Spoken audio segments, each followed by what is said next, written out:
Are live. I had to just fix the photo that I had taken for my thumbnail and get back up to a nice one that everybody might enjoy. I am telling you, folks, we are about to go green here, and we got some interesting things to show you about today and what happened this morning in the early market. All right, the price hit a low in the pre-market of 743 and went back to that number for the daytime. They tested it very early.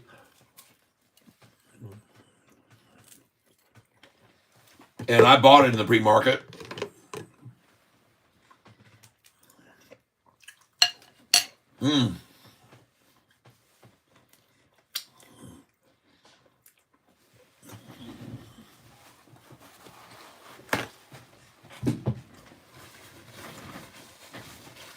Welcome back, everybody. I am eating a grilled cheese sandwich with some grape jelly.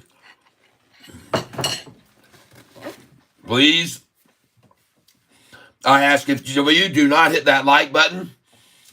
Do not hit the like button, whether you like what I'm going to tell you or not. But look over here, folks. Look what happened this morning. Look what happened this morning.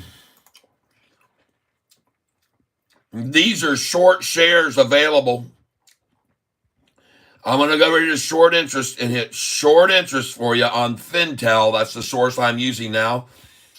Stock symbol that we're looking at is Sofi, stock symbol SOFI. And have a look this morning what happened. All right. Check this out. 4 hours ago, they knew they were going to need those 3 million shares right there, and they borrowed 3 million to run the price down this morning, folks. 4 hours ago, they tapped into their available shares for borrowing. And these are the number of shares right here that are available to borrow. I'll show you right here. And short borrowing fees have now gone very nicely up again. You can see they were at 47, then 70, now 74. Expect them to continue to rise. I make no guarantees, and I am not a financial advisor, everyone. Catfish, maybe invest in some of your SoFi products into better streaming gear. Yep, kidding with you. Stream looks good now. Yeah. Oh, it looks fine when I use my phone. I was just trying the tablet because my wife likes to be able to call me on my phone. And the problem is when I'm streaming from my phone, well, first of all, let's look at the pros. When I stream from my phone, I get twice as many views as I do when I stream on my computer. All right. I do not know why. Although I know that when I stream like this in the horizontal where you don't get to see as big of a picture, which I was trying to change this morning so you could have a larger picture. But when I stream in this horizontal, it is included in the shorts on YouTube. So this is actually being posted over into the shorts. So people that are streaming along looking through the shorts find me this way. And a lot more views have come in, folks. It has been insane how many views that have increased here lately on this channel. And I just got through closing out the YouTube, so I'll pull this up right now. Yep. Oh, I'm here. We can begin for the second time. All right, let's get this thing going, folks. And I want you to go over here with me to view my channel for just a second here. And when we get over here to my video analytics, folks, it really is becoming something awesome. What is happening here on this channel because of you guys and gals being here with me every day has changed drastically. Now 2,143 subscribers. And that has changed dramatically, folks, from the beginning of time.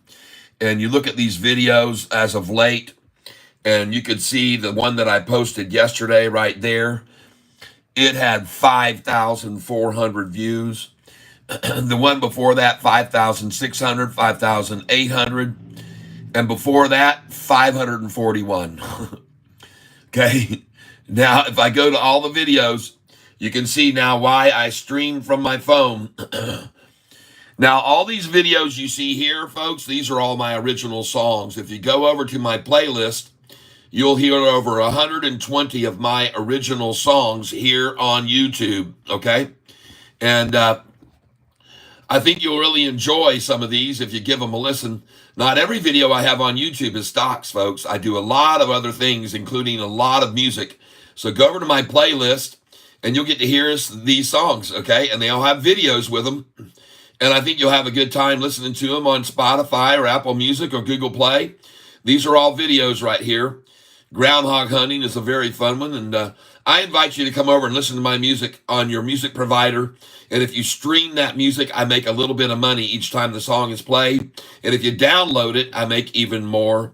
So all of these songs that are here, I want you to know, I think that you'll enjoy. I think most of them. This one here, don't watch this until Halloween, okay? All right? And anyway, but I got a lot of songs here. This is one of your favorites here on this channel, Dickertown. And for those of you that have listened, thank you very much for doing so. Yes, I do. I have some RKLB. So I do indeed cover them. And now we're going to get away from my channel because we don't need to be here. We need to be on what's going on here. Now, I like one thing about this channel is I like to be able to comment with you guys, and here I can do it. So when you guys make your comments in the chat, I can respond in the chat right here. So I'm going to click on this video, and then I'm going to pull this screen over here so I can once again start responding to the chats. And when you guys contribute money, then I can see it and I can give you a heart. And it's been a long time, folks. It's been a long time since I've been able to give out any hearts. So for all of you that have been so generous with your funds lately, here's a bunch of love coming your way right now. Thank you very, very much. All right. Oh, yes. We had some new people on the channel yesterday who were kind enough to give contributions the first day they were here, folks. First time in the tank and giving contributions. And you got to love that, people. All right, back to Sofi. Folks, as was already discussed, they're going to try to kill options and keep the price below 750 here. But quite honestly, one of the things, I'm going to show you several very cool things that I've been noticing here lately about this stock, all right? Just give me a minute. And the one of them is how many shares they borrowed this morning. But I want you guys who are new to this channel to realize this stock knows how to make money. And look at their revenues. This is a bank. And you would think interest rates rising would kill a bank, but look at their revenue from 2020 down here, 2021, 2022, 2023. Folks, this bank is on fire. Interest rates rising or not, inflation rising or not, they know how to make money. And as a matter of fact, on the last quarter, look over here, their earnings went positive. The first quarter since the existence of this company, and they're positive now. And I honestly believe they're going to be going right on up. Do you cover Rocket Lab? I do. And I don't have them up here added to my screen now, but I've been holding Rocket Lab for quite some time. And I do cover Rocket Lab. And I recommend that I recommended the other day when somebody asked me about it. I said, yeah, get it. And look at that move afterwards. Nice. RKLB on the roll.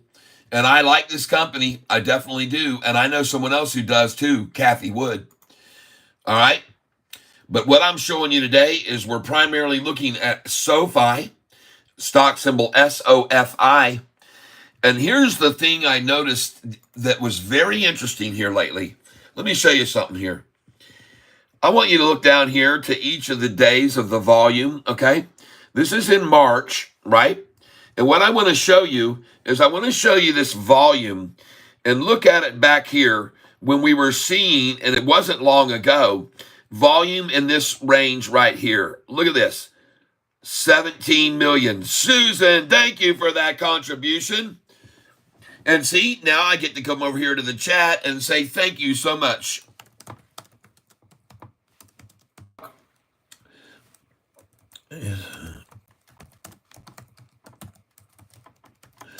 All right. Yes, Jeff Presley. Ascension 911, kidding with you. JP Panett, good morning. Let's see. Yes.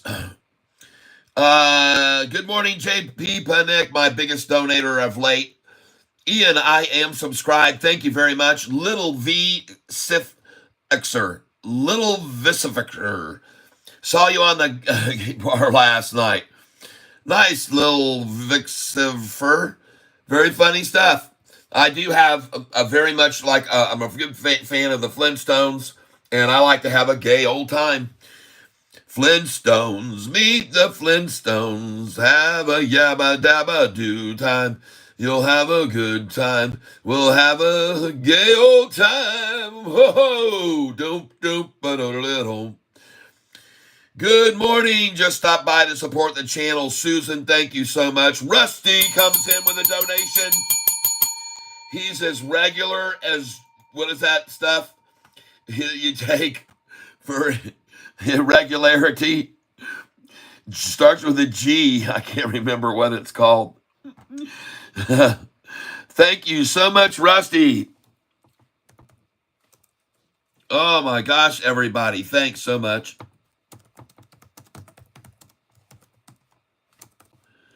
Trusty Rusty, everybody.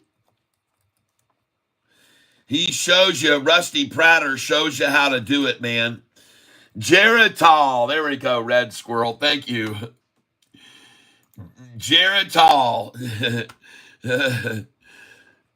Jimmy, just curious, does anyone on this channel bank at SoFi? Yes, they do. Vinny, yes, indeed. And Mopar was just talking about the advantages of opening an account with this company, SoFi. And I got news for you, folks. It's a good idea because it's free money that you can get. And you sign up your wife and free money for her and your dad and your mom and free from them and ching, ching, ching, ching, ching, ching, ching. The money just keeps adding up as you do it, folks. Open up the account, start direct deposit, ching, another $300 in your account. Free money that you can buy SoFi stock with, as Mopar would tell you. Right, Mopar? That's right. You bet your butt. Yep. YZ here. GCT is at play again. I saw it. I told you yesterday, every time that thing gets knocked down, you should get into it because all it is an effort to get in on it. Just like SoFi today, even. Should have bought it with me when I bought it this morning. I'm going to show you, folks. I got it very early this morning, and I was watching, and here's where I filled this morning in the pre-market. This is where I filled in the pre-market this morning. 744, 745, 46, 47, and 48. And then I got to stopping there because I have so many shares already. I just was adding a little at the bottom. I love to add at the bottom every day. Yes, Davian Adams asked, would it be wise to short SoFi today? Yes, it would. If you wanted to lose money. Go ahead, I dare you. I have a very good reason for saying as such too. Jeff Presley, whoa, money coming in. Whoa. Good morning, Rick.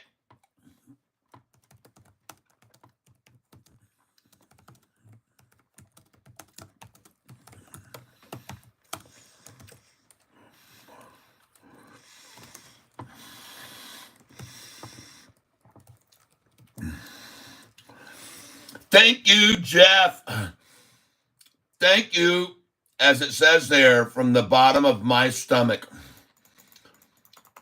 Where the beers will go, I'll be buying with that money. Or coffee. Or grape jelly and grilled cheese. I might buy a higher quality grape jelly. I don't know if there is one better than, oh.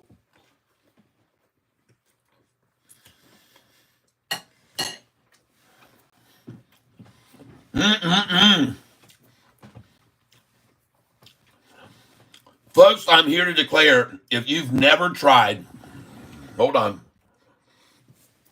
If you've never tried grape jelly on a grilled cheese sandwich, you don't know what your taste buds have been missing for all these years. If you've never taken a grilled cheese sandwich and applied grape jelly to it before you put it in your mouth, you've never really gotten the true benefits that a grilled cheese has to offer. Or grape jelly for that matter. You'll never feel the full satisfaction of them all. Hey, check it out back there. I got a Clint Eastwood, man. Can you see him back there? Clint Eastwood, go ahead, make my day. Oh, yeah. Welcome, everyone, to the channel. Thank you. Please hit the like button, Susan says. That's nice for you to ask everyone to do that, but let's do it all at the same time, everybody, okay? Let's do it together simultaneously. And let's hit the like button here at exactly a certain time. The time is 12:28, and I like the 8 number. So we're going to do it at 12:28 and 48 seconds, please. And so let's all hit the like button, if you wouldn't mind, at 12:28 and 48 seconds, and I will be counting down until we get to that number. So here we go. Get ready to hit it at 12:28 and 48 seconds. 10, 9, 8, 7, 6, 5, 4, 3, 2, 1. Boom, there it is. All right. And by doing so, folks, we get even more and more people on the channel. Susan, I was supposed to Venmo. Oh, well, that's okay. Next time. There's my Venmo right there if you want to go direct. That's right. And Cash App is right there, everyone. And if you don't have any money to send me, just go listen to my music online. Go to Spotify or Apple Music or Google Play or any of your music providers that you have, and you can pay me that way, folks. All right. Please hit the like button. Jimmy, I left Wells Fargo after 20 plus years and moved checking and savings to SoFi. It was easy and loving the high interest. Yep, Jimmy, thanks at N. Clark for the info. Yep, they also send you free checks. Wells charged me for checks. That's right.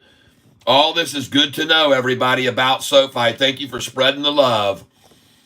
Just another thing that SoFi is doing right, including all of these recent deals with the NBA. They just signed to become the official bank of the NBA. You know what? I want to do something here to enlighten you people a little bit, okay? Let's just do this. I want you to see this, all right? Google, and you're going to put here SoFi and then NBA, all right? All right?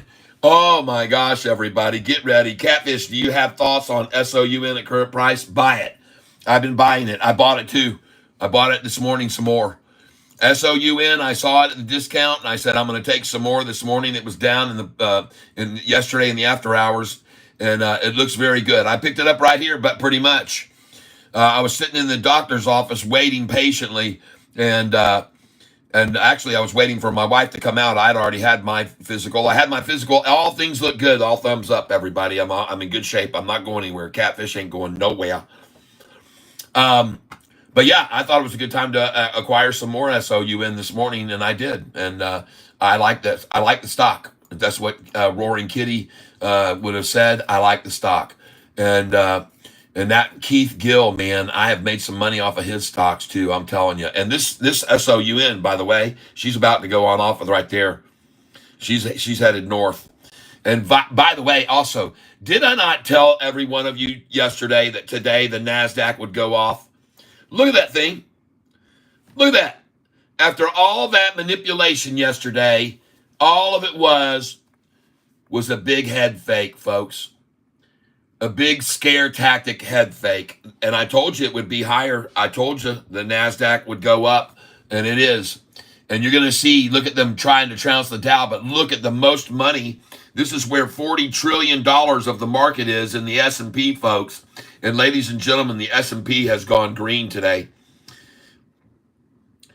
This is where the sentiment is of the rich people, okay?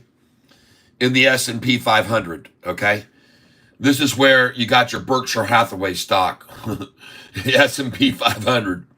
This is where you're going to find the biggest whales of all in the S&P 500. And I got news for you. SoFi is going to join this group. As a matter of fact, it's very well believed that my average is over 5. Bought some more this morning. SOUN. Thanks. Good, Maria. Ascension 191. Other HYSA competitors do not require direct deposit for full APY. Hey, that's fine. Good for them. But I'm telling you, SoFi is so diversified now that it really doesn't matter that they can compete or beat everyone out there. But they did, sure enough, respond to that offer that came out on the Robinhood credit card. They raised their rates on that after that card came out. They had to respond, and they did. And they did in kind. And I appreciate them doing that. And everybody that works, working for this team to go higher and higher for reasons that are obvious, is their revenues, folks.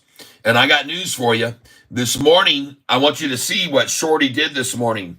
All right, hang on here. Let me get back here. Some people are saying other things. What is my price prediction for KULR tomorrow? Sorry, I didn't see that early. Rick Lawrence, good morning. Davey and Adams crying tears. Susan Yates, was I supposed to Venmo? It doesn't matter, Susan. I appreciate it any way you want to send it my way. You can do that next time. You have my Venmo.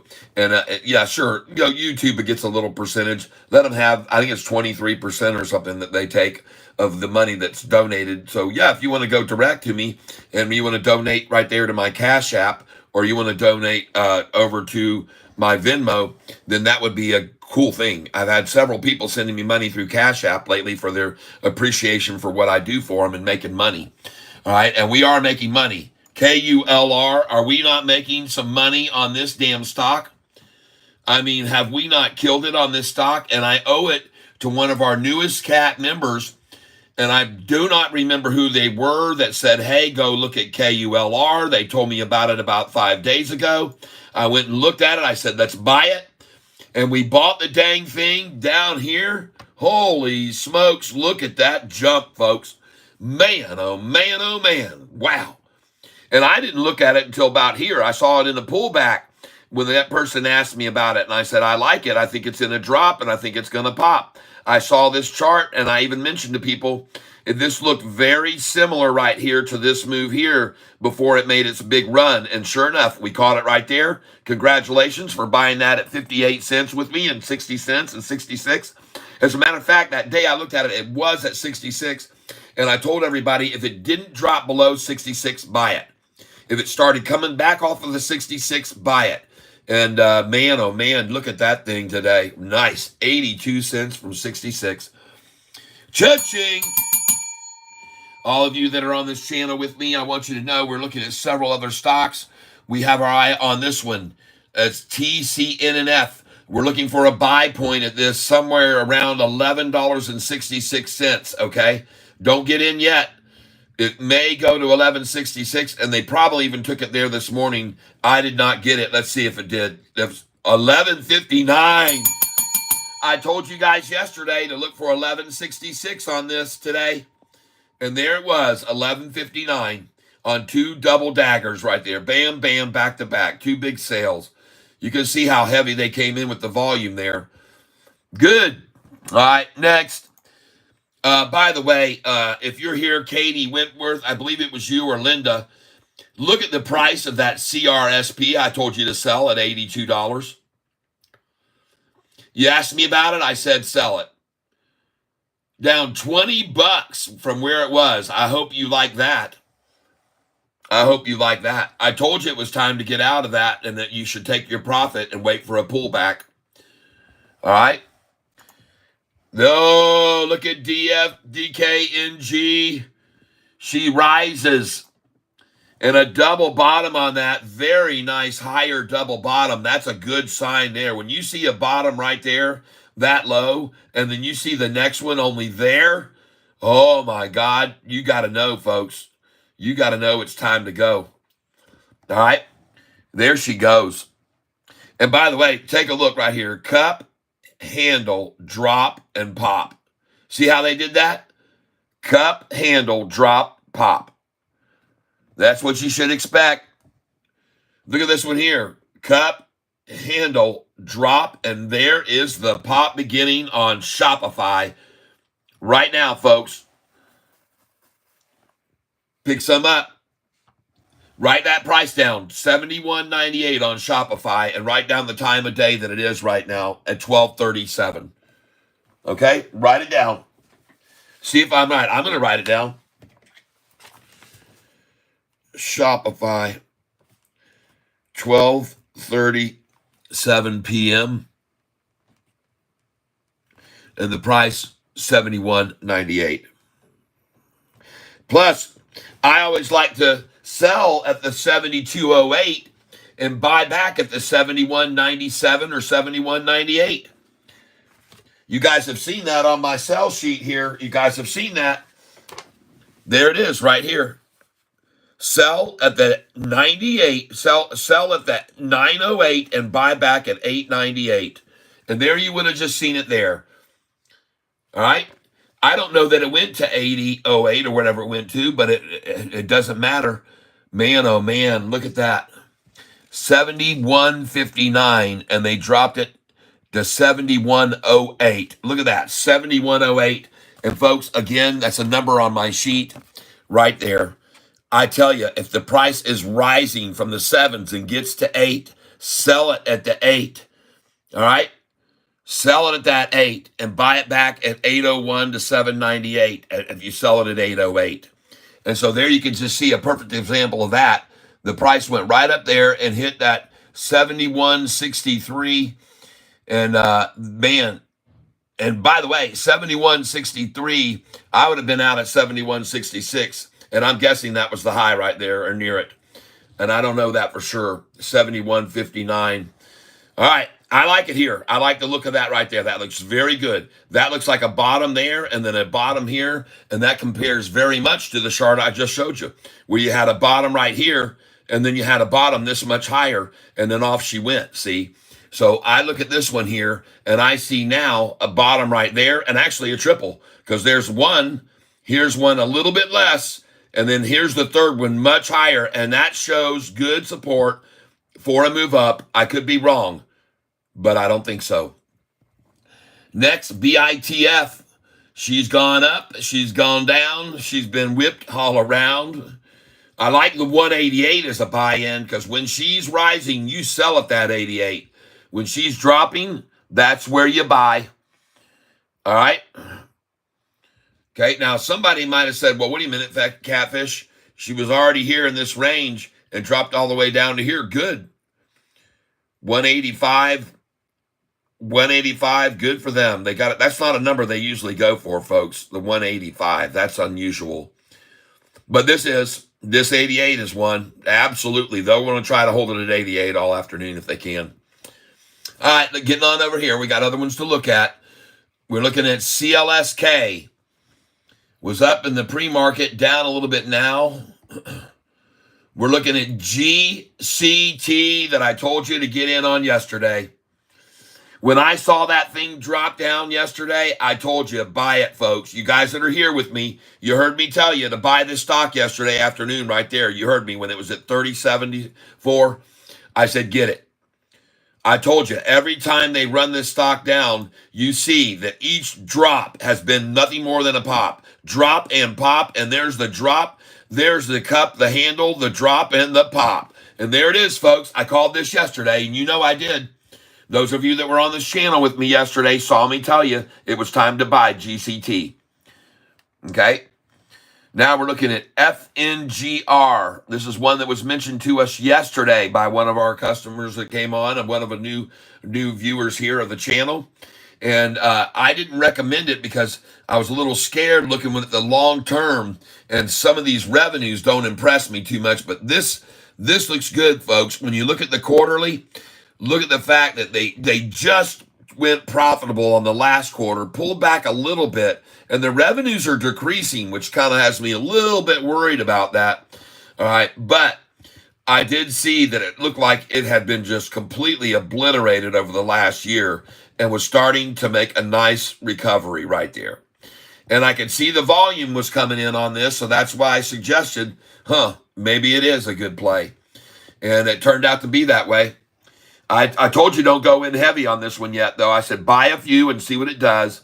And what do you know? She's gone up almost 4%. So thank you, whoever came in here yesterday and mentioned that one. All right, let's see.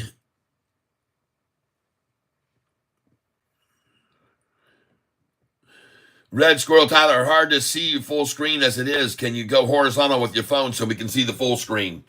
No, and I'll tell you why.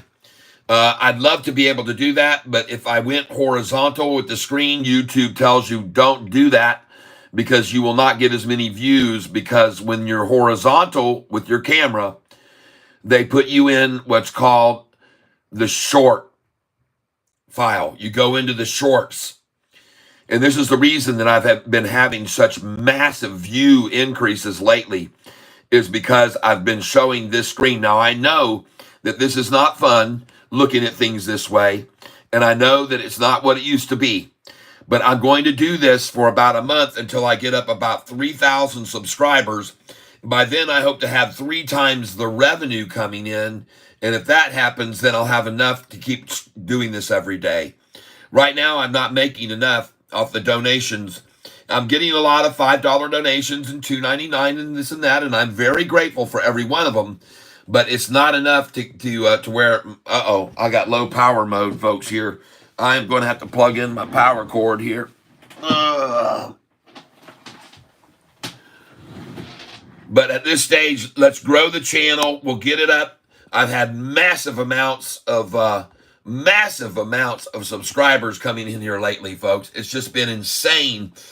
And to give you an idea, just to give you a brief look at this, and I'll try not to zoom in too much, because I know that's part of where the problem occurs, is when I zoom in too much on the screen. So, and I apologize. I'm glad that you brought that to my attention, and I would do that if I could. But what we're trying to do is, and I'm going to show you right here the difference that's happened with YouTube Studio, and this will only take a minute to do it too. It won't take long because, see, I don't have my OBS software running now, so things are going a lot faster. And what I'm going to do here is I'm going to go to these analytics right here. And what I'm briefly going to do is just show you something here. I'm going to put during the last 7 days, and during the last 7 days, I have had an increase in subscribers and in views, 183% more views in the last 7 days. Folks, 37% more. I mean, you can just see the viewing time, the watch time, the subscribers over the last 7 days, 291% increase in subscribers, and the revenue. You can see over the last 7 days, that's 7 days of work, folks, for $63. And for my wife, she just says, Catfish, why? She says, no, she doesn't call me Catfish. She refuses to. She says, I'm losing all my hours with you, and you're doing it for $63 a week.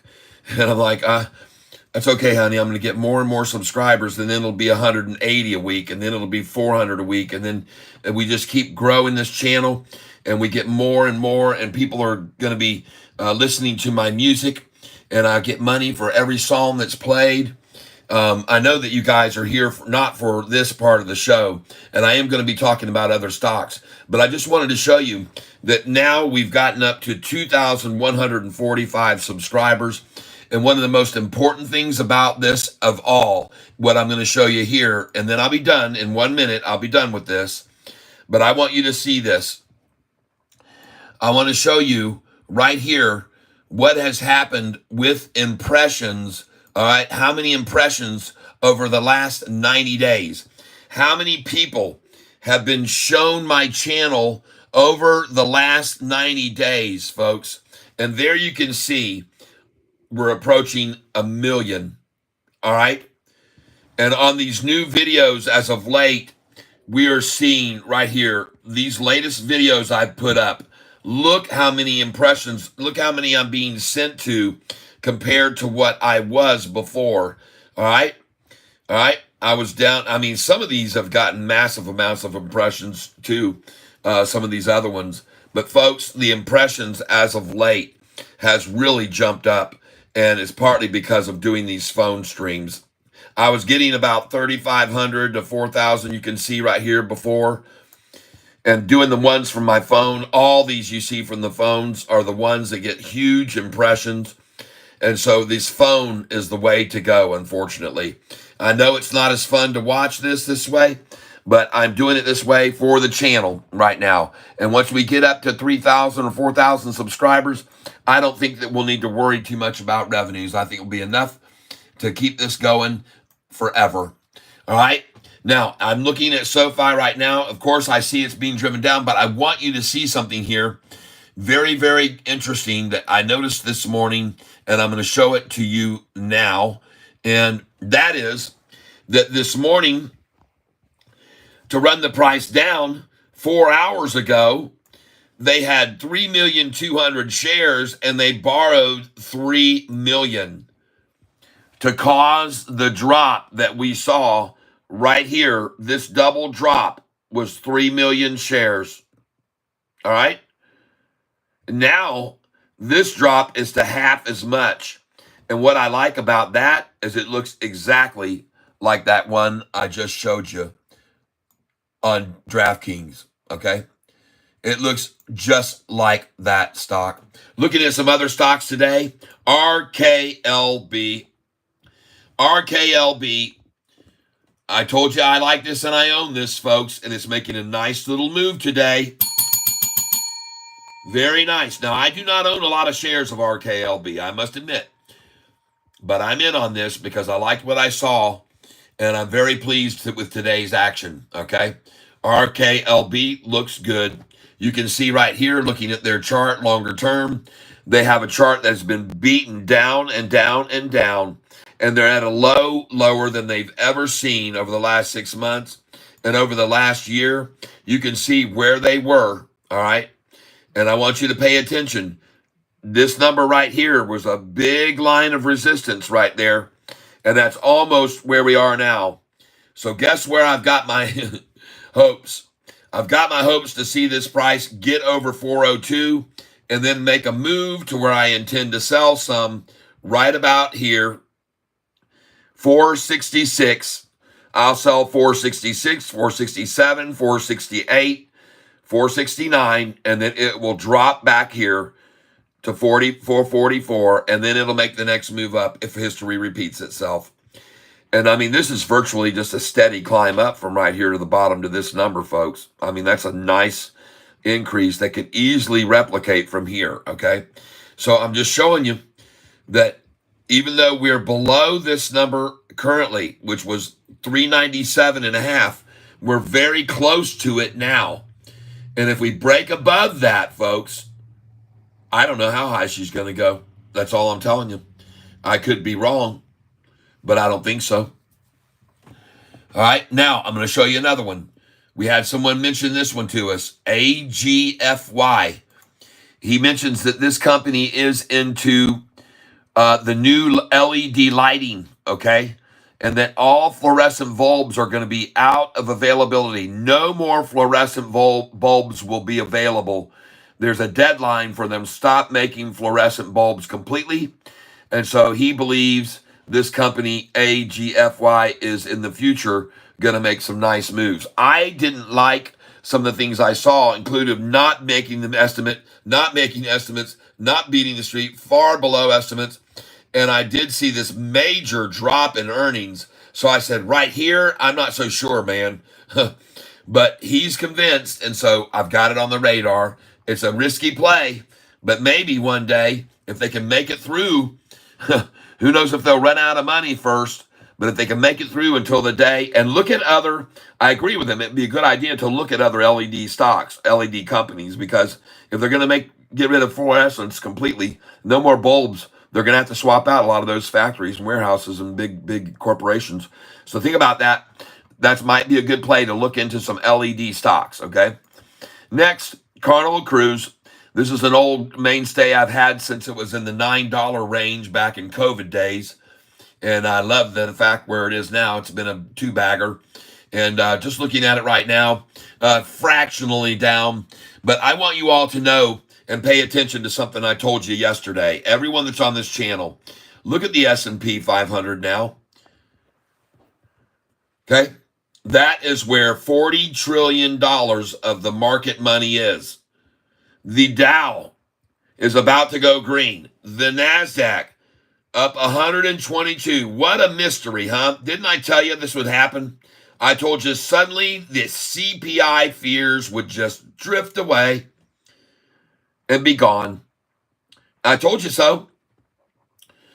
I told you yesterday it was all a big shakedown. And I even had a song that I created called Shakedown. Someone liked it, said I ought to record it. Just like this morning, they continued. It was all just a shakedown. Oh, yeah, it was a shakedown. Well, they hit the bottom, there's the ground. You have found was a shakedown. Yes. Yes, it was a shakedown. They drove it right into the ground. Now you are seeing got a different sound. They played around, and now those who sold will have found it was all just a shakedown. Oh yeah, was all just a shakedown. There it is, my song. You believe it was a shakedown, take down, fake down, bake down, shake down. Oh yeah. This is Catfish Tyler here to sing away all of your fears and all your intrepidations. Don't worry, everybody. Everything is fine. The world is fine. The apple fell, hit him on the tree, thought the sky was falling yesterday. Victims lie about everywhere with body parts torn off, and they're just been ripped to shreds. And they all had no idea it was just a shakedown. Now, those on this channel with me knows, because I told you it was a shakedown. Yep, you're built like Sam Sulek. That is true for the lights. Add risk tolerance. Yes, why is he here? Yes, depends on your goals. Rick Lawrence comes in with a donation. Oh, yes. And see, now that I got this window open over here, I can say thank you so much, Rick. I get to thank people again. I get to say thank you. Not just say it, but type it. Thank you so much, Rick Lawrence. Man, you guys showing the love today. Thank you so much. And there's a heart on for you. Now, ladies and gentlemen, boys and girls, the ones that are here with me, as you can see, I have a dedication to the Red Sox because I was born in Winter Haven, Florida. And I have a dedication to the Tigers because right next door is Lakeland, Florida, and right next door to me now is the Detroit Tigers in Detroit, Michigan. Ladies and gentlemen, you are here on WSFI Radio. I am Catfish Tyler. I'm bringing it to you with over 100 million megawatts of power right out of the center of the state of Michigan. And I'm coming right into your living rooms, and sometimes I can be a little risque, so you might want to have it turned down to only you and you alone and any other adults in the area, because on occasion, I might say something that might offend a little child. Did you shoot Ronald the Devil Wilson Reagan? No! All right, let's get back over here, man. Oh, yeah, let's make some money together, everybody. Let us make a lot of money. Oh, my gosh. Oh, we got somebody here, Huscon. I want to let you know I hear also talk a Chinese. I practice a Chinese every day. I get better, better, better. I want to thank you for being here with me today. I want you to know I not to make a fun of anybody from any country. Everybody here, my friend. Everybody, Tyler friend. I not to have anybody I feel bad about. I love people all over the world. I want thank you for being here with me, and I talk a Chinese now just for a minute too, so people know I'm multilingual, okay? And I like to talk you about an American tradition now, and that is the grilled cheese sandwich. And I talk to you about something we put on the grilled cheese you may never know about, grape jelly. You must try this deliciousness here on your tongue. I tell you now, put in mouth, you fall in love with grilled cheese sandwich and grape jelly. Oh yeah. Uh-huh. in case you weren't aware of it, everyone, you are on what some would describe as the funnest channel to learn about stocks. All right. And the funnest channel on YouTube to enjoy crazy catfish Tyler and all of his antics. We're looking, by the way, today at another stock for you to invest in. It's called KULR. All right. Told you about this. We've been watching it now for days. The freaking chart on this stock looks absolutely phenomenal. You can see right here, look at that rundown stock and then look at the volume shoving it up. Folks, KULR. Don't buy millions. Wade in. Start in gently. I want you to buy a small position and then wait and see what happens. If it continues to rise, pick up a little more. If it continues to climb, go in for a little more. As long as it's rising, keep buying, okay? When it starts to pull back, just sell it all then, or sell half of it. But I'm telling you, folks, this stock looks phenomenal, and the one day shows very good signs. All right, and talk about manipulation, folks. This really is a day trader's dream come true right here, folks. This is awesome, all right? You're talking major money here in this small swing zone, okay? So just be aware of it. I'm telling you, KULR. Next, True Leaf Cannabis. I'm looking for a buy on this today at 1166. I've got a buy order of a couple hundred shares at 1166 and 1167. I think that they could easily get to that number. And I want to show you, it already was below that number this morning. I missed it. It was at my doctor's appointment. But I want you to know, folks, that this one here, we had someone mention it to us about a month and a half ago. It was at 81 and a share. And I told her, sell it. Look at it now. CRSP, 62 bucks.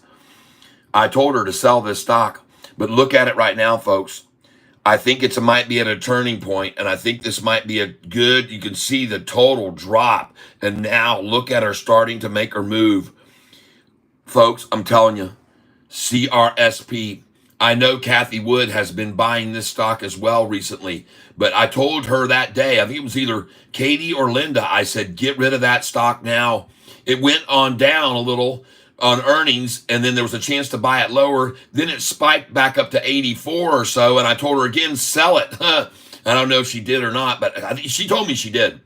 So congratulations to you for saving $20 a share. All right, that was good, and I'm glad you asked me about it. I hope it helped you a lot. All right, and I'm looking at another one right here, folks. This is another stock that I told everybody that about a month ago, month and a half. DKNG. I had my buddy Double K call in, and he was telling us on this, and the price then was in the 30s. I think $33 when he told us about it. Okay, so be aware. This stock looks very good today, and it looks very good over the last year. That is an awesome looking chart. This is what Sofi's chart's going to look like next year, folks. It's still going to be manipulated this way.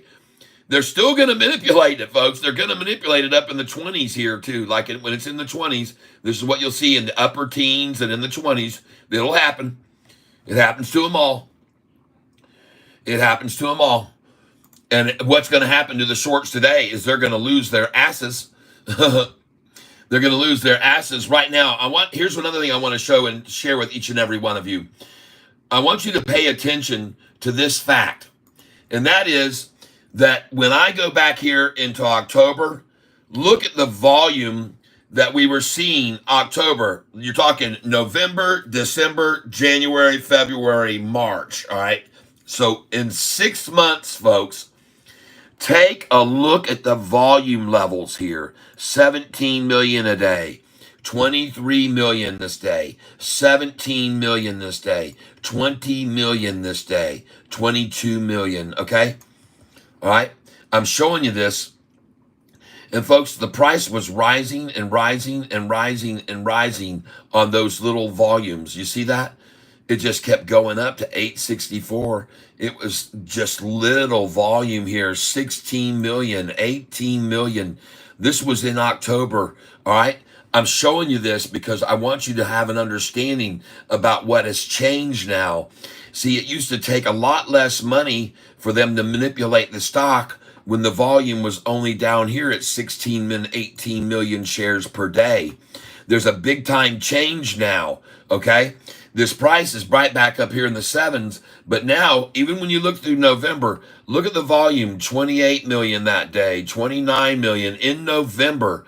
But look at the volume here. Watch it start to climb. 36 million, 41 million, 45 million, 68 million. And the whole time, price is climbing up to 793 and 825. And the volume was climbing on this 30 million, 34 million. It just kept coming in. There's the lowest day of all, but I want you to notice on the low day, look where the price was for the day on that low volume day. It was 810 for a high, 782 for a low. And on that low volume day, and I'm showing you this for a reason, everybody, the high was 810, the low 782. It closed at 795, okay? On a relatively low volume. And look at the next day. Forget about the 795. The price jumped up to 896. See, so that low volume day was your indicator. All right? That very low volume day of 26 million compared to what we were seeing before in the 68 and the 45 and the 51. But when we saw the lowest volume, 26 million, the next day, kaboom, and the next day, boom, boom. And the next day, even boomier, all right? Are you getting the picture here? See this? 984. Folks, this thing skyrocketed on that low volume day, okay? Now, here I go again. We're looking at very high volume days, 75 million, 52 million, the lowest 48 million, then back up to 75, folks. This is starting to cost them money because the price is now at 1016. I'm showing you this for a reason. The volume stays high, then it drops back down, and I want you to notice on a day of 26 million again, just like before, on the 26 million, the price jumped from 795 to 896 on the low volume day just before it took off. And here we come up here and we got these high volumes, and then we see a low volume of 26 million again. And look at the price the next day, 974, and jumps to 1049. Now, I'm asking you to look carefully at the volume over here, everyone. Look here. You're going to see it's gone back up to 38 million, to 82 million, 37 million, 39 million, 32 million. But look here. The volume this day, 26 million. Are you with me? Look at the close at 832. And what was the next day's price? 860, folks. A 32-cent jump on that low volume. Again, the third time, 26 million shares. Now I'm going to look at the high volume again. High volume, high, very high, not so high, high volume, very high, all over the 40s. Check this out closely with me. Then 40 million, then 70 million again. And folks, this is costing them. They're having a hard time holding it in place. That's why it hit 833. And now you got 70 million. It's getting hard on them. Very hard on them on January the 22nd, okay? It's getting tough. And then you got 45 million, 41 million, 49 million, 72 million, everybody. 286 million on earnings day. Then it's at 76 million, and I'm watching this. 53 million, 42. Folks, there's no more 17 millions or 20s. Forget about it. Look at the volume level, folks. This is costing them so much money to try to bring this thing under control here at 850. It's costing them a ton of money. Look at the volume levels, but I want you to see here, as the volume levels start to taper off, believe it or not, the price starts to rise to 830 something, to 850 something. Volume levels drop that day. But look here, look right here. Look at the volume that day, 27 million shares, The price closed at 817, and look where it spiked the next day, right? 854. Another 40-cent spike, folks. I show you this for a reason. Come back down here. Look at the volume, 46, 66 million. Price is running crazy on them now. It's at 917. They're screwed. 42 million. But look here on this day, 29 million shares. Again, low volume. And the next day, 26 again.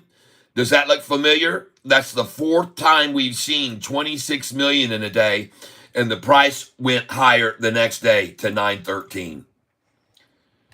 Every single time we see a day of 26 million, we see a 30 or 40 cent jump the next day. Then the volume comes in heavy again on earnings day, and it's very heavy through here as they try to work it down. And they're working it down starting right here, March 11th, with borrowed shares that they failed to deliver, 39 million that day. The volume was only 59 million, and the reason they didn't return those 39 million that day is because they intended to use them to keep this price falling from the 918 price we had just seen and keep making it fall and fall and fall and fall and fall to the low they could get it of 686, folks. And on that next day, they were completely out of those 39 million shares that they had borrowed and still have not returned. Then, after the March the 19th, but I want you to look over here. Look at the level of volume here. Look at right here, 23 million that day, closed at 730. 23 million closed at 730. The next day, a 30-cent rise on the high. 27 million, here we go again, right near 26 million. Okay? I'm showing you this, and the price went to 746, up 20 cents. Okay? And every time that this volume level is down like this to here, 29 million, closed at 720 and went up to 758, a 38-cent move. Are you starting to see the picture now? Look for these 20s. Look at this one, 29 million that day, closed at 740. The next day, 777, a 37-cent move. The average is 35 to 40 cent moves off these low volume days. Understand what I'm trying to get to you? I hope that makes sense, everybody. You can learn from what I'm showing you here, okay? You can learn from this. You can learn to look for those things. And the next day we see a volume level of 27 million. I'm probably going to be buying that day, I'm telling you. And today's going to be one of them. All right? Today's going to be one of them, folks. I say tomorrow, if we close today at 751, tomorrow the price will go to 780 and maybe 784. All right, and I say sell some there.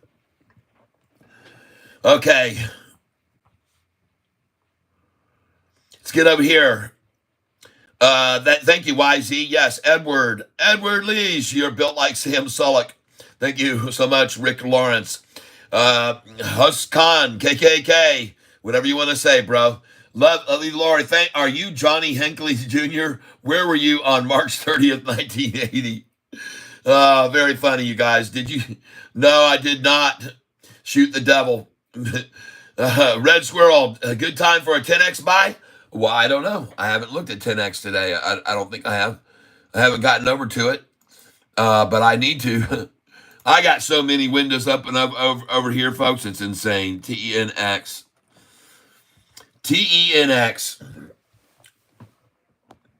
So I want to thank each and every one of you for being here with me today. I appreciate it very much while I talk to you about these things that I'm showing you. And it's important to understand this stuff. I think it is. I think it's a very, very cool thing to notice this stuff. I hope you like it too. Now, I'd like to ask you to do me a favor. There's 70 people on the channel right now. The time is a 1:11. Let's do this, folks.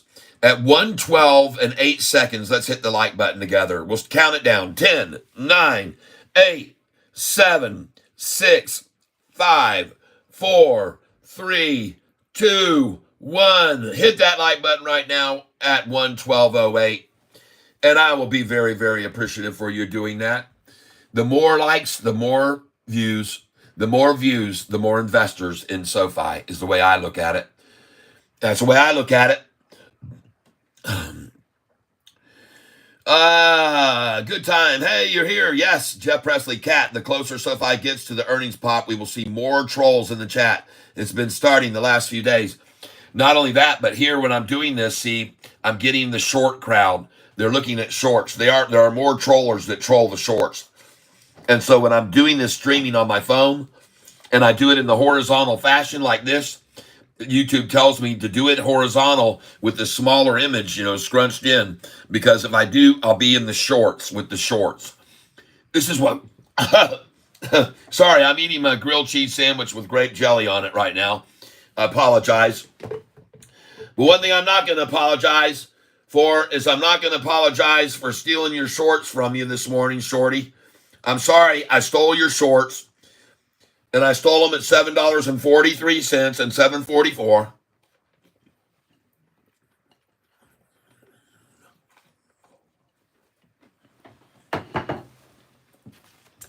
Mm-hmm.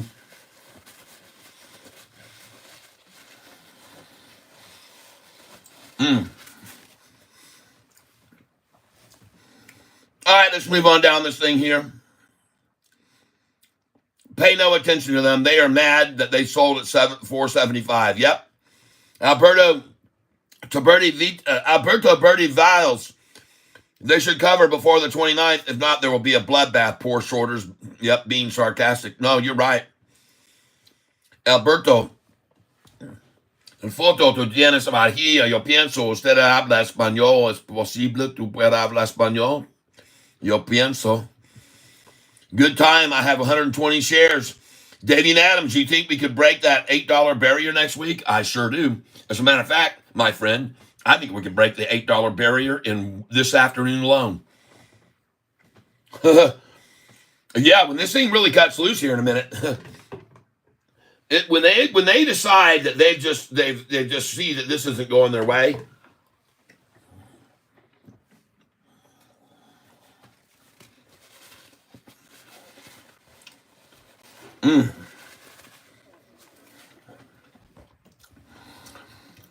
You see what we got going on here, folks. I'll show you right now.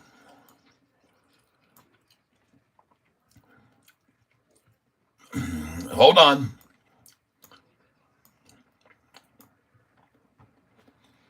Yeah, 10X is a good buy here. Yeah. One day you're going to sell this thing for over $40 and over 70 and over 90. Yeah, it's a damn good buy right here. RKLB, baby. Look at that thing. Looking good. Very, very strong here in the afternoon. A nice double bottom right there. I like it. Folks, what I want to show you here is this chart right here and show you why SoFi is the place to be buying it right here. All right, and if I can get the damn thing. There it is. This one right here. DraftKings. I want you to take a look at this chart with me, everybody that's here. Take a look right over here. And you can see on the one-day chart, you can see right here, this low was here. This low was here. And this low was right there. And then look at it making its move. And folks, that is a thing of beauty, okay? DKNG. Get you some. Okay? 1 month ago, it was all the way up here 2 weeks ago, $48. And it was driven way down and started to recover. And they drove it and recovered, drove it way down in the double bottom there. And now, kaboom, she begins to run. All right? And if she breaks over this price right here, you better be buying it. $45.84, folks. If she can get over that, watch this thing to run up to sell it right here at 47. Just go ahead and sell it right there at 46.88, folks. All right? That's the first place you sell some of it. The next place you sell some would be at this high right here, 47.29. Then sell a little bit of it at 47.48, folks. Just sell it there, okay? That's too big of a peak right there not to see it happen again. Don't screw around with it there. That's where you get rid of it. All right, I'm just telling you, I could be wrong, but I don't think so. Now, I want to show you guys something.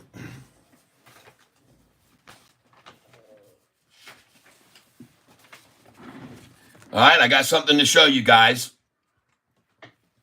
Let me get out my thing here.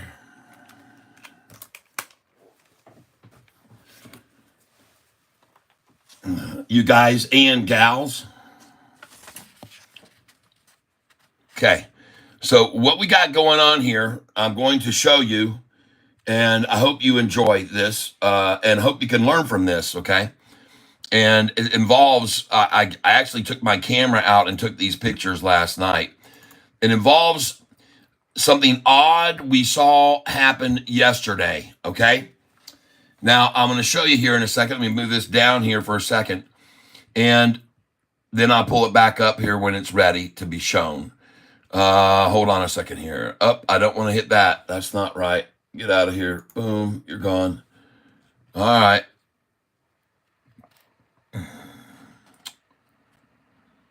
So just then I had my camera up and running, and I minimized the screen, and I don't see where in the heck the thing went to now. And it's not there. That's CapCut. No, I don't want to load that up either. Just give me a second here. I apologize for this taking a little bit longer. I am going to get this load up here, but doggone it. Oh, shoot.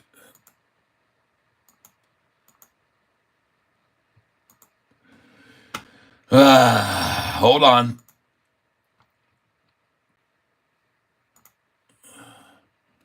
Skipping the ad here right now, a very long ad. And why I have over here this guy, Bruce, I don't know why he's on my screen over here, how that just happened, but he's going away. I got to get back to my channel, view your channel. Some reason this thing jumped over to, there we go. Now we're back to my channel. And I'm going to be showing you guys something here right now. And I'll have to load this, I guess, one more time. I don't know what happened to the pictures. We'll do it, though. DCIM. There we go. All right, here we go. So this is what happened yesterday afternoon. At 3:16, everybody, we saw something very interesting occur at 3:16 yesterday. And hold on. What is this silly freaking thing doing? All right, I'm going to have to eject this disk. And now I'm going to put it back in again. All right. All right. I appreciate your patience while I show you this. Get down here to DCM. Now here we're going to this picture. The folder is empty. How could the folder be empty? Oh my gosh. All right, hold on, folks. We're not done yet. I know what I did here. I'm going to have to go to my pictures.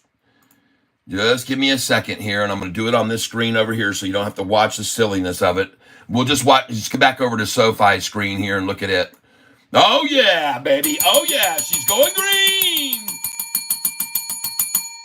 Oh, yes. All right. Here's what I'm going to show you guys. Pictures.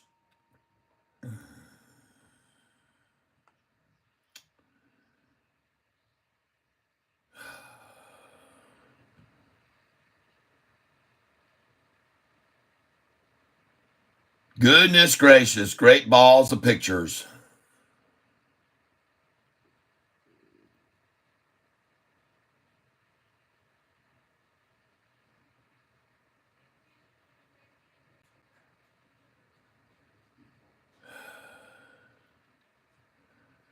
Man, I wish I could find these pictures for you guys.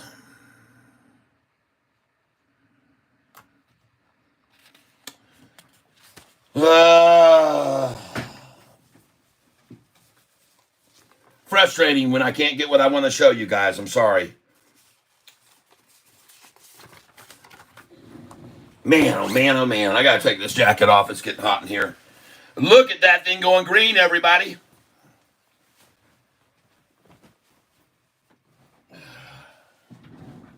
All right, jacket's off. Look at these buys this morning, man. 100 at 743, 100 at 744, 100 at 745, 100 at 746, 50 at 747, and 50 at 748. Oh, yeah. But I am going to find what I wanted to show you.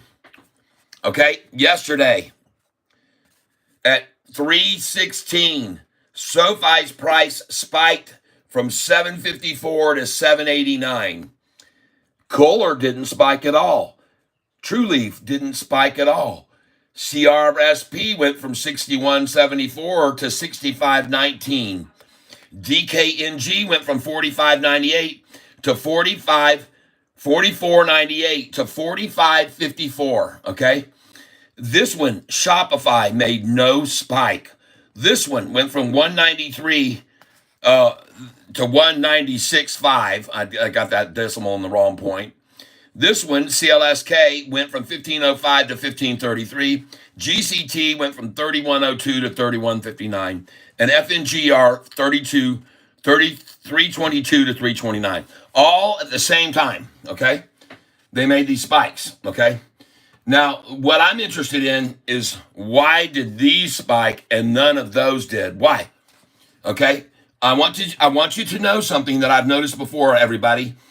I've seen these kind of spikes before, and what they can be is what they call fishing. And what they do is they're fishing to find out where the resistance is.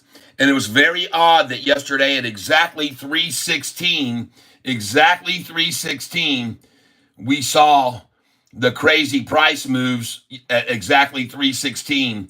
And I wrote those numbers down because, folks, I want to see if that's where we end up for the high before the next drop, okay? So I've got these numbers written down on each one of these stocks that the price spiked to, because what they do sometimes is on a day like this with a glitch like that happening, and I've seen it before.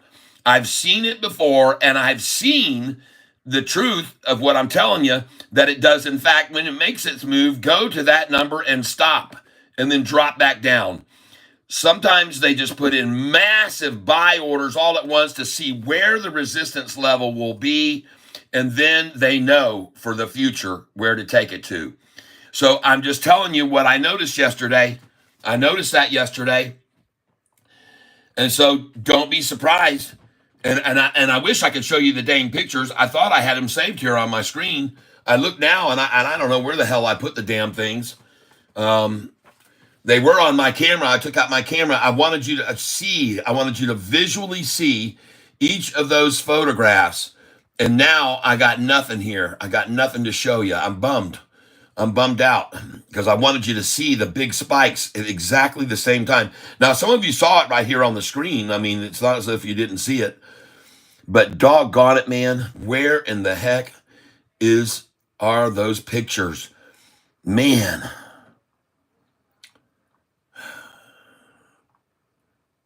And I don't see them now. I'm sorry, folks. I guess I just can't show them to you. It really stinks because I did move them, and I thought for sure I would have moved them into my pictures. Maybe they're in my documents. I don't know. Let's just put Sofi over here, documents. Nope. I don't know, folks. I'm sorry. I can't show them to you. I wish I could. Well, maybe they're under Ace or C users. Hold on. Let me try this. Let me try pictures this way. There's one other way I might be able to get to them. Maybe they're right here.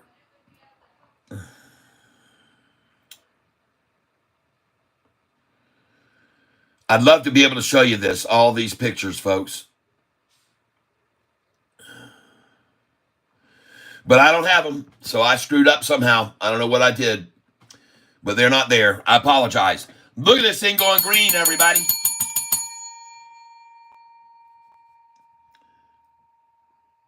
Let's see. They should cover before the 29th. That good time. I have 120 shares, Davian. You think we could break $8 barrier next week? Yes.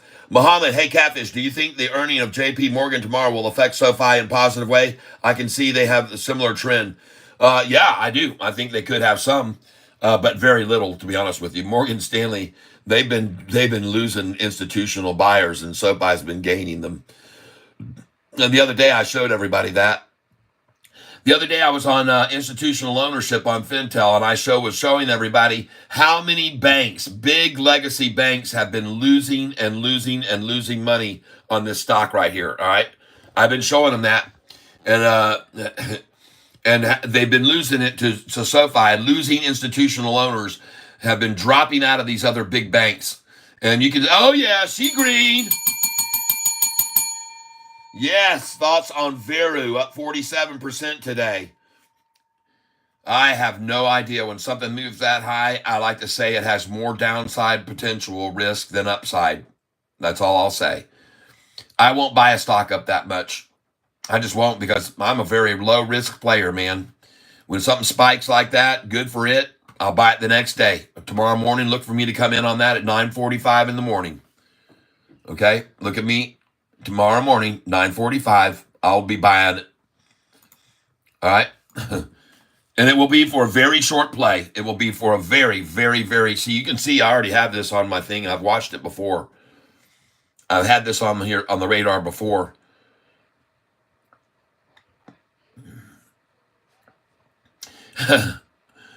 There is no way I'm touching that thing.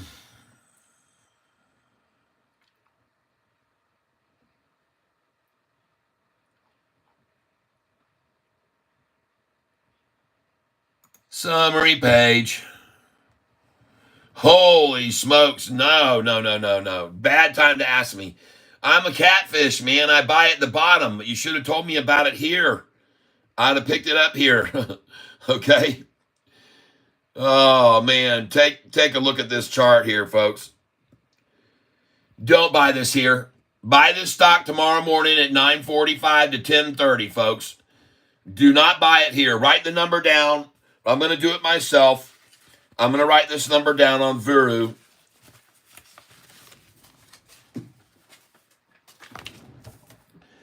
VERU. Price 180. Okay? Watch where it is tomorrow morning at 9:45. 166, I'll buy it. All right? That's what I think. I could be wrong. I'm going to even put that number out to the side of it. 166. Buy. 166 tomorrow morning, 9:45. All right? Dalton Bush. Oh, no problem, man. No problem at all. You'll be able to get that tomorrow morning. They'll shake that tree out big time. All those newbies coming in, they'll shake the shit out of this tomorrow morning at 9. They may even start it in the pre-market to scare the early birds out when they get right out of bed and go, dang, man, and they'll start selling and get them to start selling, and they start a landslide. These people borrow a crap load of shares against it to even add more to sell down on it, and it'll run down, and you can get it at the bottom tomorrow. I'm glad you told me about it, because when a spike like that happens, the next morning at 9:45 is the best time to buy it, or 10 o'clock. You'll see, everybody. Trust me. Or you don't have to trust a single thing I say. But you're probably going to wish you had bought this stock today, FNGR. All right? Someone told me about it yesterday, and I said, I think I like them, and pick up a few, but don't get too many. And if it keeps rising, then get some more. This is the 1-year chart on it, FNGR. Here's the 1 day. Okay?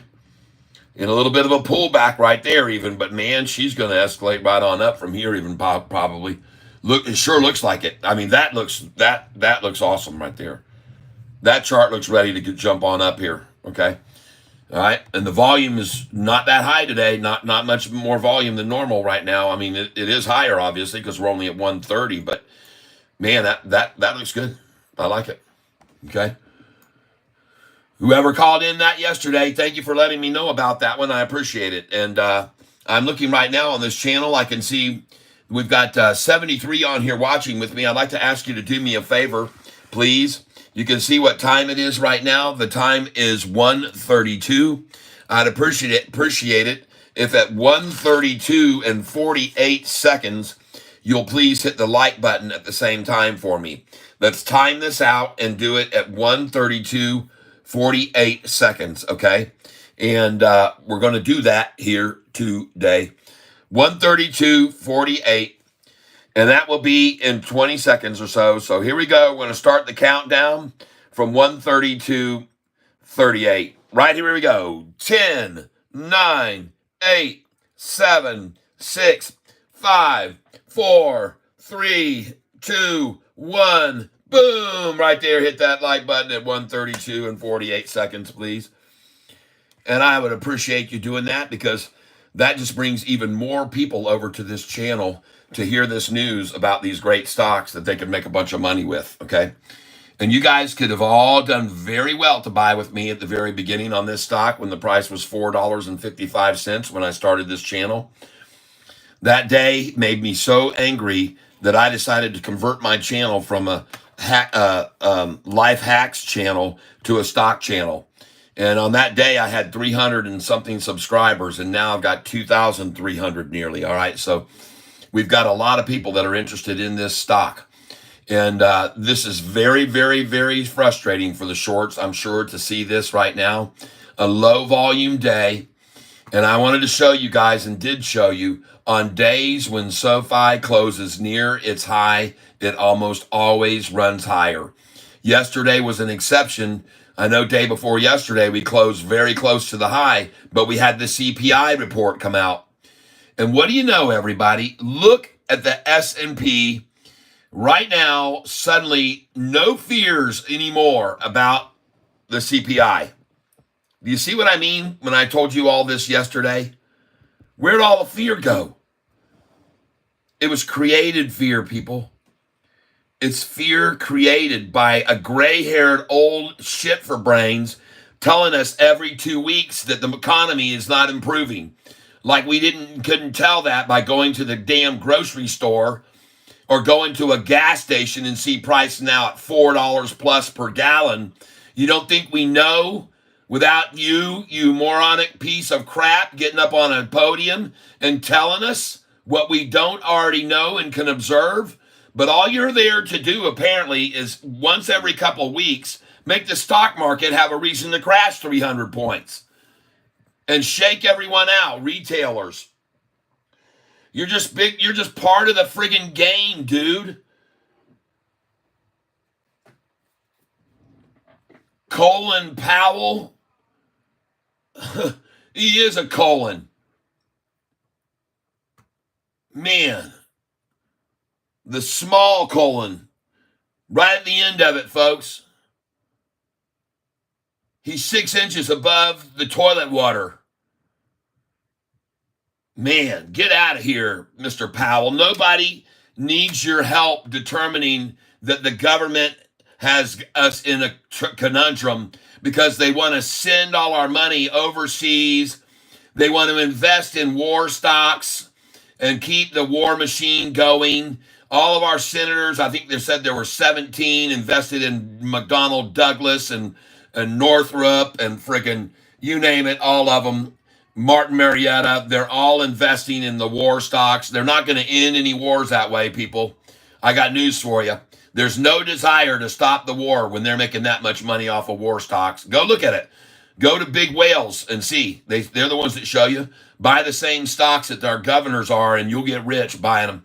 You'll be in. By the way, they asked Nancy Pelosi about it. Don't you think it should be illegal for you guys to buy stocks when you're making bet and you can determine what companies and who gets contracts and that? Oh no, I don't do that. She says it's just my husband. I don't do any of that. My husband's the only one, not me. He's a genius when it comes to stocks.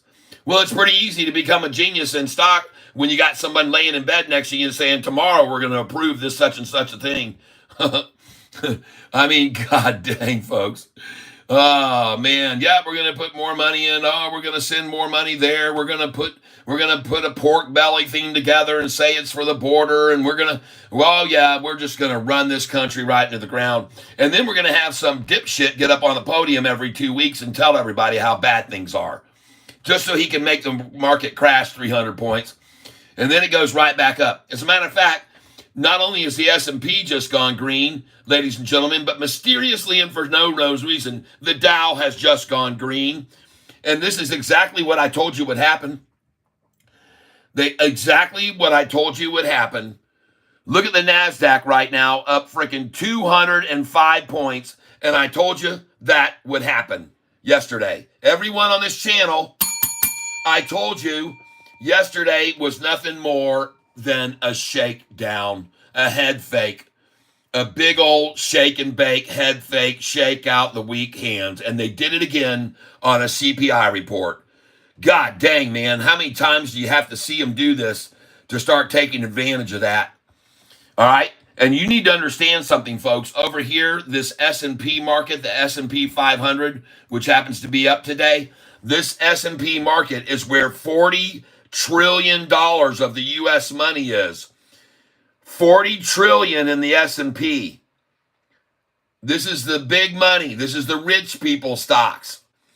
And Sofi is about to move over into the S&P after having 5 in a row consecutive earnings reports with profitability. They just had their first one on the last earnings call, and they're about to have the second one in 14 days, 15 now. Folks, we are 11 trading days away now. 11 trading days away from the earnings call. Sofi is going to go up today. Don't believe the head fakes and the lies. SoFi's going up, and it's going to be green. And you can see the NASDAQ climbing, the S&P climbing, all of it, no mystery to me whatsoever, because I told you it was going to happen. I told you it would yesterday. I told you all of that yesterday was a big bunch of bull malarkey. I told you so. Yeah, I have one, but I told you so. I told you it would happen, and it is happening. And everybody here who thought, oh, they're not going to let SoFi go over 750 today. They're not going to let it. Well, I got news for you. They don't have any control over what it does or what it doesn't do. There's no letting it do anything. It's keeping it from. They can't keep it from going over 750 today, folks. That's what I think. Now, I want you to know something else here, folks. Go over here and look at institutional ownership. Look what they had this morning here. Look how many shares they had this morning. 4 hours ago, they completely ran the well almost dry, down to 200,000 shares. And one only must ask, why in the hell would they just leave 200,000 shares there? Is this for their own morale? Are they leaving it there so they don't have to admit that they're completely freaking out of shares to manipulate SoFi with? This is right here, folks. This is what it's called, share short availability. This table shows the number of shares of U.S. SoFi available to be shorted at a leading prime brokerage. All right?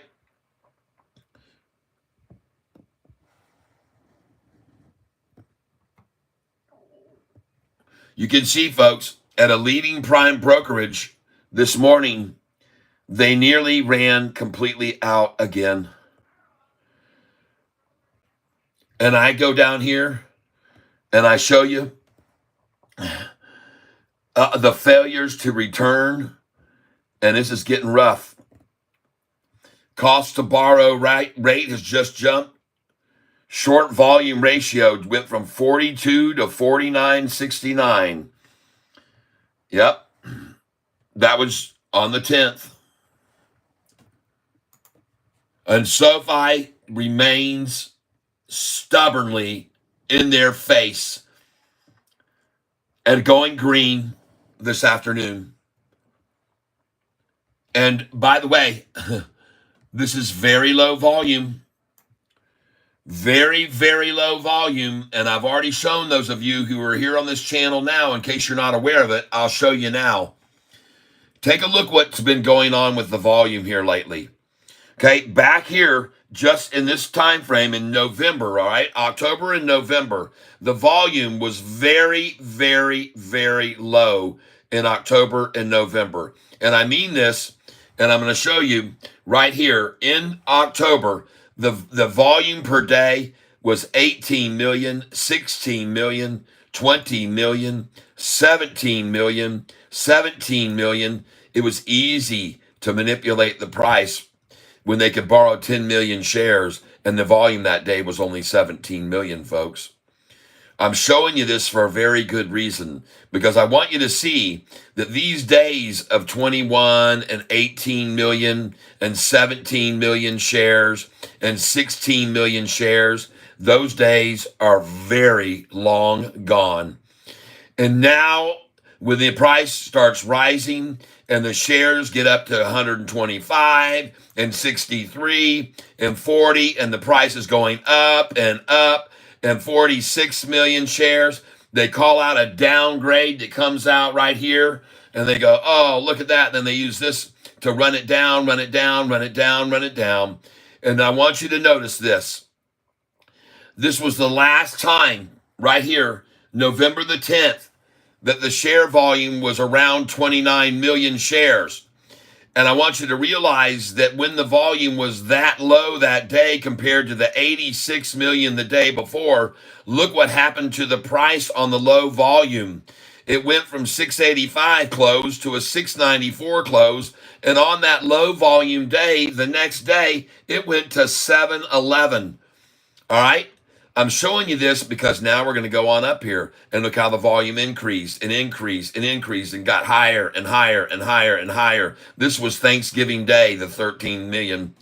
But look at the volume rising and rising. Look at the price rising, rising, rising. The volume rising. It's in the 40 millions now.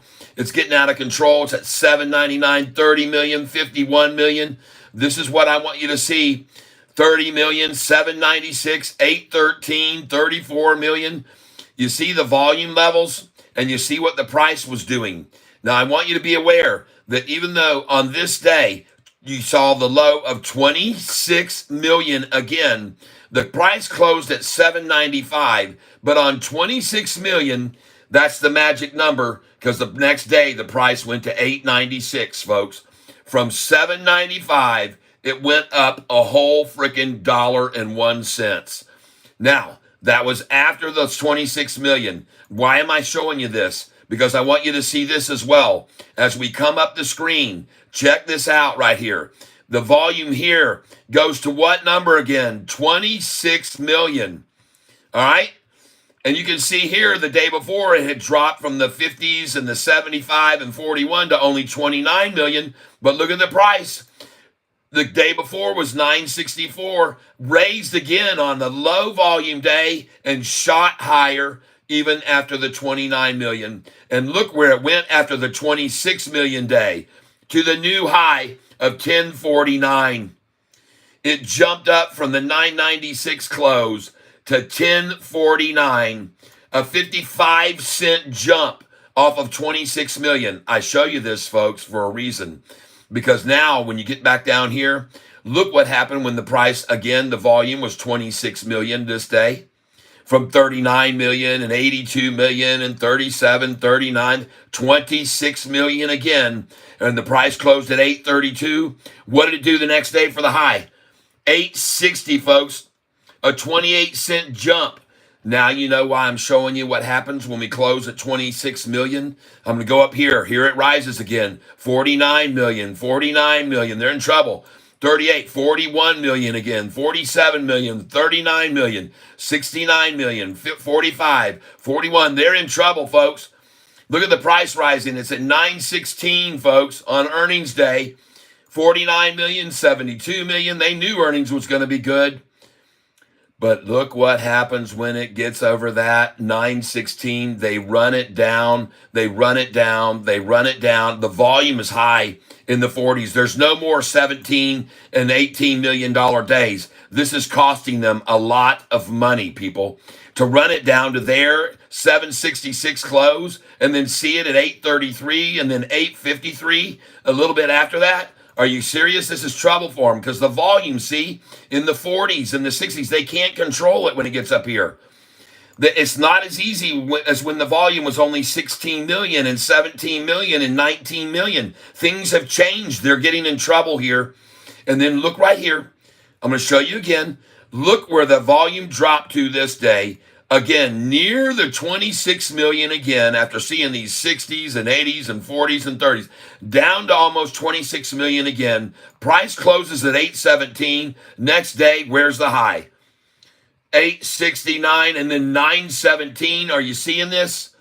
Every time that they get this down here to 26,000, 26 million again, here it is, 26.2. There's the price, $8.99 at 26.2. Where did it jump to the next day? 9.13. Cha-ching. Are you getting the picture? This low volume days of 26 million or so are very good for SoFi. Then the number gets back up into the 100 million, 187, 76, 49 million, 69 million. It's costing them a lot of money to work this price back down here to 682. So much, in fact, that they started naked shorting it on March 11th and didn't return on that day. 39 million shares they failed to return out of the 59 million volume. The reason they didn't return those 39 million shares that day is because they wanted to use them the next day and the next day and the next and next and next. Finally, 6 days later exactly, they on March the 19th, folks, 6 days later, they got the price to fall to 682. And that was it, folks. That was it on 50 million shares. And they borrowed shares they did not return that day as well. And they still have them. And then you can see here again, I want you to be aware of it. Coming up here, look at the volume right here, 29 million. See, they can't even get it down to the 26 million. Now it's 29 for the lowest million, but the price does the same thing when the volume is low. It's at 720 that day, and the next day it's at 758, and then 771.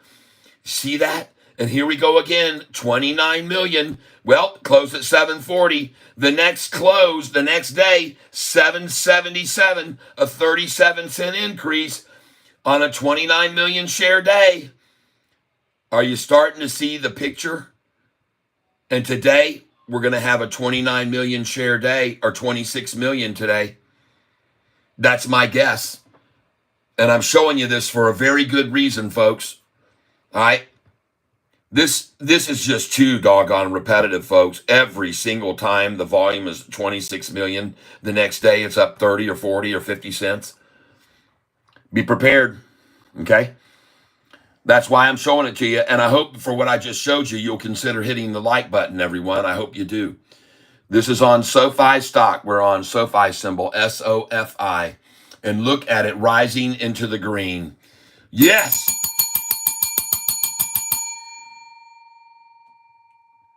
I want you all to understand this very clearly. At this price that we are, every single share this past month, from the 12th, all of these are losing money, every freaking single shorted position. Every one of them for the last 3 weeks had shorted here, shorted there, shorted there, shorted there, shorted there, shorted there, shorted there, and there, and there, and there, and there, and there, and there, and there, and there, and there, and there, and there. All losing.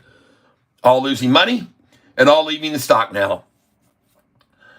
Oh, they're going to get very tired of losing money like this monthly. I think they will. And what do you know? The NASDAQ going through the roof, the S&P 500 just rising steadily, the Dow and all of them, all the CPI fears, bye-bye. Bye-bye. Yep. And I guess right at this stage of the day with the price of SoFi green, and watching them borrow all the shares again today that they borrowed. And I want you to see this, folks. When it comes to shorts, I want you to see the shorts. Oh, I'm not on the right one here. Here it is, right here, shorts. I want you to show you the fails to deliver that came in on March the 11th. And all through this time, all these fails to deliver. Look at this. All the time, the price was falling from 3.8, okay? Look at the price on March the 8th. The price was here at 783 and 795. And folks, right over here on this date, March the 11th, The price was at 795, and they were able to short it. And they shorted the crap out of it from 795 to 761. And folks, the volume was 59 million shares. And on that day, they failed to return 39 million on March the 11th, right there. They failed to return almost 40 million shares. The next day, they added to that and made it go over 40 million to 41 million, and then to 47 million, and to 47.5 million. All the while, they rode the price down until the lowest they could get it. All right. There you go, folks. That's how they did it. That's how they made the price fall from way up here at the $9 and $9.14, $9.18. The way they made it fall was to start borrowing shares that they weren't going to return. That's how they made it happen, folks. They borrowed shares they were not going to return. And this must have been 187,000 shares on March the 5th. And I go over here to March the 5th and I look at the volume. And on the 4th, they didn't return 159. And then the next day, 485,000. And the next day after that, March the 8th, 1.5 million. And then another 40 million shares not returned. Totally naked shorted, folks. And now look at them getting burned.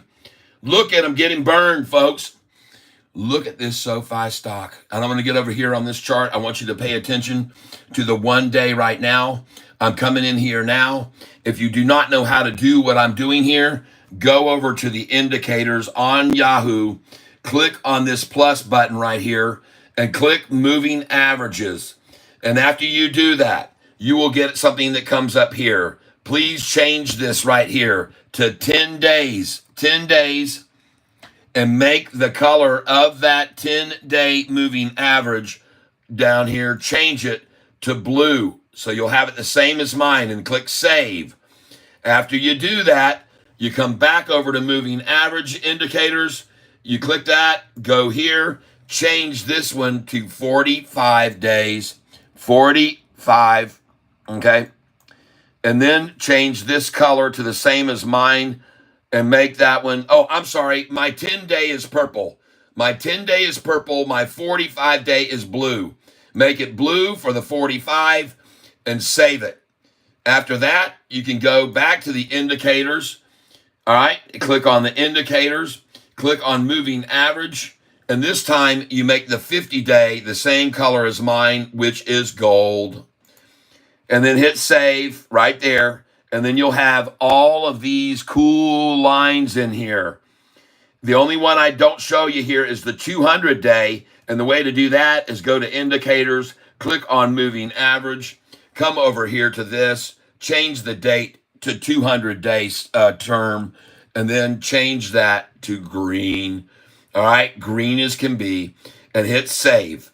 And then you'll be able to follow along with the same colored lines as I do. You see my purple line there? It's 10-day moving average. The blue line, that's the 45. The gold line, that's the 50. And this is the 200-day. And folks, a chart like this is something you dream about. This is a chart you dream of. And now I'm going to move this to the 5-day chart. And I'm going to change this parameter from 5 days in terms 5 minutes to 1 minute. And look at this chart now. Dang! This, folks, in the market is known as a golden cross. This chart you're looking at is called a golden cross. All right? This is a golden cross. When you see the current price, which is the jiggly line, when you see the current price, the 10-day, the 50-day, this is the purple one right here. Let me zoom in on this.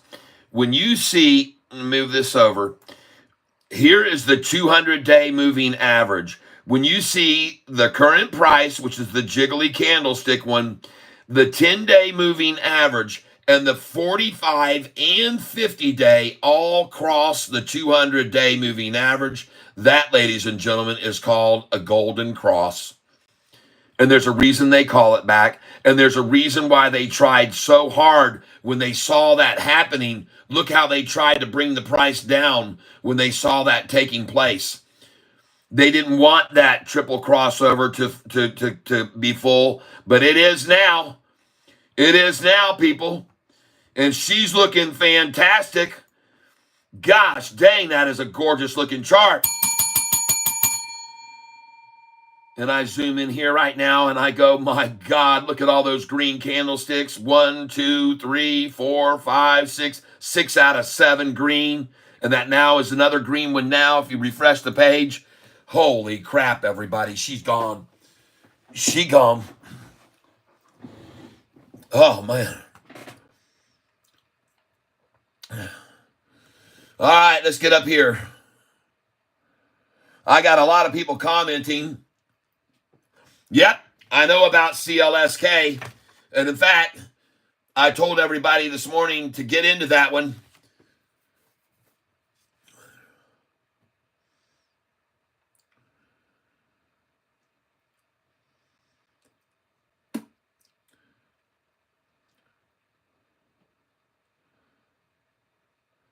Ascension 1, I could be wrong, but I don't think so.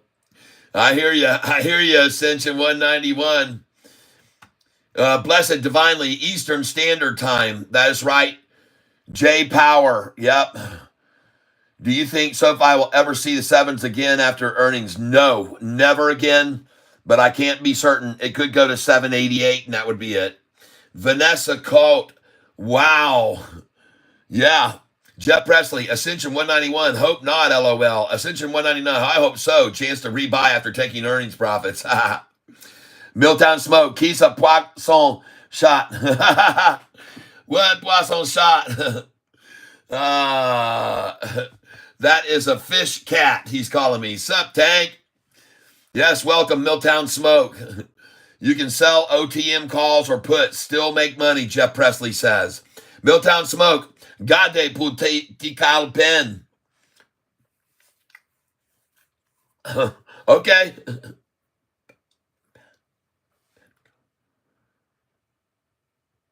Gade Putikal Pen. Got it.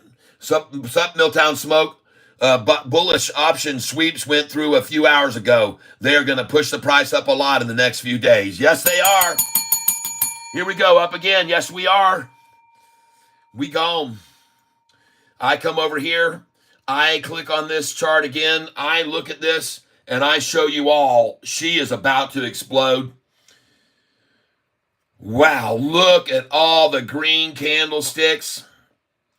The golden cross has formed right there, formed again, and solidified right there off of that point right there. At 1:42 p.m., see you later, shorty. Good luck. Don't let the door hit you. And I want you to see here, look at that sell right there of 180,000 shares to try to stop it from happening. And then they came in with another red one and another red one there for how many shares? 112,000. And then they tried it here with 90,033. And then they gave up, folks, because it was on its way and they could not douse it anymore. No matter what, folks, right now, this throwing away this many shares right here and right there, they threw away 129,000 volume on that moment right there. You might as well be standing over a fire and just throwing your money into it. That's what they're doing, okay?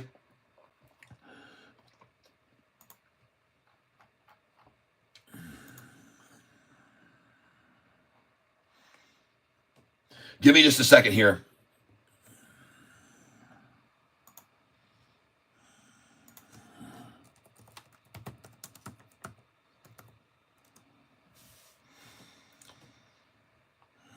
Here they are.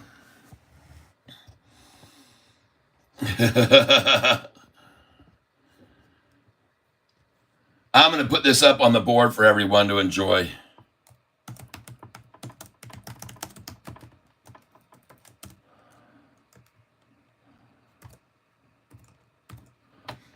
There we go. Putting this up on the message board right now. Shorts right now. Send it their way. See if everybody likes it. Boom. That's what's going on, folks. That is what is going on. Yep, someone down below, just give it up, shorts. That's right. We're above 73 on the Fibonacci retracement levels. The next level is 842. The whales are betting on a range of 5 to 15. Hold this ship steady and we could actually see a double. I hear you, baby. Down here, oscillator reset. Yep. Oh, everybody sees what I see, folks. That we're going to the $8 range next week. Why we red and not up like the NASDAQ? Well, that was past. We're not red anymore. She's green and going greener. Oh, yeah. Oh, look out. Look out. Buyers coming in. Yes, indeed, everybody. Please hit the like button here for me at the same time.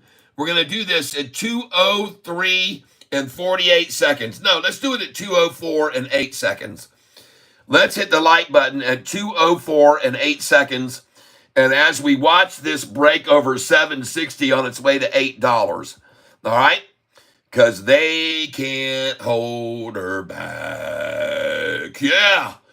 All right, at 2:04, we're 30 seconds away from hitting the like button. 30 seconds away from hitting the like button, everybody. Now we are about 25. And then here we go. We're going to be counting this down to hitting the like button simultaneously. Everyone, please do it with us all at once. And that'll get us even more people over to this channel. All right, here we go. We're going to start now. 10, 9, 8, 7, 6, 5, 4, 3, 2, 1. Hit that like button right now at 2:04:08. Please hit the like button and help me get even more folks over here. Look at her go. Look at her run. Oh boy. Folks, there is massive gap up potential from here. Shorts will have to get the hell out. They've got a lot of shares that they've been failing to deliver lately. Tons of shares that they failed to deliver. I come over here. I show you cost to borrow. I want to show you what they did this morning. Look how many shares they had this morning to borrow. Look at how many they had this morning to borrow right here. Hold on. This was at, well, there it is. Look how many shares they had to borrow here recently.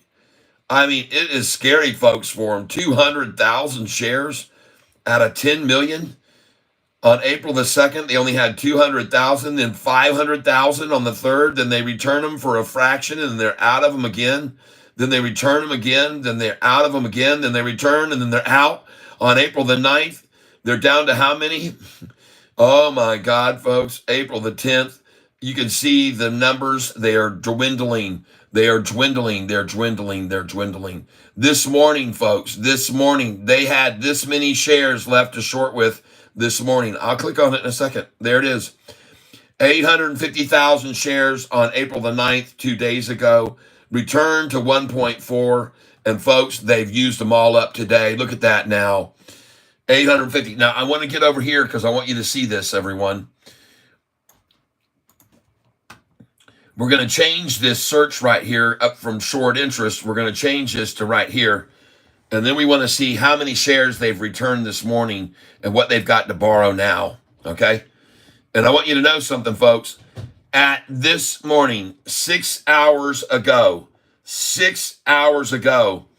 they were down to 200,000 shares left. Now, this is not across the entire market, everyone. You need to understand something. This is at one of the major brokerages. It says here, right here, it says, this table shows the shares of Sofi available to be shorted at a leading prime mortgage. It is not the total number of shares available to short, nor is it the short interest. It does not include data from other brokers or dark pools. It is a sample, a small sample, and it is useful for tracking the rise and fall in demand for shares. Well, I guarantee you that when they're out here, they're out everywhere else. All right. And the reason that this has become so obvious is because if I come over here to shares left to borrow, which I'm going to move across here the screen at the top to over here, I'm going to show you something very interesting. And here it is. Let's move it right there. Boom. All right. Coincidentally, every single time that they are completely out of shares at this brokerage, right here would be a perfect example on December the 23rd.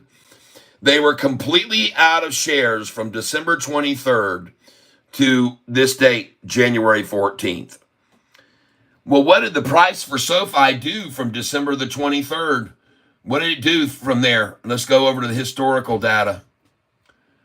And look at that price, 761. On December the 23rd, here was the price in December the 23rd. I'll show it to you right now, everybody, just so you can see. The price on December 23rd was $9.59. There it is, $9.59. And when they ran completely out of shares, look what happened to the price. All right? They had no shares left to short December the 27th, everybody, or December the 28th, or December the 29th. That's why the price was here. The volume was very big on it there, starting to come in. And then on December the 29th, they had to rely on January 3rd to get a downgrade from you-know-who, KBW, on January 3rd, saved their asses on January 3rd and made the price fall from that 903 on that day or whatever for the high. They made it fall all the way back down here to 721 on January the 19th. Well, coincidentally, everybody, on January the 19th, that would be this date right here. Again, when they completely ran out of shares, they were able to make the SoFi's price fall to the lowest they could get it, from in the 8s down here all the way down to 721 on January 19th, because they borrowed every single share again to attack with. Now you know how they get to these prices. Well, what happened from January 19th then to January the 29th? What happened from January 19th to the 29th for SoFi's price? Well, the damn thing went from 721, which is right there at the bottom of the screen, and the next few days, it was at freaking $9.45 because, well, they didn't have any shares on January the 29th. They had none from the 19th until the 29th. How do you like that, folks? You see how it works? When they run out of these shares, and now they're running out. They're running out here. They're getting very slim over here, folks. 300,000. And this time, what are they going to do? Ask for another downgrade? That's what they did here between this January the 19th and January the 29th. I mean, this date here on January the 3rd. That's when the KBW downgrade came out. Go look it up. You'll see. I'm dead on with it, folks. I'm dead on. Now I'm back to SoFi. I want you to know something, folks. I've studied this stock for so long, I can tell what they're going to do. And for those of you that are on this channel with me right now, I have 100 people on this channel with me right now. And I want you to see how well I've tracked this stock. And I want you to be aware that the stock has gone from September having 700 institutions total, 644 long, 644 long only on September 21st. And in 6 months, 743 long only, and total institutions at 804. These institutions are buying because they know where the price is going, folks. These institutions are buying like crazy because they know. All right? You guys need to be aware of this. You need to be very aware of it. You need to be aware of the price manipulation of this stock and how much the stock has been manipulated. I show you now, right here, everyone. On May the 15th, The stock price was at 445. 29 days later, it was over 1023 on June the 14th. The following day, they called up all the downgrades because they had run completely out of shares. See, what you don't know is that from May the 15th to June the 14th, they were running out of shares to stop the price from going up. Here's the date right here. There's the date. Look at it. May the 15th, starting there. They were very low on shares on May the 15th. They borrowed $3 million to get to that low, and then all the way to June the 14th, the price went up and up from $4.45 to $10.23. On June the 14th, the bastards only had 350,000 shares left. That's why the very next day, 3 downgrades came out from Oppenheimer, Piper Sandler, and Bank of America. All right, they had to have those downgrades. They were completely out of shares to borrow, and the price had gone from 445 to 1023, everyone. Big problems. Then after that downgrade comes out, they got the price of 771. They only lost half as much money as they would have. But then 27 days later, back over 10. 9 days after that, 894. 3 days after that, 1170, people. 19 days later, down to 789, below where we are now. And 27 days after that, 918, hit that number 4 days in a row, and they pulled it back to 870s and 918 and 880s, 918 and 870s, 918, 880s, and then all the way down to 641, and it took 66 days exactly to get to 641. Forget about that. 29 days later, like always, 1016. Man, look how many times they've taken this price down and back over 10, folks. Man, you're talking 1, 2, 3, 4, 5, 6 times. They're going to do it again. It's going over 10. And this time it's going to 12. And after that, it's going to 1454. The numbers are 1028. When we go past that, the next number will be 920s. And after that, we'll be at 1028s, and then after that, $12.29, and then the next will be 1454. And I have my reasons for saying such. Okay, and I have a very good reason for saying such. See, what you don't know is, or maybe you do know, but I'm going to share with those people that do not know, that recently Sofi decided to do that convertible note issuance. And those convertible notes, people picked them up, and they were only getting a 1.5% interest. That's why Sofi made this great move and got rid of $600 million worth of debt that was paying 7.5% interest starting next month. And now they're only paying 1.25% to those people that bought the convertible notes. But look here, folks. Those convertible notes that they offered, okay, Sofi has an agreement that the price that they got the convertible notes was $7.27. Now, those that got the convertible notes can convert them into shares for $9.45 per share, but they can only convert them into those shares at $9.45 if the Sofi price hits $12.29. All right? And it has to trade for over $12.29 2 out of 3 weeks. So they cannot do anything with these convertible notes until the price hits there. Now, once it does hit this, they can convert them into shares, and I think they will, because they can cash them if they want, and they'll make 30% from the 727 to the 945. That's a 30% gain. But I think they're going to convert them at 945 and then push the price past 1229 to 1454, because at 1454, folks, they will have doubled their 727 get-in price, and they're going to sell them at 1454.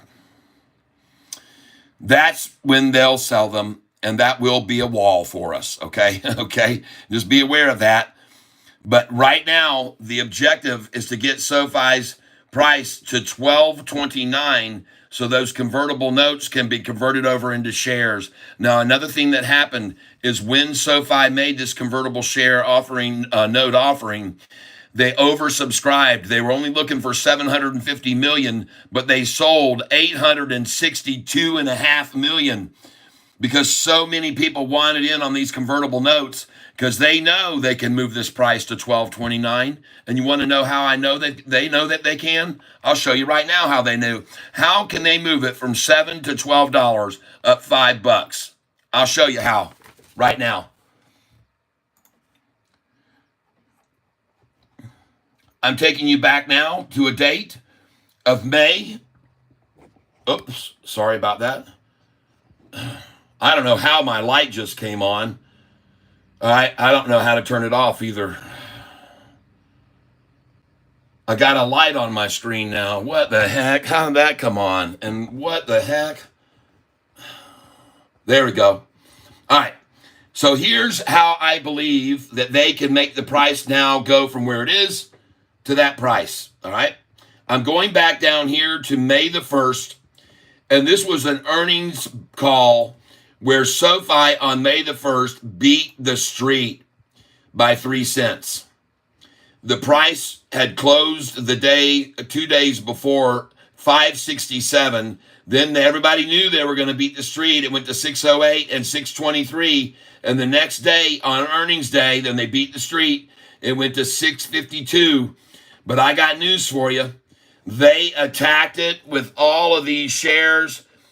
125 million, 115 million, that's 240 million. Then they used another 64 to make it 304 million, and this was 364 million to make the price to fall on Chiaverini Day to this price of 459.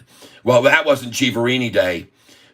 After it started rising, and this is the first day I bought 200 shares at that very price right there, cha-ching. That's the first time I bought SoFi stock on that day, and I paid $4.59 for 200 shares. Then the price started rising, and all of us in the table, we had a group called the Knights of the Round Table, still do, and Double K is one of them in it. Chris is another one that's in it. I've got another one named Dave, and we're all in it. And folks, look here.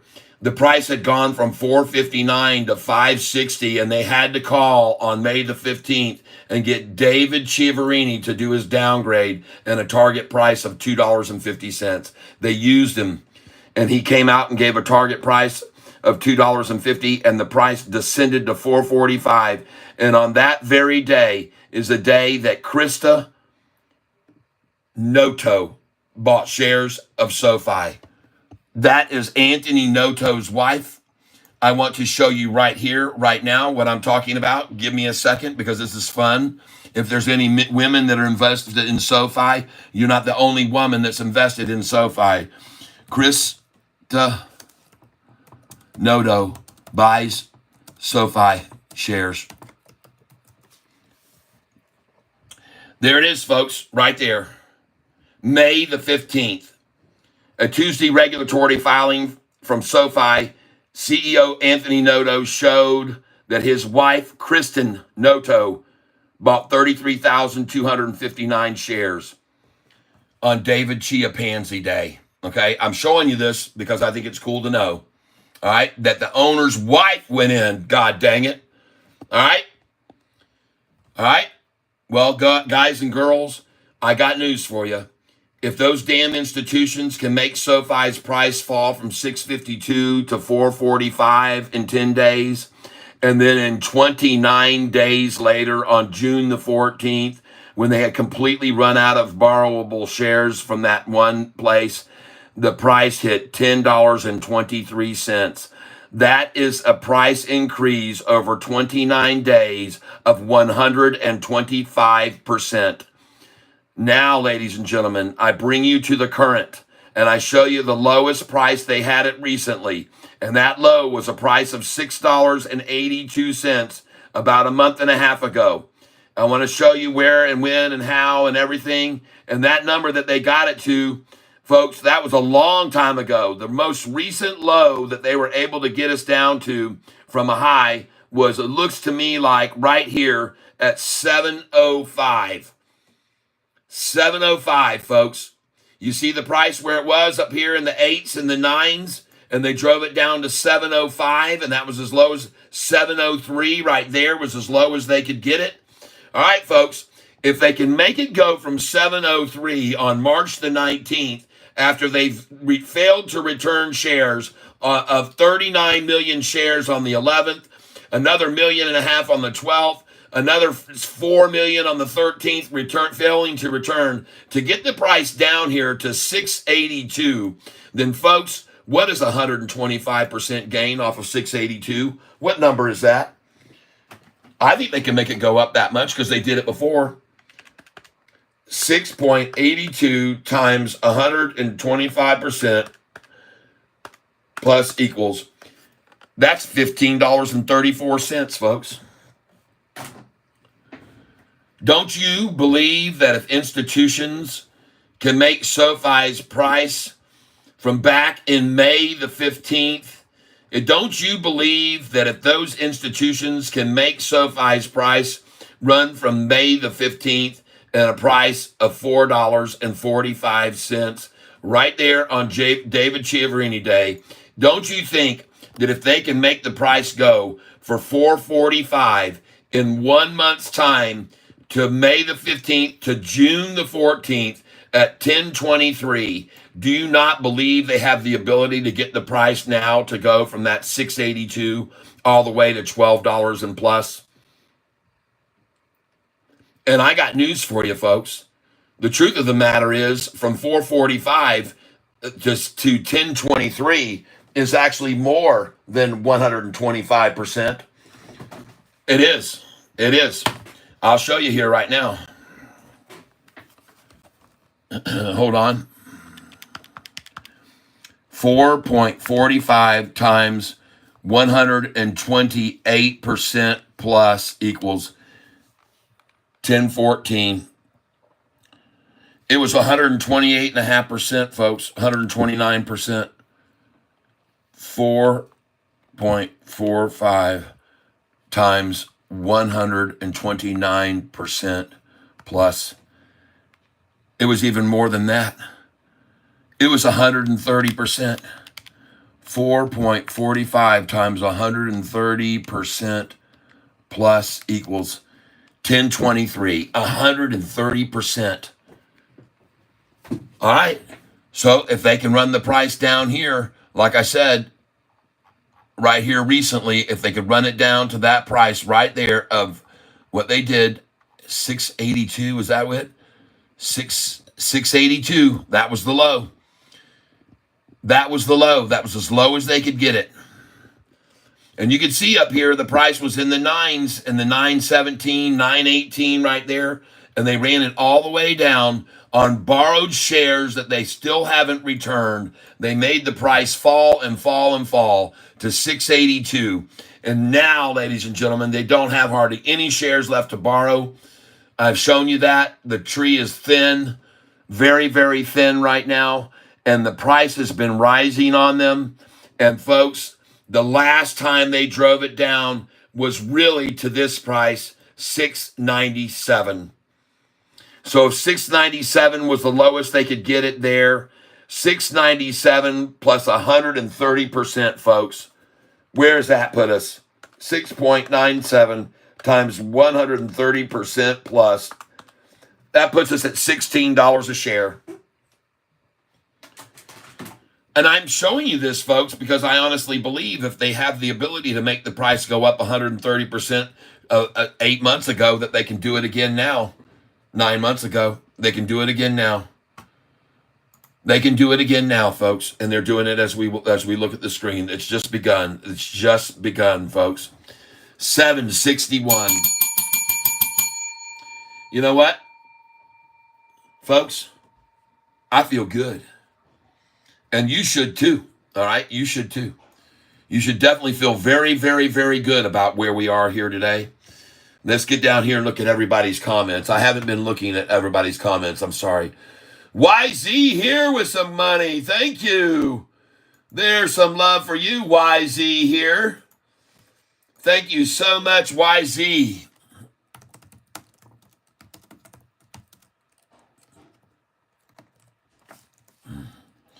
Thank you so much, YZ. You are the man. Dude, thank you, thank you, thank you. I think it's dude. Oh, yeah. All right. Just saw that. Now let's get back up here. Jeff Presley, Sup, Milltown Smoke. Bullish option sweeps went through a little while ago. They're going to push the price up a lot the next few days. I agree, and it started now. Katie Wentworth, Wyndham Clark is even so far today, the 29th. All right. Place at the Masters. It's early, though. Okay, gotcha. Wearing that Sofi shirt, too, I bet you. YZ here. That was an excellent analysis, Catfish. Thanks for that. You're welcome. Bill McDaniel, love your passion, brother. Thank you, man. Mopar for life. E-Trade, Morgan Stanley tanking after being confronted with money laundering claims. Watch out. Told you something was wrong with them, Tyler.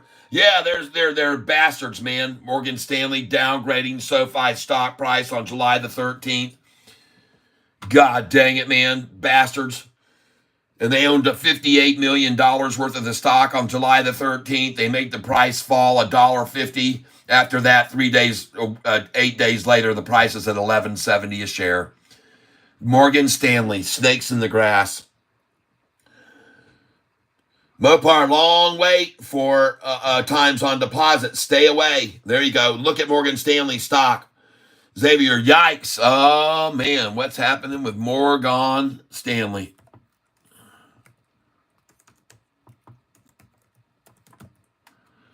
JP Morgan.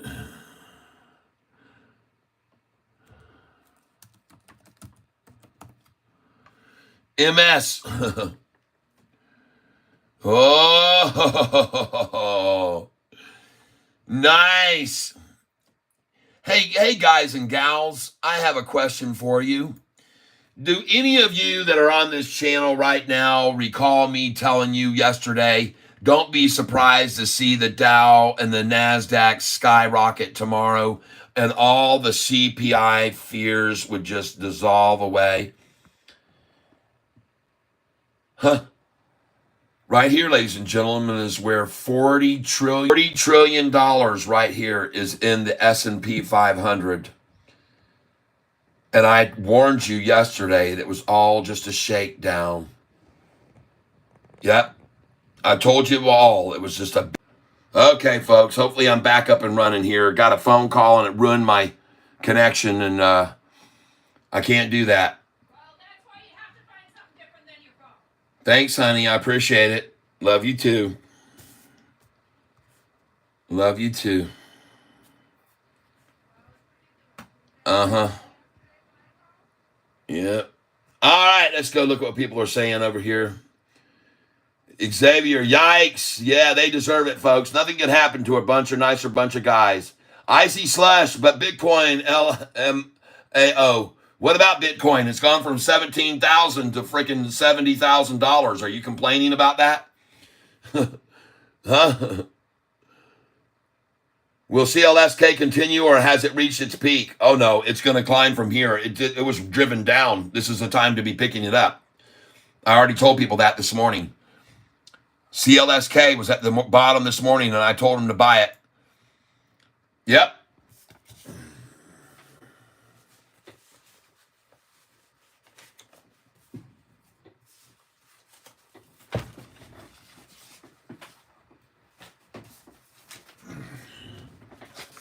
Just give me a second here.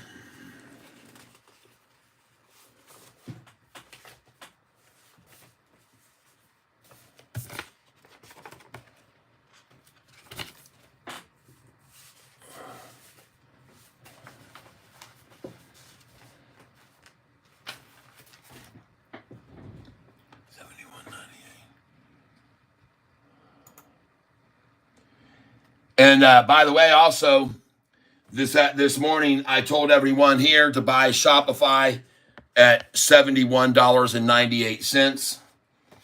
And it did, in fact, break back over just like I thought it would. So that was a good buy there. And we're looking at another one here, BITF. No concerns at all. I don't give a damn about that. I know where it's going. It's going to be the same as CLSK. And I told you to buy CLSK yesterday, everybody. When you were here on this channel, I told you it was in a dive. They were attacking it and get in. I said that to you yesterday. Everybody knows what I told you. I told you to buy it yesterday. I told you by looking at this chart that every single time they've attacked this thing down, it's always risen off of this number right here. Right there.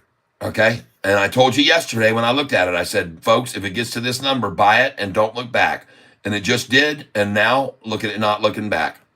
Oh, I'm going to get over here where you can see what I'm talking about so you can see this.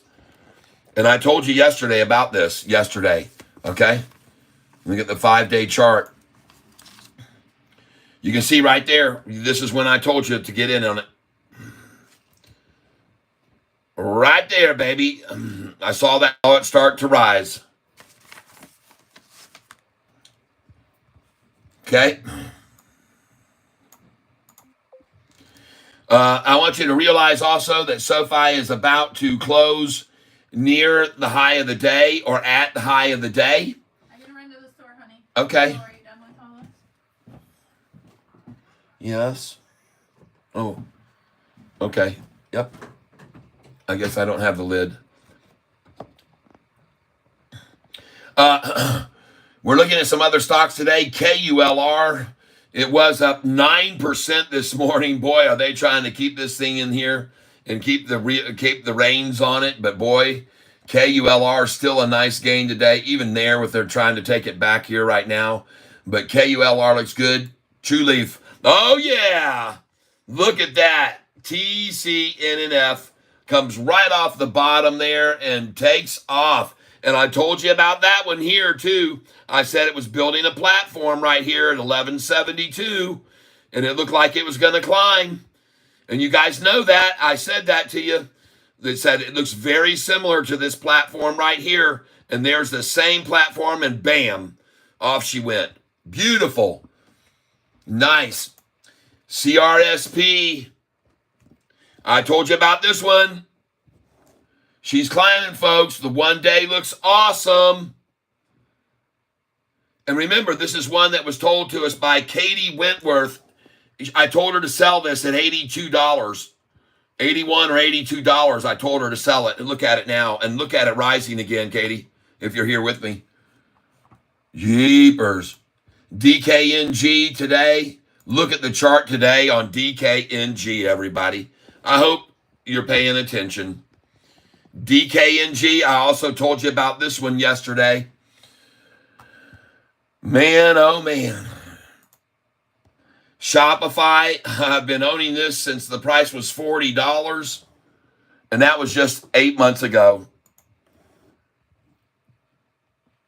BITF, the only one red that I'm looking at. CLSK hit its bottom, and it is off to the friggin' races. Buy it right now, folks. Catch it on that little kickback. Buy it right there at 1580. You'll be glad you did. It's just a little tiny kickback, and then she's off. Look at it all day long. She's done the same thing. She's going to do it again right there off of that. You can see the amounts that she's dropped each time, and she's dropped that same amount right here now. Right there.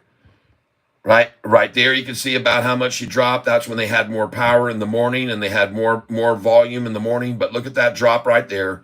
See that small drop? Look at that drop right there. Look at that drop there. Look at the drop that's right there. And you got to know, folks, boom, off she goes. I say pick some up there. 1582 just went to 1583. Now, I could be wrong, and I'm not telling you. Now, 1585, folks. There she goes. All right. Now we're looking here at another one I've told you to keep an eye on. GCT. I told you yesterday to buy this stock down. It was down in the trough right there. I told you to pick it up. I told you every time they attack this stock down, you need to buy it. And there it is, attacked down all week long. And then yesterday was the bottom. Could have bought this thing yesterday right there at $30.94. And now she's at $34. All right. Next. Oh, man. FNGR. FNGR up 4% today. Someone talked to me about this yesterday. I said I wasn't sure. I said if you buy some, just pick up 100 shares. Don't go in too heavy. But if you did, congratulations. You're up nicely today. All right. 10X. Nothing happened. And it's not going to for another year. Just watch. Be patient. F-Cell today. F-Cell. Finally up a little bit. Nice to see it actually start to make a little bit of a move back up and recover today. Very good. Glad to see that. Nice. Back over to the S&P. This is where $40 trillion is in the stock market. And look at that chart. Where's all the CPI fear now? Where did all that CPI fear go to? Can anybody explain that to me? All of yesterday's CPI fear just seems to have just drifted off into Nowhereville. Yep. And I told you it would. I told everybody here on this channel yesterday that the CPI data was just a way to shake out the tree.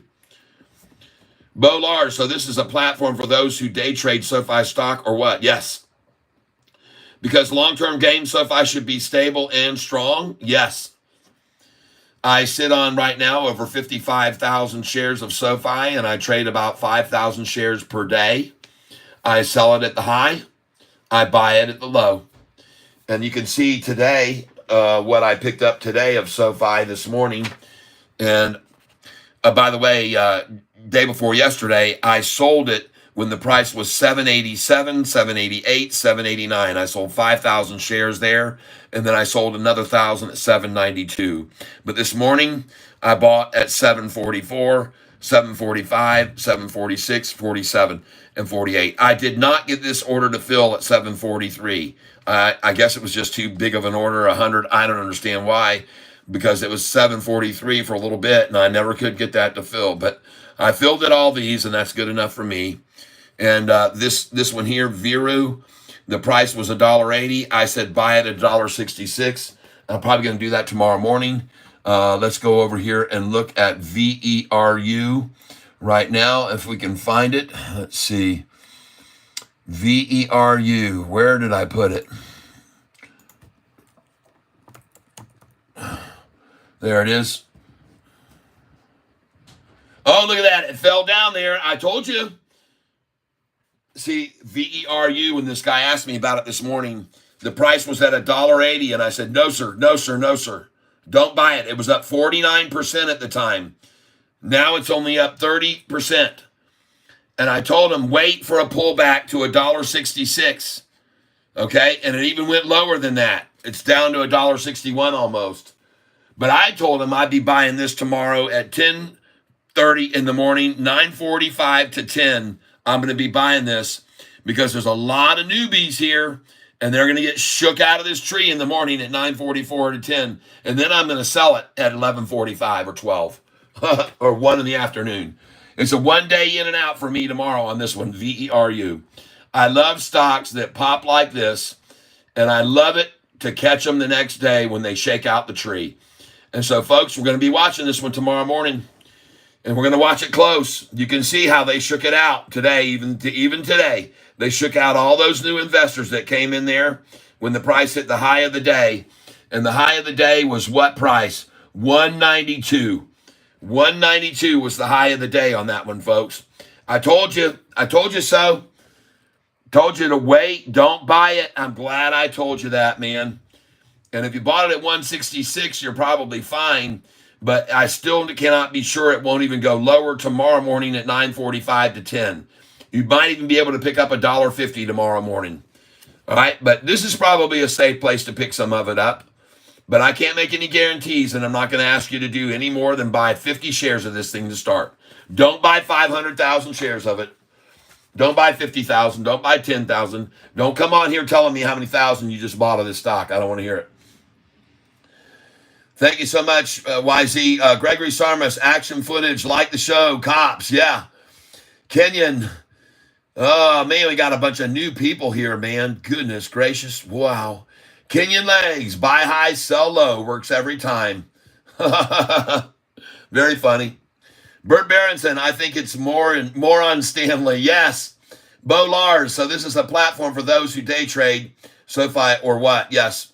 William, do you think, no. By the way, I keep 50,000 shares. 50,000 shares of that SoFi stock I hold right on through.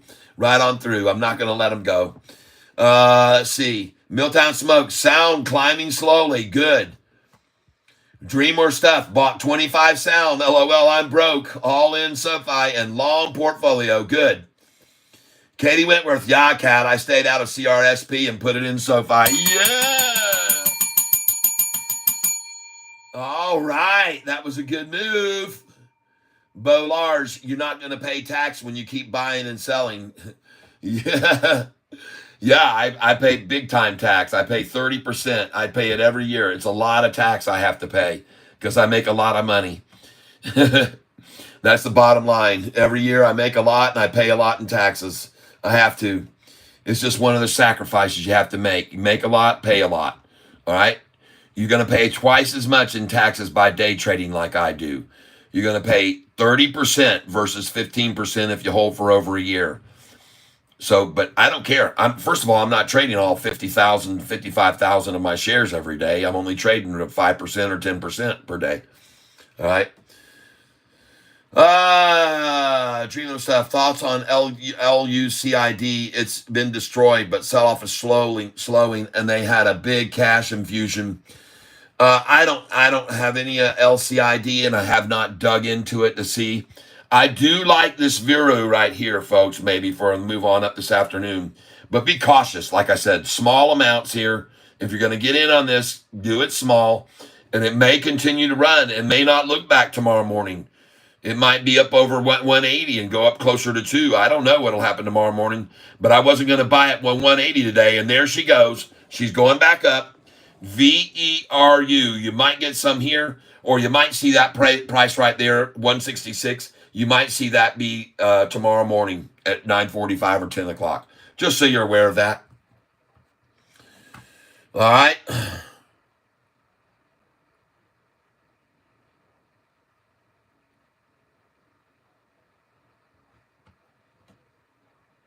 I'll take a look at LCID, but I am not going to buy it probably here. But I'll look at it.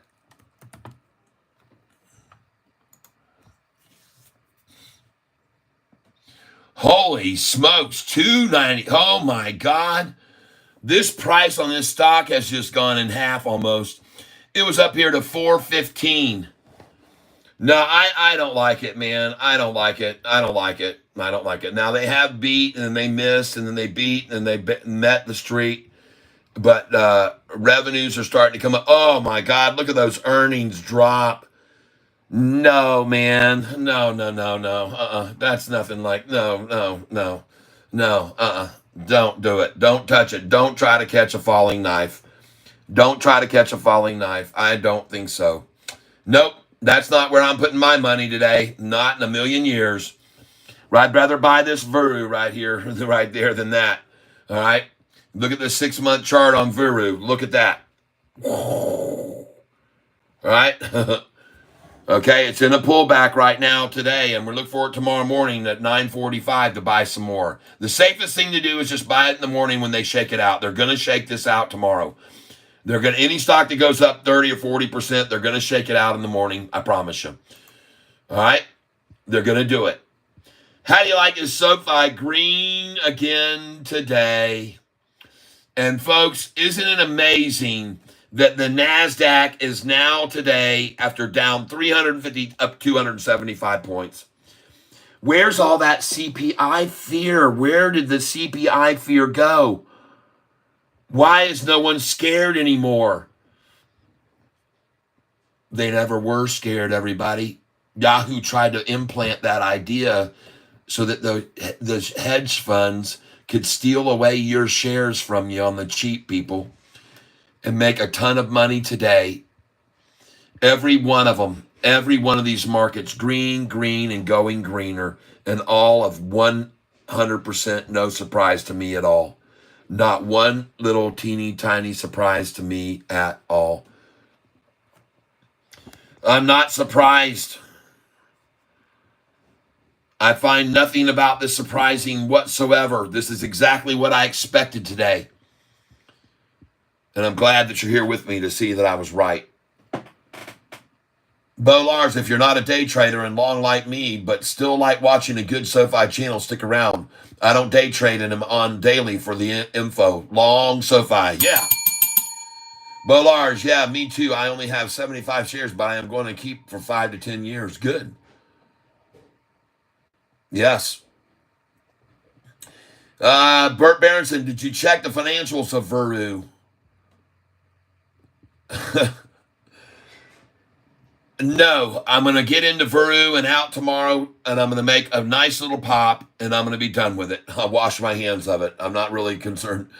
Vuru, I'm a SoFi guy, man. I'll play this Vuru for a little play on it, but I'm not relying on that for any long position to take up on Vuru. I can promise you that. I'm not interested in doing that one single teeny tiny bit. I'm going to make money off of it tomorrow, off the gullible, just like the hedge funds are going to do. 10 days ago was the last news on Vuru. There's no reason for it to be up 40% today that I know of. Pump, dump, and they're going to dump tomorrow morning, and then it's going to rocket up, and I'm going to make that run up, and then I'm going to cash out, and I'm going to leave it goodbye-bye. I don't need to look at anything here except their losses are getting higher and higher recently every single year. That is not good. Their revenue is shrinking. Their losses more and more and more. And this looks horrible, folks. And so to me, this looks like a pump and dump. And I'd get out right now. Whoever would just ask me about it, if you own it, get out. Get out and buy it tomorrow morning at $1.40 or $1.13. But we'll see. We'll see if I'm right or wrong. I could be wrong, but I don't think so. I don't think so. Now, we're here, all 78 of you on this channel with me right now. I'd like to ask you to do me a favor, okay? And that is, right now, the time is 2:49. I'd like you at 2:50 and 8 seconds to please hit the like bell all at the same time. And that would get us more people over to this channel and more potential investors. 10, 9, 8, 7, 6, 5, 4, 3, 2, 1. Hit the like button right there, 2:50:08. I would be very grateful if you would do that for me.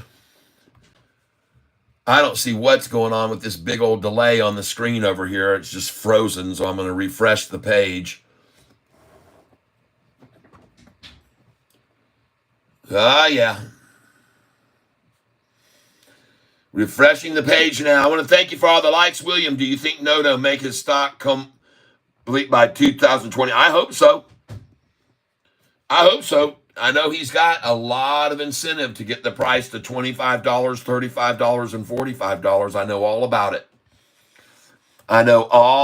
about it. People. Man, look at all that love coming in here. Thank you very, very much for all of that love. Thank you, Bo Lars. I'm glad that you did subscribe. I appreciate you doing so.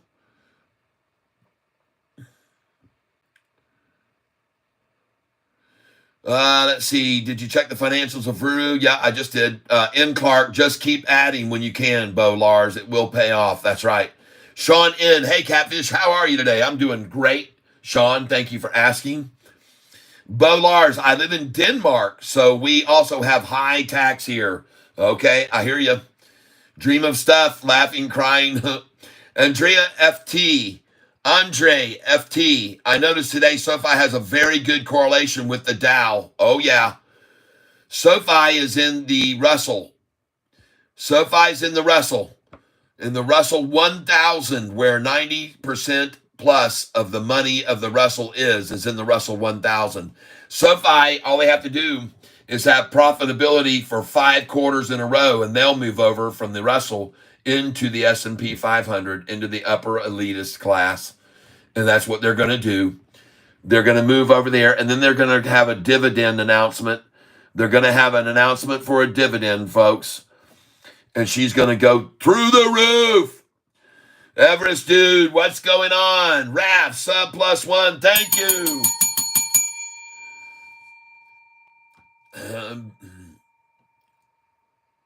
I do not want to buy Tesla. I don't like electric cars. I don't like the whole electric concept.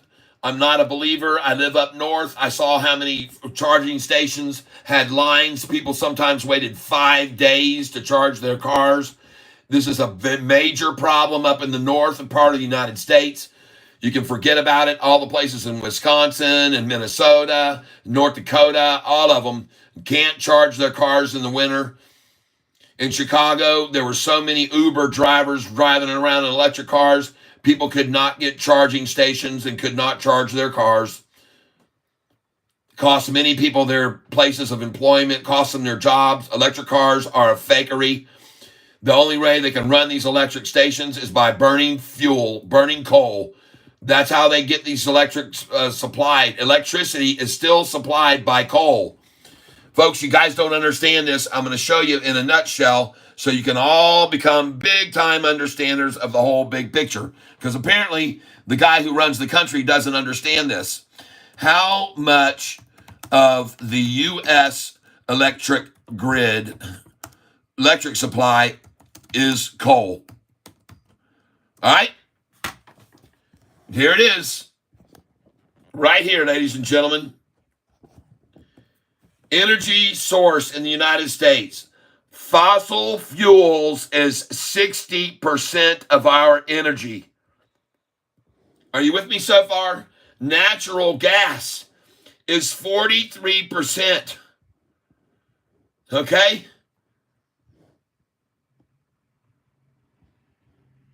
All right? You like Sofi? I sure do. I like it a lot. Coal, right here, coal. Look at that.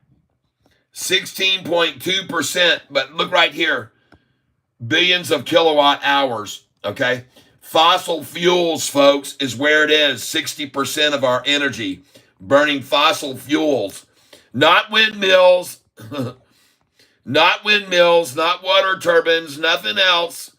Not solar, folks. Fossil fuels. I just want to make sure you understand so you're not confused, okay, everybody? Don't be confused. God dang, man. Unbelievable. Got Joe Biden apparently also does not understand that you cannot melt steel with gas. Natural gas won't melt steel. I'm going to come over here again to this page, and I'm going to type in here, steel companies, coal, here, steel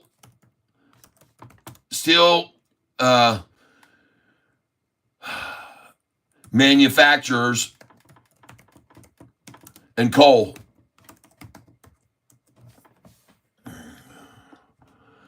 Coal for steel production, okay? It is a known fact that all of our coal is used to make steel. It says, do we really need coal to make steel? Yep. Well, we do. All right. That is for sure. I can guarantee you, you can never reach a temperature hot enough to make steel unless you're burning coal. All right. It says coal is burned in the steel-making process, and nearly all of the carbon in the steel-making coal ends up in our atmosphere. Steel making with coal is dirty. It is an incredibly carbon-intensive process. But folks, that is what they have to use. Okay? You cannot melt and create steel with coal. It's never going to happen. I mean, without coal. All right? It's never going to happen. There's no other way.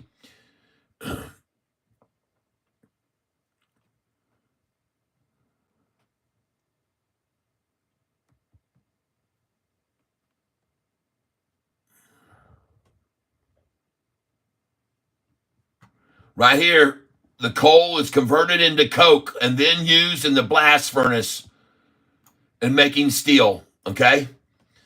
It says right here that coal does three things in the process. It is burned to supply the huge amount of heat required. It supplies gases to strip oxygen from the iron ore, and roughly 1% of the coal ends up as carbon in the steel.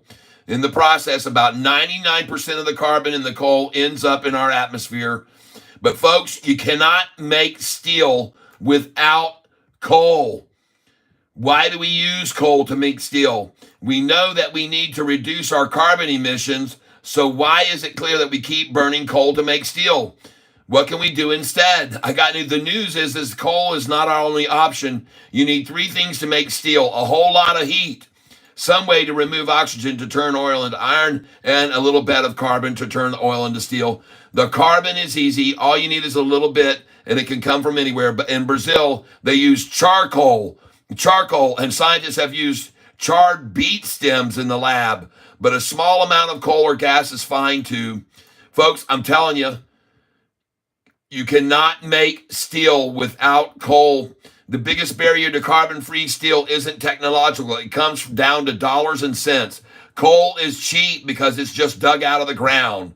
Renewable energy is more expensive, but that gap is closing every day. Oh, coal is only cheap if we ignore the massive cost to the environment and our future when coal is burned. If we consider the full cost to ourselves and our planet, folks, this is all a myth. You're not going to make any steel without coal. In the meantime, we need to reduce our use of steel-making coal as much as we can. Fortunately, 70% of the steel is made with coal today. All right? 70% of the world's steel is made with coal today. The other 30% of the world's steel production uses electric arc furnaces, fed with recycled steel or iron smelted with natural gas and hydrogen. Folks, I'm telling you, and by the way, in case you didn't know this is interesting, a little interesting tidbit. While Joe leans into the podium and tells everyone he's going to close all of our coal factories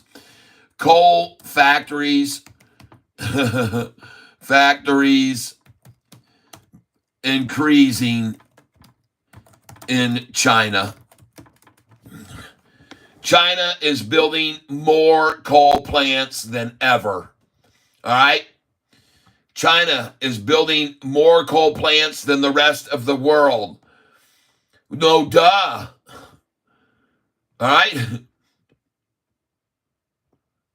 It says in the third quarter of 2023, China permitted more new coal plants than all of 2021. China permits 2 new coal power plants per week. Folks, I'm telling you, they're no dummies. If you got Joe Biden leaning forward telling everybody in America he's going to close all the coal factories, who do you think is going to step up and make the steel for the world? All right, I'm just showing it to you. You can either listen or not. All right, let's go see what these people are saying. I make so much with Muhammad, thanks.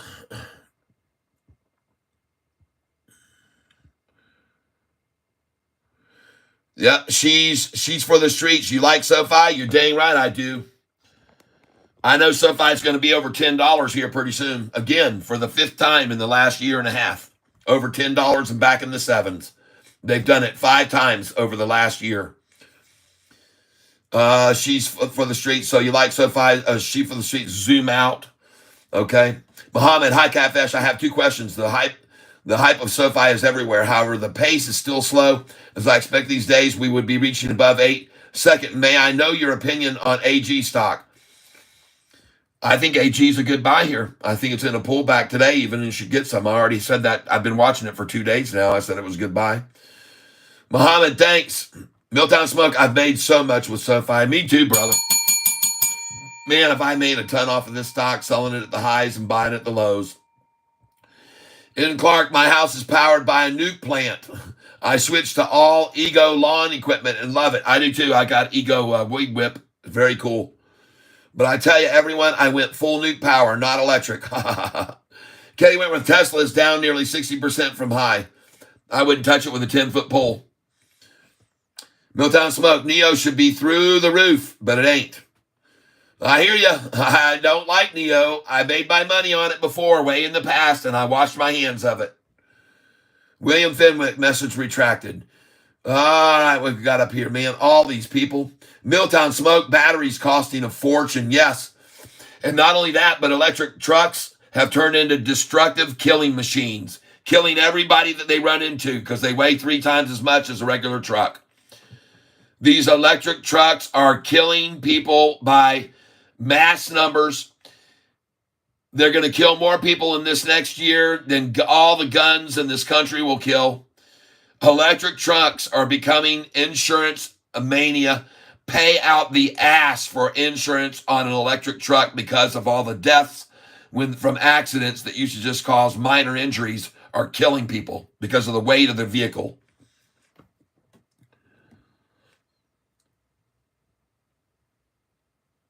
And the cost of the batteries. I saw an article on Hyundai, the Scion, I think is what it's called, or something like that. Not the Scion, but something similar to that.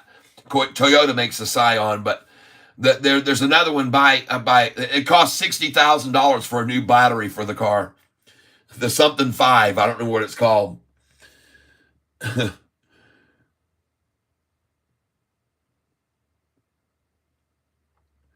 Yep. All right. Katie Winworth says, I would say SMCI is going through the roof. Thank you, Katie, for letting me know. SMCI. Let's go look at it. SMCI. Golly, look at all these stocks I have on here. SMCI.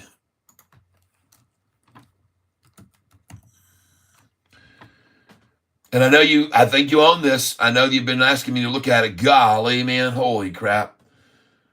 Super microcomputer. I mean, it's pulled back now, but man, yep. Look at the doggone 6-month chart on that one, folks. It is pulled back quite a bit and it's dropping. I wouldn't buy this here. I definitely would not. Sorry, but I'm not into it. Not there. Tesla has the humanoid coming. Might be a couple of years, but it's coming. Yep, Tesla. Good for them. Apple is good. I don't invest in it, though. Dream of stuff. Man, have you seen iRobot? I don't want that humanoid near me. I hear you, Dream of stuff. Katie Wentworth, I wouldn't drive a Tesla if you had a gun to my head. There you go. Milltown Smoke, tomatoes, tomato. Producer TRNC, Joe is drooling on the podium. Yep. Forrest L, you're missing out. At Katie Wentworth, they are pretty badass. Oh, I know they're badass as far as the way they drive and how fast and their acceleration and everything. But I wouldn't own one up here in Michigan where we can't get any of the power stations to work. Joe, speak, huh? This is real life. Yeah. Yeah. Sean in, 230. 23, I live in Canada, and our government has a target for 2030 to reduce our emissions by increasing carbon taxation that's pushed on the citizens here. But if you do the actual math, you see that our reduction in carbon output will equal 1 day's worth of China's production, which is kind of ridiculous. Absolutely. Yep. Forrest L says, I don't own one, though. That article was probably written from a private jet on the way to a luxurious ocean vacation in a 25,000 square foot vacation home. Yeah. Sean, and you see that our redirection in carbon output will equal 1 day's worth of China's production, which is kind of ridiculous. Yep. I also live in cold climate Maine. I'm not getting stranded. That's right. I got to go to work. Bye all and good luck. Hey, Rick, thank you. Milltown Smoke, peace and grease. There you go. Elijah Pate. My thing with Tesla is eventually they will have every road mapped out and will be able to use that data to automate traffic. It's more about data for me. I hear you. Good. I hear you. Daniel Davis, crash tests are terrible on the Cybertruck. Oh, yeah. Milltown Smoke, Johnny Cabs from Running Man. There you go. Yes. Yep, Red Squirrel, Globe Livestock, GL, is now down over 60% for the day. Suspected insurance fraud. Oh, my God. Gregory Sarmas, have a successful day, everyone. Thank you, Gregory. Thank you for your presence here on this channel. I hope you appreciate some of the information that I provided today. And you can certainly see Sofi has done nothing But the same thing on this chart that it's doing on the 6-month chart, folks. It looks virtually identical. Let's go to the 6-month chart and see what Catfish is talking about. Look at that chart, folks. Just look at that gorgeous chart following right up my trend line there. Right up the trend line, exactly. Just like it should, folks. Just keep rising. And look at it crossing over my trend line now. I mean, it is, folks. Right at this very moment, it's going to cross over it right now. This afternoon. Let's go to the 5-day, 1-minute chart.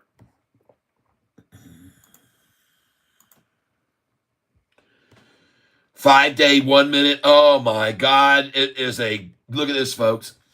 This is the current, when you look back over here, this is what I want you to see. Look what the heck happened right there. Wow. Oh, that was 316 yesterday afternoon. That was 316 and a price of 789. Folks, I'm going to be selling there again. That was a test right there. They tested it right there. They put in massive buy orders and they ran it up to see how high the resistance would be. And that number that it was right there, 789. This is a test of the emergency bailout system. This is only a test. At 316 yesterday, they put in probably millions and millions, bought every share up, and the price shot up to that price I'm showing you, and then shot back down. And they just tested the water right there to see where the level of resistance was. I've seen this before. And there it is right there. That's the price, $7.89. Folks, they're going to run it down from that. When they get it to $7.89, I hope you sell $7.88, $7.87, because they're going to pull it back to $7.55 or $7.66 from there. And then she's going on over 8, and then she's going to not look back to 7s again ever. That's what I think. I could be wrong, but I don't think so. Coming down here, loving what I'm seeing. A beautiful day is ahead of us this afternoon. 22 million shares traded, folks, at 309. And for anybody that's here new to the channel right now, you might want to look at the history of this chart on days when the volume has been low. All right? On days when the volume was extremely high, we don't see much movement. But look at right here. When the days of the volume was in the 40s, and by the way, I go over here and I go back to just October, and I show you that in October, the volume was 17 million shares a day, 17 million, 20 million, 21 million, 16 million, folks. Those days are over. Those days are over. And now this is what I want you to look at. Look at each day when the volume was real high in the 30s and 40s and up here. Look at the high volume. But look what happens on a day when the price hits a low volume like here of 26 million shares. Look what happens the next day. The price closed at 795, 26 million share day, and it opens and goes to 894, 99 cents the next day, hit 896. Up $1.01. Now I'm going to rise up here. Look at the high volume again. 40, 50, 70, 40. Look at here. Once again, price 29 million. And even 26 million. Look at the price the next day after it settled out at 26 million. $10.49, the highest it's ever been in the last 8 months. Come over here again. Here comes the volume. High volume. Very high volume. There's 26 million again. Closes at 832 on 26 million. Low volume. Closes at 832. Next day, 860. Cha-ching. All this high volume again. High volume. Very high volume. Look at how 69 million, 49 million, 72, 286. 119, 70 something, 50 million, 40 million, costing them a lot of money now. It's not 17 million a day anymore. It's not 20 million a day. It's not 18 million a day. It's a lot more volume now, folks, because there's a lot more eyes on this. But look at the day it hit 27 million shares. Look at the price, 817. The next day, 8 69, and the next day 917. Now look at this volume. 46 million shares, 66 million shares, 42. Oh, there's 26 million shares again. 26 million shares. Price is at 877 that day. 26 million. What's the next day? 35 million. Price is at 913. Are you starting to see how this works? Then you got this massive volume again, massive volume, huge volume here, 49 million, 69 million, 52 million, 50, 61. Where's the 11s? Where's the 16s? Where's that 17 million a day? Well, here's a 27 million. Price was at 745, 27 million that day. And what did it do the next day? 760. And I want you to be aware of something. Down here we are at 29 million again. Price was at 720 close on 29 million. And the next day, 758. And the next day, even higher. Are you starting to see something here?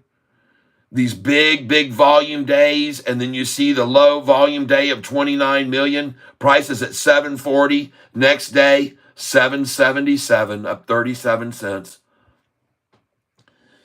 Got 56 million shares again, 46 million shares, 53 million today. We're going to have 20-something million. What do you think's going to happen to the price tomorrow? Well, something tells me if we close at 761 today, we're going to be at 791 tomorrow, or 798 for a high, or maybe even over 8. Because that's what they do every time. Every time they shrink back and control the volume to these low numbers, the next day it spikes, folks. I showed you about 8 times right there that they did it. Does that make sense?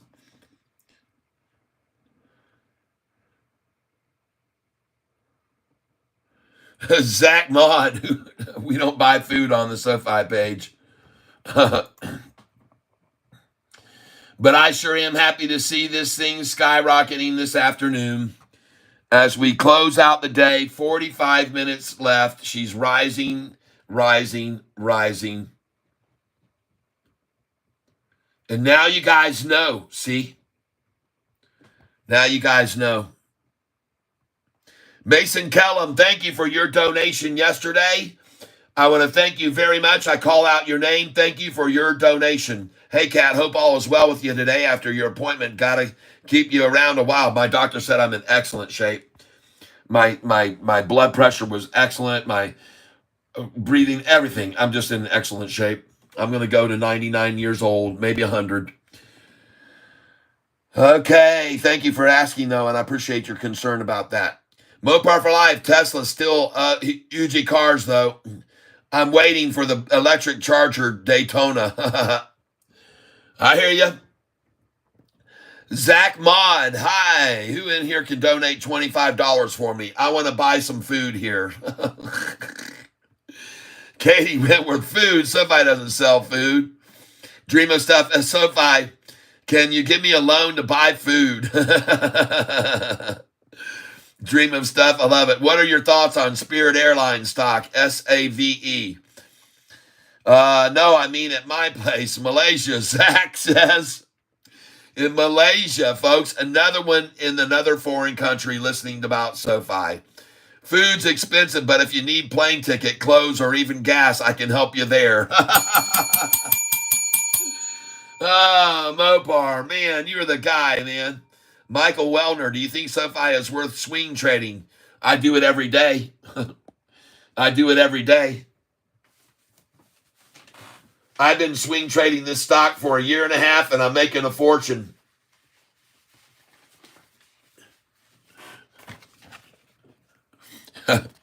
Mopar, Milltown Smokes, groceries. Michael Wellner, check a look at this, my friend. Michael. Swing trading this stock. Starting October 31st. This price was $5.44 a share last year. In one day, the price went to $6.47 for a gain of 19%. Short it there at $6.47, and 8 days later, it's at $4.94 on November the 9th. Go long, you made 31%. Go long there, wait 6 days, and sell the thing right here at $6.13, 6 days later, and you made a 24.2% gain. Short it at $6.13, wait 44 days, and sell it buy it back at $4.24, and you made a 44.7% gain. From $4.24, go long, and you have 34 days for the price to almost double to $8.24, and you made a 94% gain. Wait 84 days, and from that short position, $8.24, on April 26th, you're out, buying out at $5.66, and made a 45% gain. 5 days later, after that, the price is at $6.54, and you went long there at $5.66. You made another 15.7%. 3 days after that, the price is on May the 4th at $4.59, and you've made a 42.5% gain from your shorted position. Go long at $4.59. 6 days later, price is May the 10th, $5.60. You made another 22%. Shorted at $5.60. 5 days later, it's at $4.55 on May the 15th, David Chiavrini Day.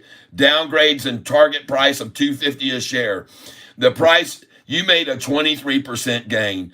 Go long on the $4.55 price. Wait 30 days, only 30 days, and the price is $10.23. You made 120, and it's actually 130%. I just calculated that today. Go short at $10.23, and 9 days later, the price is $7.71, and you made a 32% gain. 27 days after that, the price on July 19th is back to $10.13. Shorted at $10.13. 9 days later, the price is $8.94. You made 13%. Go long at $8.94. 3 days later, $11.70. Cha-ching, you made a 30% gain. Short it there at $11.70. 19 days later, you're getting out at this $7.89 of your shorted position. You made a 48% gain. 27 days later, you're selling that shorted position at $9.18. The long position. You made a 16% gain. Wait 66 days, and this is the longest period ever between a high and a low. 66 days. Wait that many days, get out at $6.41. That's right. Go long at $6.41, make a 43% gain. After 29 days, get out at $10.16, short it there. You made 58%.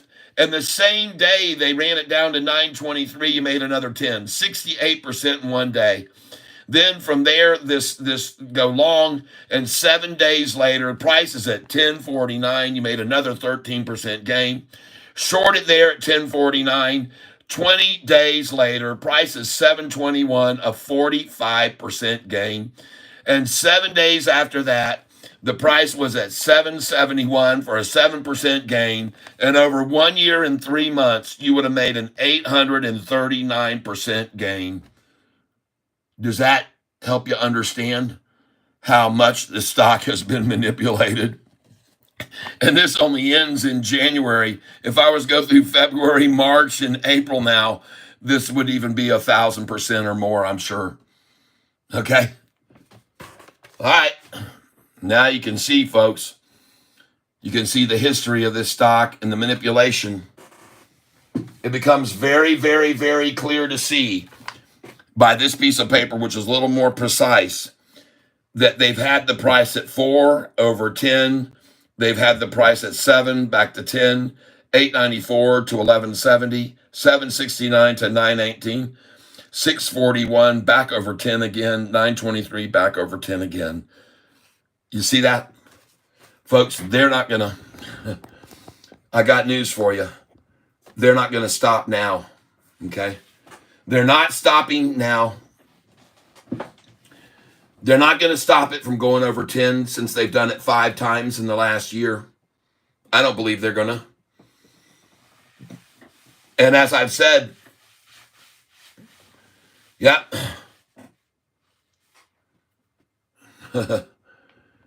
Yeah, they're not going to stop it, folks. They're going to keep on doing what they've been doing for the last year and a half, and they're going to keep getting very rich doing it. And you can too, right alongside me. All right? I'm Catfish Tyler, and I'm here to tell you that we can make a lot of money off of this SoFi stock and all the other ones that we're trading in and out of too.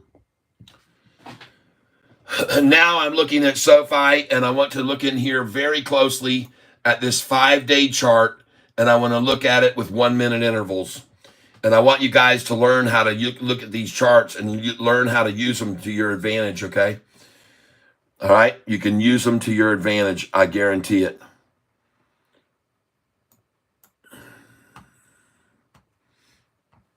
Dream of stuff. Thanks, brother. Yes, you're welcome, Michael Wellner. Henry Chen, hello, sir. Robert Edwards says, where do I trade at? I trade on Charles Schwab's platform. Right now, I'm still using Ameritrade, but I'm going to be, I guess it's supposed to end here. I just got a notification. I did the new process of switching over to Charles Schwab, but I guess it doesn't all take place for another couple days. So at any rate, everybody, now you understand. Yes, Katie Wentworth says, I use Fidelity, and I'm probably going to switch to that. If they don't change Charles Schwab, I will change over. I will change over because I cannot stand the way it is on Charles Schwab now. It takes way too long to reuse a sell order. You can't even reuse a sell order. You just got to re-enter the whole damn thing. And then they ask you, are you sure you want to do that? Are you positive you want to do this and that? You know, this is weird. I don't know why, but I'm going to close this out here. And I want to open it again on this screen because I can't see jack crap on my feed over here. So I'm going to get over here. Go. And by the way, folks, take a look over here at how many subscribers we've got now. 2,171 subscribers. Views in the last 48 hours, almost 9,000 views in the last 48 hours. Dang, man. 291% increase in viewers over the last 7 days. Thank you, everybody. We're having massive amounts of gains in hours watched and viewers watching and subscribers coming in. And look at this price, folks. She's going off on them. Oh, yeah. Now I want to open this window back up so I can see my channel again because I don't know what happened to it. It disappeared. All right, so I'm going to go over here to here, and I'm going to hit on your channel, and then I'm going to put this over on the other monitor because it just went away. The screen was just terrible, and what I was looking at was horrible. So I'm going to move this over here now. And I told you that Vuru might have been a good buy at 166 there, and it looks like I was right.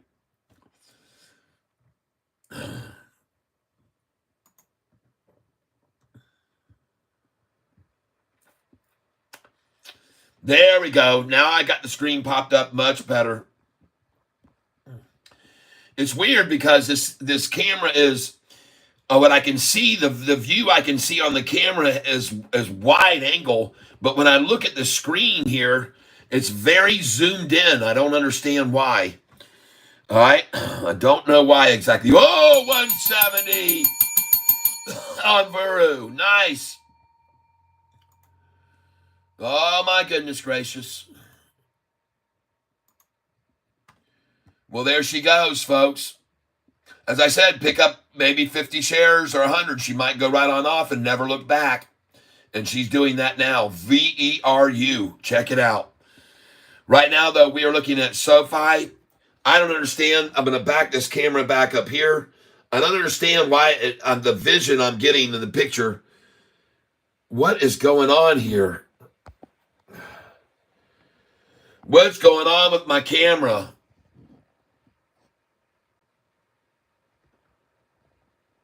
It's showing a really, really tight picture here. I don't know why. Dadgummit, man.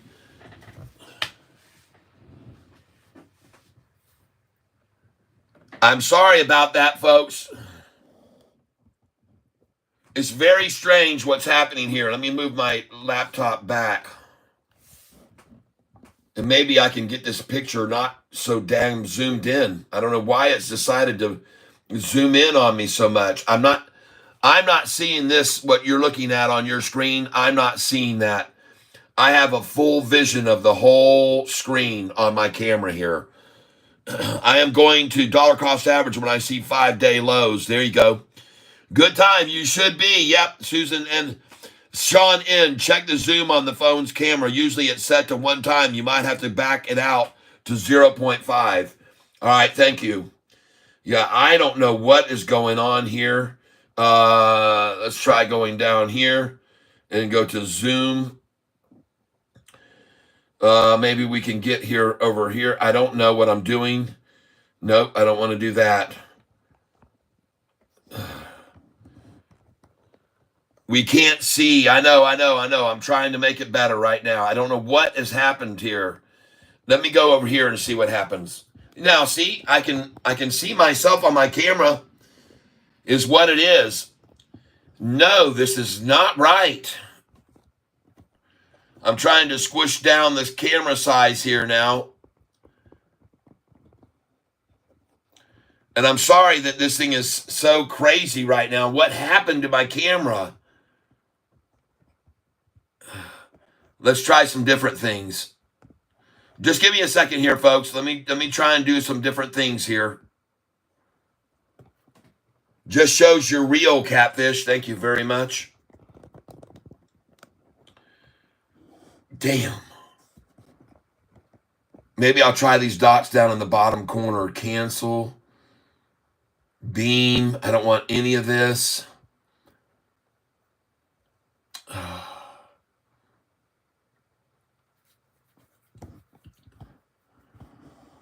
All right. I'm just going to pull this back as far as I possibly freaking can here, folks. I'm sorry that this thing is acting so freaking ridiculous right now. This camera. I don't know what the hell it's doing. I don't know why it's doing it. I can't explain what it's doing or why it's doing it. I also cannot turn the camera on the tripod at all, which I want to be able to do to get maximum page here. Damn it. It's just so frustrating, folks. I'm sorry. And I'm trying to fix it right now as we speak. Let me try anything I can here else to try to change this so I don't have this problem, okay? I've never had this big screen. He finally made it to the big screen. Mopar, that's no fun. Could be worse. At least it isn't a Mopar product.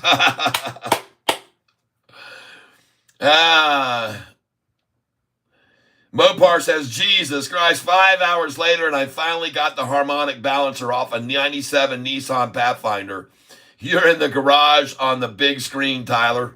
Oh, yeah. Don't let me stress you out, man. Don't let me stress you out. Let this chart that I'm going to show you not make you stressed out here. And I'm going to try, like I said, to push this damn screen all the way back as far as I can without having it fall off of the without having it fall off here. Let me get some weight on it.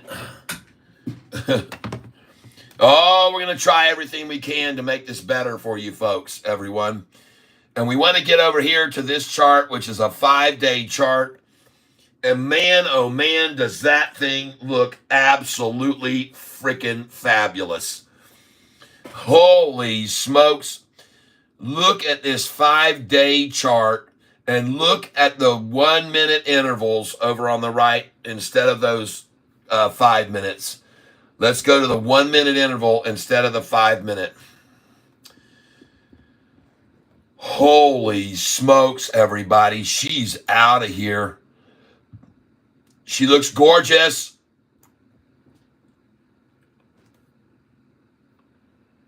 That looks good. That looks very, very good right there. Look at the size of these big green candlesticks. 140,000 shares. Right here, how much was that? 144,000 shares. Man, they're not afraid to come in here. The water's fine. 759 and the water is fine.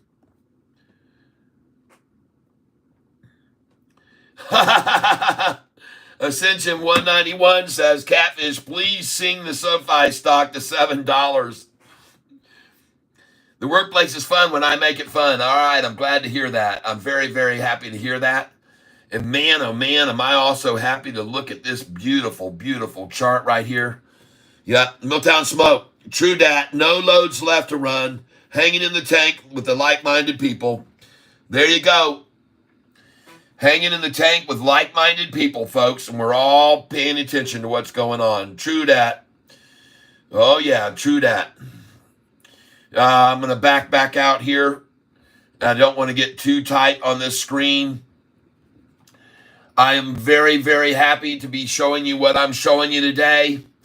And folks, look at this. The day is going to see about around 29 million or 26 million today traded again.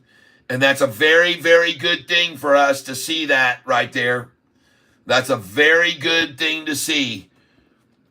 Because I've already shown you what happens when the trading is only down in the 20 million area. It jumps the next day, 30 or 40 cents, and I expect to see the same thing happen now. For those of you that are on this channel with me, I'd like to ask you to do me a favor. Looking over here right now, you can see what time it is. The time is 3:34, and please, in 6 seconds, hit the like button. 5, 4, 3, 2, 1. Hit that like button right there at 3:34:48. Hit that like button right there.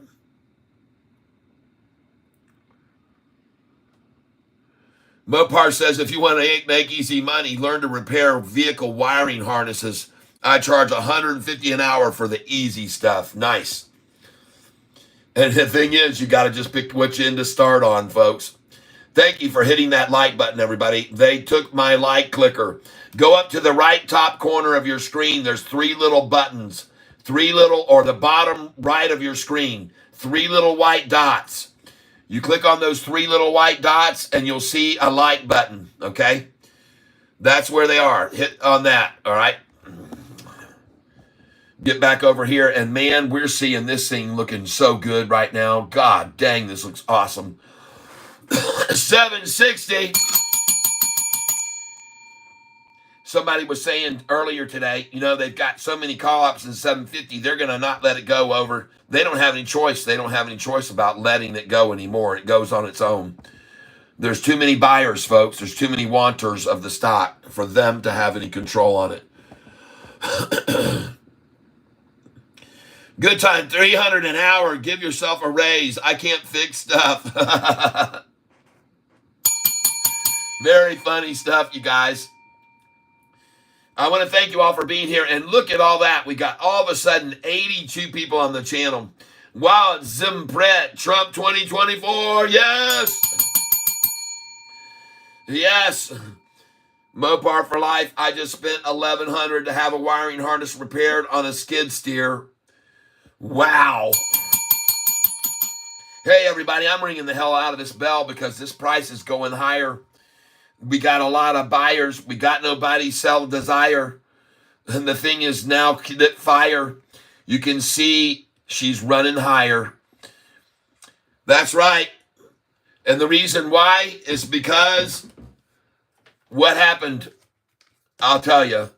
Ding dong, the shorts went long. This is our new Sofi song. Yeah, ding dong, the shorts went long today. Oh, Ding dong, the shorts went long. Found out we're all King Kong strong. Ding dong, the shorts went long today.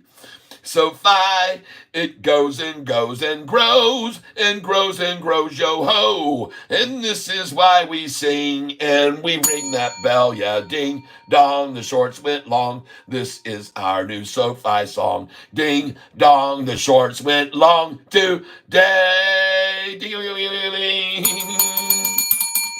Oh yeah. Ding dong, the shorts went long. That is our new Sofi song. The Milltown Smoke Fire. Nabule, Moshe, Nabule. Good time, says Ring That Bell. Oh, yeah. Ding dong, the shorts went long. The shorts went long today, everyone. And I want to thank you for being here with me. Yes, I can make it like a one-day doing on mobile. I wish the world, and I wish to heck I could figure out what I've done to my screen to make this stupid camera at such a screen zoom. I don't want it zoomed in, and I'm trying to figure out how to get it off it zoomed in on. I don't know what happened. I don't know why it started zooming in. I have no idea why it has zoomed in. I'm not sure, and I'm sad. Oh. Hey, we got it back. I figured it out. Yay! Good job, Catfish. All right, I got it figured back out today. Nice. We got it fixed. There's the screen back the way it should be. Congratulations, everybody. You're not having to look at that little scrunched up screen anymore. I don't know what I did to make it do that. I have no idea what I tapped. All right. That's awesome, Mopar. Wiring takes patience. Yes, it does. You got to start on one end or the other and work your way down. It's as simple as that. I know all about it. I'm an electrician. I run flats, steps, bellies, reefers, clearing about 11 a week, home nightly. Wow. Folks, look at this crazy Sofi stock price rising right here. We're going to get over here. I'm going to get on this chart. I want to move this over where you can see it. This is the 5-day chart, 1-minute intervals. I'm moving in here to move this down. I don't know why it won't move down, but I'm trying to move it down. And look at that thing break over that trend line and just completely take off, everyone. Wow. But I tell you, everyone, it's not what you make, it's what you do with it. Yeah. That's for damn sure. And nobody wants to work anymore. That's right. Folks, take a look here. I'm zooming in here. Look at this. Look at that. Golly, does that look good, people? Let's go to the 1-day chart instead and really feel good. Let's do really feel good. Look at that. God dang, everybody. And look at them trying to stop it, by the way. Look at them trying to stop it right there. They just dumped back-to-back 470,000 shares. And before that, 628,000 shares. And it is doing nothing. That's 1 million shares right there in 2 minutes. And they cannot drop the price. They cannot drop the price. They can't make it fall. Damn, kids just want to sit home and trade Sofi. Just kidding, Cat. Yep. Bidenomics 2024. Thanks, Joe. Yeah. Finn to spend Joe Biden checks. Yep, that's true for life. True that. Yep. Big Uncle Joey giving away all that money and forgiving all the poor people's loans and making them irresponsible citizens. Holy smokes, everybody. She's on fire. Oh, look at that, everyone. That looks gorgeous, doesn't it? Now, I want you guys to know something. We are about to break all kinds of records on this channel. And it's because of all of you that are coming over here recently and subscribing to the channel. And I want you to know that we're going to get over here for a second, and we're going to get back to YouTube. YouTube. Boom. Give me just a minute here. I want to thank you for being here with me. Yes, my neighbors love me, but I don't love them. No freebies, LOL. Milltown Digital Banking, yes. Going over here right now, I'm going to switch over to my YouTube studio. And ladies and gentlemen, take a look at this. Take a look at the analytics. We're up to 2,172 subscribers. And folks, your channel got 98% more views in the last 28 days. Man, we're catching on fire here, folks. This channel is starting to see massive numbers of views. Almost twice as many people in the last 28 days. Look at that. My channel got 138,000 views in the last 90 days, folks. Man, oh man. Subscribers. Look at the number of subscribers increase here over the last 90 freaking days. 159% more than the previous 90 days. And folks, this is because of you. This is because of you hitting that like button. All right? Not me. What you're doing. All right? In just the last 2 days alone, this channel's been looked at almost 10,000 times. All right? So I just want you to be aware of that. These videos are starting to get looked at by 5,000 and 6,000 people a day, 5,800, 5,600, 5,400, growing every day. Today will be lower because I started midday. I mean, I didn't get back here till 11 or so. But holy cow, look at Sofi now.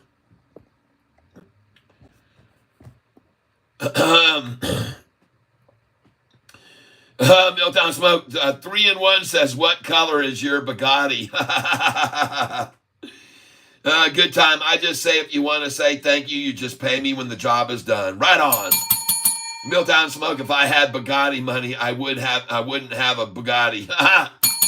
And another thing is, if he had Bugatti money, he wouldn't be here with Sofi on this channel, most likely either.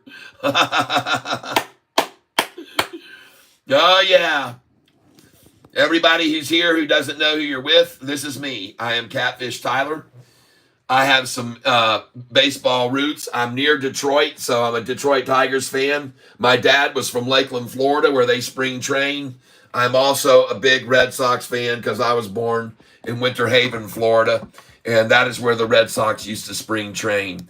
So there you go. Now you know what's going on there. I see, sadly, that my Detroit cap got knocked down. I don't know what happened to it, but my Detroit cap is supposed to be right up here. There we go. There you go. Got to fix it up. I just want to thank you for being here with me, everybody who's here on the channel. 380,000 shares traded in Sofi 3 minutes ago. What? Holy smokes, everybody. And I see my hair sticking up here and out of place. Look like I just got out of bed. Oh my gosh. All right, but I just wanted you to see who it is who's doing the talking here. I've even got my Haiti license plate up there. You can barely see it. There's a little bit of it right there in the corner, right behind this shirt. From my vehicle I had in Haiti when I lived in Haiti. There it is right there. Uh-oh, there went my hat again. There's my...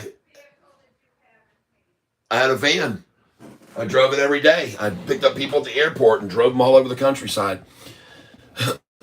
Well, it wasn't my van, but I drove a van that our parents had. And now I got to put my hat back up again. And I got to get this out of here. Get this paper towels out of here. There we go. And now I wonder where my really good Detroit hat is. It's here somewhere. Hold on. Hang on. I'm going to get the one out here. Thank you, beautiful. All right. We got it all set now. you guys have never really been able to see before in the background, but now I got my background where you can see what's going on. Lots of baseball stuff here. Lots of baseball stuff. And in case you don't know, I love the game. Got my glove right here, and I'm ready. I'm ready to get in the game, man. Put me in, coach. Put me in, coach. Ready with my baseball glove, my Mizuno. Yes, sir. This glove right here has been, played with on the infield. This is my infielder's glove right here. And this is when I'm playing the short game. And when I'm playing in the outfield, I have this glove right here.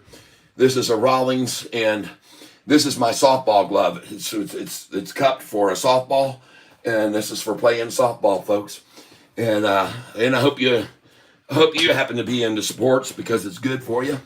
And oh yeah, everybody, welcome to the channel. Oh, Ascension 191 comes over here and just fills the tank with money. Thank you very much, Ascension 191. Thank you very, very much. I am so grateful. Oh my gosh, thank you. Lots of hearts for you. There you go. All those are yours right there. Yes. All right. All right, Milltown's that.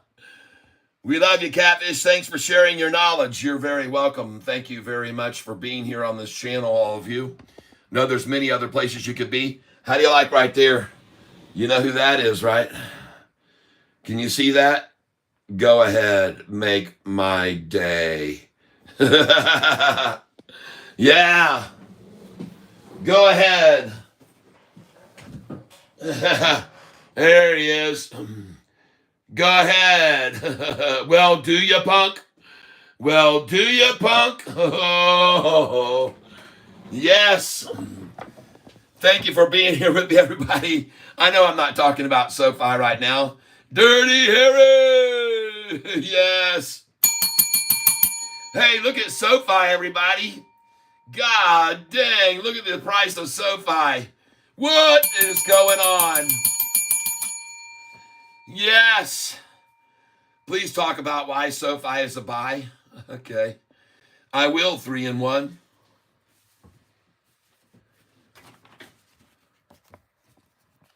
May 15th.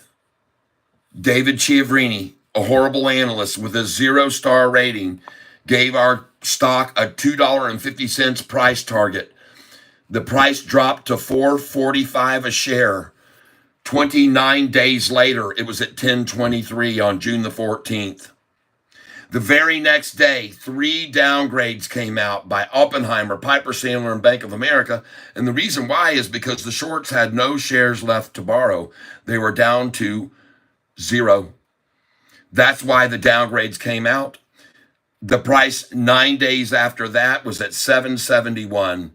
Again, just like before, when it was down here at $4.45, it took 29 days to get to $10.23. And here, when they got it down to $7.71, it took 27 days and it was back to $10.13.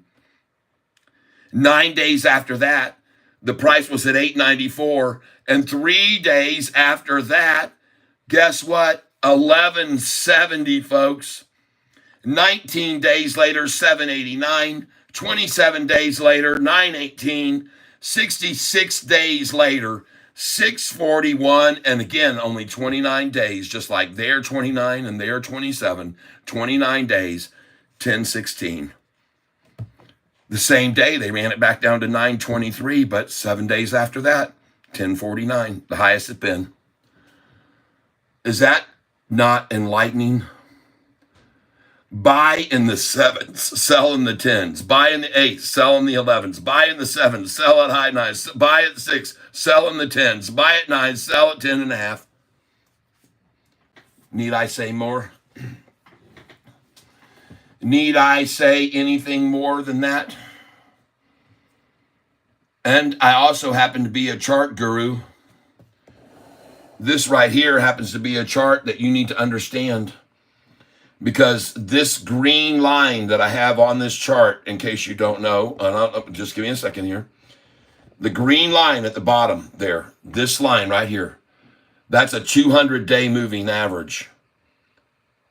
The gold line is a 50-day moving. That blue one above it is the 45, and this purple is the 10-day moving average. Ladies and gentlemen, boys and girls, this right here, this 200-day moving average, right here on this date of April the 11th, Sofi broke over the 200-day. That right there is called a golden cross. When the current price, the 45, 50-day, and 10-day all break over the 200. Now you see why they call it a golden cross, don't you? See, here's the deal. The golden cross really started right here when these three, the current price, the 10-day, 45, and 50, all went over the 200-day. But they saw that happening and they didn't want it to happen. So they attacked and attacked and attacked and attacked. And they got it back down below the 200-day right there. But then that was it, folks. That was the end of the dominance by the bears. The bulls took over and they've never looked back. Look right here at this chart, folks. As I come across the screen, this is my trend line right here I have on the screen. Look what's been going on here, folks. Just look at this. Oh, my God. And here you see these massive red attacks coming in. Right now, two big, huge red candlesticks, and the price didn't even look back. Unfazed, folks. Unfazed by those two huge red candlestick sells on the one-day chart. I'm going to show you. I'm going to show you right now. Hold on, let me zoom out a little bit. Because when I put this cursor over these numbers here, they change right here on the screen. See them? And I go here, there's 39,000, 12,000, 17,000, 20,000, 50,000. Look at it coming across here. 17,000, 48,000. Look at it coming across. But look what happened right here. Look how many shares were just sold on this one-day chart. Right there. 470,000 right there at that minute. And the very next minute right here, how many shares did they dump right there? There it is. 470,000. And the minute before, I'm trying to get on it there. 470,000. Let me zoom in on these things. There it is. 470,000. And then 2 minutes later, 628,000. A total of 1 million shares traded back to back, sold. And look at the price after that. Look at it just go right through the friggin' roof, folks. I mean, there is no way this thing's looking back here, baby.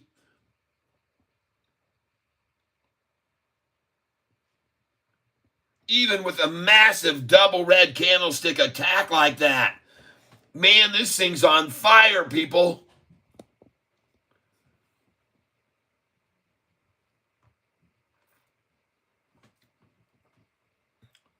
There's a buy right there of how many shares? 386,000 shares, and the price keeps rising. The next buy's green. The next one's green. Right here, another one. How many shares was that? 149,000. The price keeps rising. Dang, look at them attack it right there with a red candlestick. How many shares was that on that one, on that red candle? 350,000 more that they just threw away. Holy smokes, folks. Come over here. Come to this conversation page on Sofi. I'm going to show you this. I want you to see this, folks. This is what I just posted up here a little bit ago for them. I want you to see what I posted for them. And I did this about an hour ago, maybe an hour and a half. And I was right. I was just right. There they are, folks. That's my posting. Shorts right now. And I got 7 likes on that video right there. That's the shorts. Burning money. Burning through money, folks. That is them. And I post this for everyone to see. Yep. Yep. Oh, yeah, baby.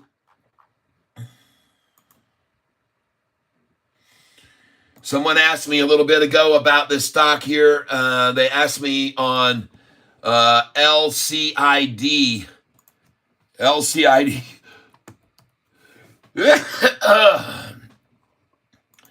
LCID. They asked me what I thought about this. And I said, it looks like a nice place maybe to make a move from off the bottom. It's definitely been majorly worked down here, but I'm scared to get into this. Okay? Honestly. What ain't you saying about SoFi? Sort explain. What are you saying about SoFi? Explain. Well, I will. I will explain that this chart that I'm showing you means we're going up. Because, folks, this green line that I have down here is the 200-day moving average. And look at that thing change direction. Look at the pitch right there that it was on, and look at it change pitched here. Look at those big sell orders that just came in trying to stop it from doing that. See, when that blue 45-day was down below the 50-day gold line and it started to cross over it, they tried right there to stop it as hard as they could, but the price just kept rising, folks. And they tried right there to stop it again, but the price just keeps rising. And they tried right there to stop it again, and the price just keeps rising. They can't stop it, folks. They can't stop it. Look at that thing, folks.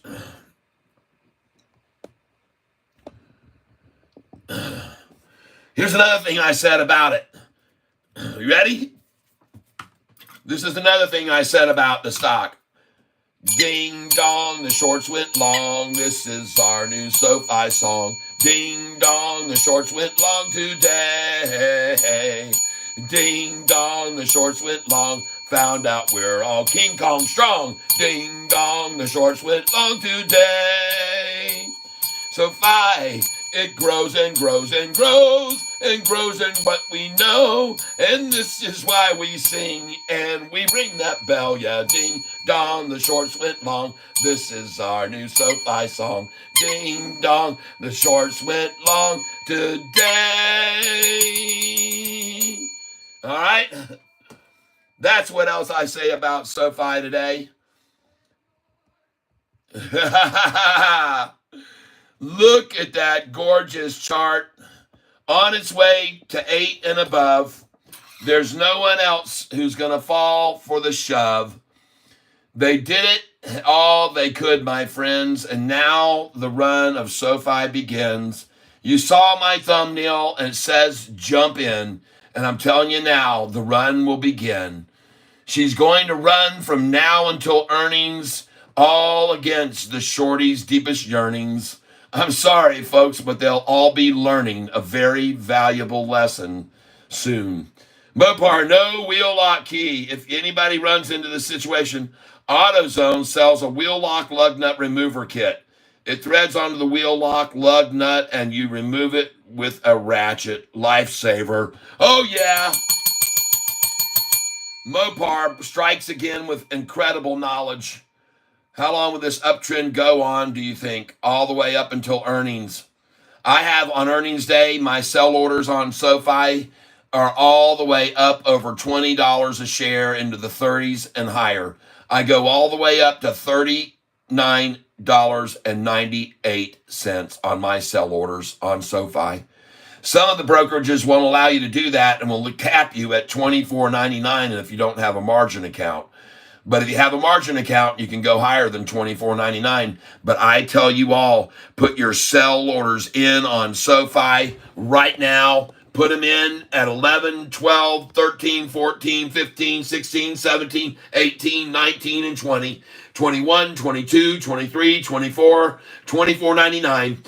And I tell you this because I've seen it happen before. On any announcement, the price could suddenly rocket up to 11 and freeze.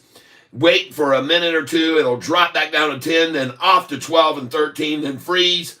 Then she's back down to 9, and then she's off to 17, and she doesn't look back. She goes from 17 right on up to 19, right on up to 21, right on up to 23. Why?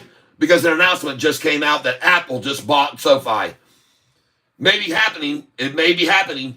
Or maybe Charles Schwab or someone else comes along and buys SoFi because they've already tried to buy them before.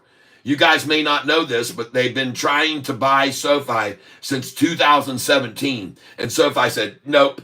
And said, nope, you have to offer more. And they said, nope. And SoFi said, goodbye. Nice seeing you. And I guarantee you that Charles Schwab wishes they would have bought SoFi now.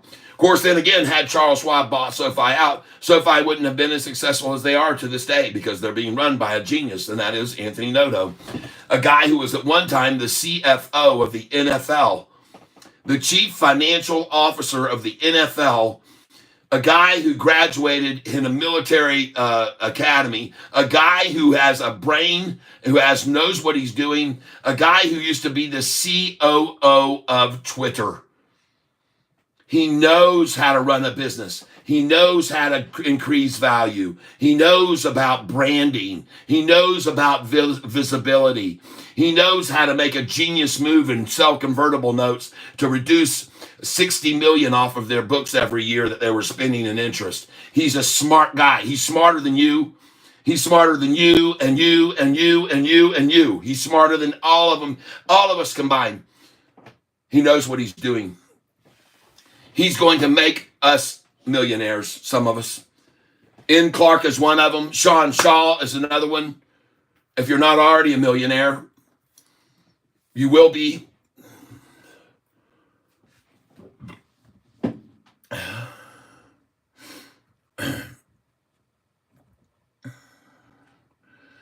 Yeah. Good times ringing the bell. 3 and 1. Yoto. YOLO, okay. Right. Hang on a second here. Let me turn this page around so you can see SoFi go on up this afternoon. Watch it just price rising and rising. Watch it just keep rising, folks. Rising and rising and rising to the skiesing. All right. And there is nothing they can do to stop it. There's nothing they can do to stop it, folks.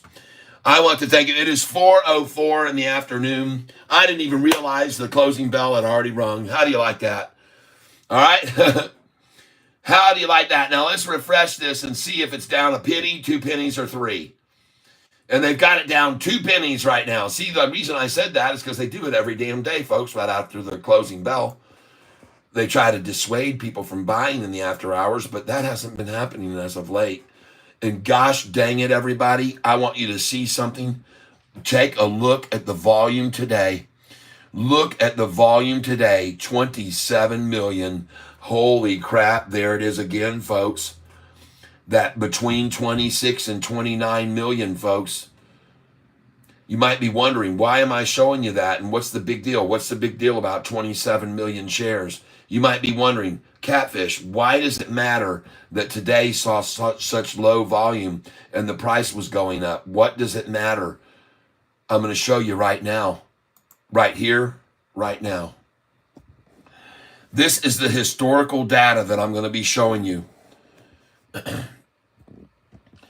first thing I want you to notice is that the high of the day was 764. Okay, 764 it's showing for the high of the day. And look where the dang thing closed on the high of the day. But the most important thing for you to take note of here is this volume amount of only 27 million shares. And I highlight this number because now I'm going to show you a mind-blowing scenario. Come on back here to way back here and look when the volume was up here in the 20s and the 40s and the 50s and the hundreds. But watch what happens when the volume gets down to 26 or 27 million. All right. I want you to see this. So here you see 47 million, 45 million, 125, 63, 42. You can see the price was rising here, 45 million, 41 million, 34. But look at this day. From 34 million, it dropped to 28,150,000 that day. The price was 731. Who cares? You might be wondering. I'll show you who cares. I do.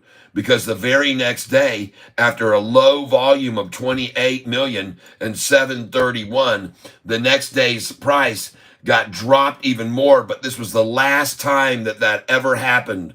From then on, the price was risen. They started coming in with major volume during this time here from November the 10th to November the 14th. And the price hit at that time 722. But here's where it gets interesting. Look over here at this volume, 40 million, 70 million, 46 million, 36 million. That was Thanksgiving Day. Forget about that. 40 million, 45 million. Look at the price rising. 41 million, 68 million. Price is rising. 796, price is rising. 45 million. But then there is a day here where you're going to see this all of a sudden drop to a very low volume here of 26 million shares. And then the next day, the price went from 795, 26 million shares, just like today. And the next day, the price had hit 896. From 795 close, 26 million shares. Price jumps $1.01. Now I want to show you over here. Look at the volume, 95 million, 52 million, 48, 51, 75. Price was rising, 41, 29 million again. And there we go, 29 million that goes from 971 to 999 the next day. And a 29 million share day. All right, the next day, here's a similar number to today, 26 million. Price closed at 996. And at 26 million, after 75 and 51 and 48 and 52 and 92 million, drops to 26 million. The very next day, 996, and the price hits $10.49 for a high. See that? Then again, here it is again. It happened over and over, folks. 85 million, 37 million, 39 million, 32 million, 26 million, 39 million, 46, 49, 38, 41. Hold on, people. I'm getting somewhere. 47 million. Look at the price rising. 39 million higher. 69 million. Price is higher. But look at the day right here. Watch this closely. All these volumes, prices rising even higher. 286 million on earnings day. Then they attacked it down. And look at the date here. January 31st was the downgrade from KBW. January 31st. No, that was Morgan Stanley. Morgan Stanley downgrades the stock. It starts to tumble back down to 766 and further, all on this volume. But I want you to be aware, on the day after 286 and 110 and 50 and 40, on the day of the low volume, 37 million shares, the price the next day went from 766 to 814. And again, when the volume is high like this, it's not like back in October when it was 17 million a day or 16 million a day, folks. High volumes like this make the price rise, and then you get to the low volume day of 27 million shares. Price is at 817, and lo and behold, after 27 million shares, the price goes from 817 to 869 the next day. Closes at 817 on minuscule share amount, and blasts off the next day to 869. 50-cent jump, folks, 51 cents. And here again, high. Look at the low volume day here, 26 million shares. Price closes at 899, jumps to 913. Look here. Then it's back up in the hundreds again. 187 million, 131, 83, 76, 59. Folks, look at this massive volume. It's way bigger than back in October when there was only 17 million shares a day. This is the most important thing for you to understand, folks. And when it got to the low volume again, 23 million shares, the very next day it went from 730 all the way to 760, a 30-cent gain. And here we go again. 27 million shares. Every time, folks, the volume drops back to a low amount of shares, 720 there on 29 million, 720, and the next day's high, 758, a 38-cent move off that. All right, and here we go again. 29,000 on this day after a 50 and 49. 29,000 closes at 740. And what's the volume after 29,000? 740 to 777. A 37-cent move to the upside. So here we are again. Very high days. And all of a sudden, there's the low. 27,000 shares. 27 million shares. And I bet you the price goes to $7.95 tomorrow, or maybe even $8. All right, that's what I think, because I just showed you about 12 times that the price was in the 26 to 27 million range and spiked the next day. Doesn't that make sense to you guys? God, I hope it does. Whew. So, I just hopefully taught you something, everyone. All right, let's see here. Logan Swanepoel, I hope that all makes it easy for you to understand. Milltown Smoke, 3 to close. Logan Swanepoel, what ain't you saying about SoFi? Short explain. Logan Swanepoel, buy from 7 and sell at 10, right? Yep. Next stream, can you just troll shorts in the Yahoo message board? Sounds like fun. There you go. All right. Let's do that.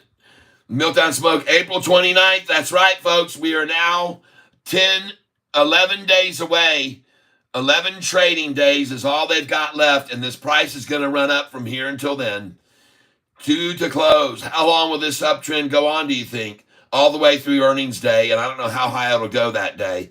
No wheel lock key. All right, he said that earlier. Logan Swainport, valuable information galore. Milltown Smoke, thank you. When you eat good, Milltown Smoke, tip your waiter. That's right, Mopar for life says. Katie went with Wall Street Insider. Milltown Smoke, Alexander Jean, ding dong, ding dong. This is my SoFi song. Show us again, Catfish. Here we go. Jeep Picker, my wife is waiting 10 years. My wife is waiting 10 years to make me become a millionaire. Hopefully with SoFi, this dream comes to good time. Thank you for that contribution. Thank you for the money. I appreciate it. There's a lot of love for you, good time. Thank you very much, good time. I appreciate it. There come the hearts for you now. Oh, I'm sorry I didn't see that when you gave it to me. Bro, how do I leverage trade on SoFi for the uptrend? Logan Swain Post, man, I am just going to teach you what I can here, the information I give every day. I cannot give private lessons, okay? If you want to, I suggest, just use your own brain and do a lot of studying, okay? I'm bullish on SoFi, says Mr. Free. I had never seen you here, so welcome, Mr. Free, to the tank. I'm bullish on SoFi and own 20,000 shares. The shorts can absolutely run this down tomorrow under 750 if they want to. They simply don't need to run it down today with such low volume. No, they aren't going to run it down tomorrow. It's going to go up tomorrow because I just showed everybody every day the volume's low on this. The next day it goes up 30, 40, or 50 cents, or maybe even $1. Only 11 trading days till earnings. Yep. Logan Swanpool, what's earnings? That's when SoFi announces how much money it's made over the last 3 months, and it's going to be huge. Alexander Jean, does the high volume mean that institutions are selling at the high prices or that people are buying? They're buying, folks. And they're buying at the low prices, too. I've shown people that on this channel here before. Last time I sold SoFi, I felt lonely. Never again. Katie Winworth, that's funny, Mopar. All right, G, good time. Ascension 199 Catfish could be wrong, but I don't think so. Ho, ho, ho! Very nice. And now I go over to SoFi's chart and I go, oh my God, it's tearing them apart. It is splitting the shorts. I want to go over here to how many shares they have left to borrow now. And I'm looking right now, April the 10th, folks, 1.4 million shares. And this morning, they only had 200,000 shares left to borrow. Look at that. Look at that, folks. On April the 3rd, they only had 500,000 shares left to borrow. April the 2nd, they only had 200,000 shares to borrow. They're in deep trouble here, people.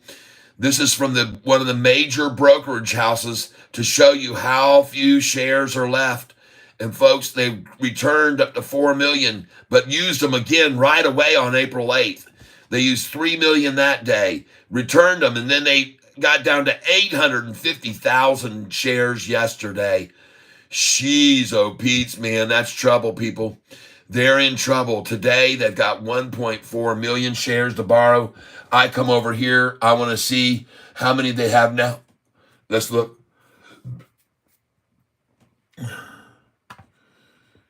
Yeah, see, folks, take a look at this. At this time, 8 hours ago, they only had 200,000 shares left to borrow from this brokerage. One of the big brokerages, folks. This is a big brokerage. Mr. Free, go back and see if all those low volume days happen to be a Thursday like today with options expiring the following day. Guys, tomorrow doesn't matter. If it's down, buy. That's true. Well, let's go look at that. I agree with you. I don't mind doing that. I thank you for letting me take a look at it. And that's very important. I will do that right now. Let's go look at it. All right. Let's go see what he's showing us. 26 million. And what day was that on? Let's go see. That was on a Monday. A Monday. 26 million. Okay, let's look it down here. 22 million on that day. And that was on a Friday. 22 million on a Friday. Price closed at 805 and on Monday was at 872. That's one of them right there. Let's go over here. 26 million on this day. All right. What day was that on? That was on a Monday again. Very low volume on a Monday. Let's go up here. 28 million. Price closed at 931.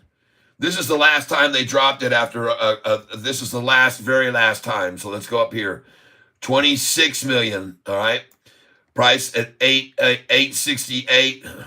And these were low day volumes down here. What month am I in here? August. Oh, let's get all the way up here into October, November. Let's get more current. All right, here we go. 26 million on this day. Price was 763. 29 million, 23 million. Very low volume days here, folks, while they ran this thing down. But when they get past this point, this is where it gets interesting. All right, this is where it gets very interesting on the low volume days. There's one of them there. It closed at 694, and that was on a Friday. Next, on Monday, 711, 753, bam, off she went. Come on up here. Let's take a look at this next low volume day. These are high volume. There's a 30 million. That's not really low enough. There's one. 26 million on this day here. What day was that on? That was on December 12th. So that was on a Tuesday. 26 million, price closed 795. With the next day, $1 and a penny up off that 26 million. Let's go to this next low day. 26 million. Price closed at 996. What day was that on? That was on Monday, a Tuesday. That was on a Tuesday. On the very low volume day, 26 million like today, was a Tuesday. Price went up the next day to 1049, the highest it's been in the last 6 months. Then back down here, looking for this low volume day right here. That was a 26 million share day there after all these 80s and 39 and 39 the day after. 26 million, price closed at 832. The next day went all the way up to 860. And what day was that? That was on a Wednesday, all right? That was a Wednesday. Looking at this one right here, the next 26 million share day didn't come until a long time for the next 26 million share day. There it is, 27 million that day, just like today. Price was dropped to 817, 27 million shares on that day, And what day was that on? That was on a Friday. You're right again. After it closed at 817 on 27 million at 817, the next day the high was 869. Now we come down here to the next low, 26 million on this day. Price closed at 899. 26.2 was the price there. And look what happened then. That was on a Friday. And it opened at 9:05 and went to 9:13 on Monday. So you're right again. Come up here, all this high volume in the 186, 130, 59 million, 40, 69 million, 50 million, 56. There's a low day right there. 23 million shares that day. What day was that on? That was on a Friday, just like you said, because there's Monday the 25th. Good eye, bro. Nice. Coming on up here, the next time we got down to 29 million shares. What day was that? That was on a Monday, Tuesday, Wednesday. That was on a Wednesday. All right, let's go here to the next time. 29 million shares, closed at 740. The next day went to 777. And what day was that? That was on a Friday. You're right again. That low volume on a Friday. And then the price takes off again, 777.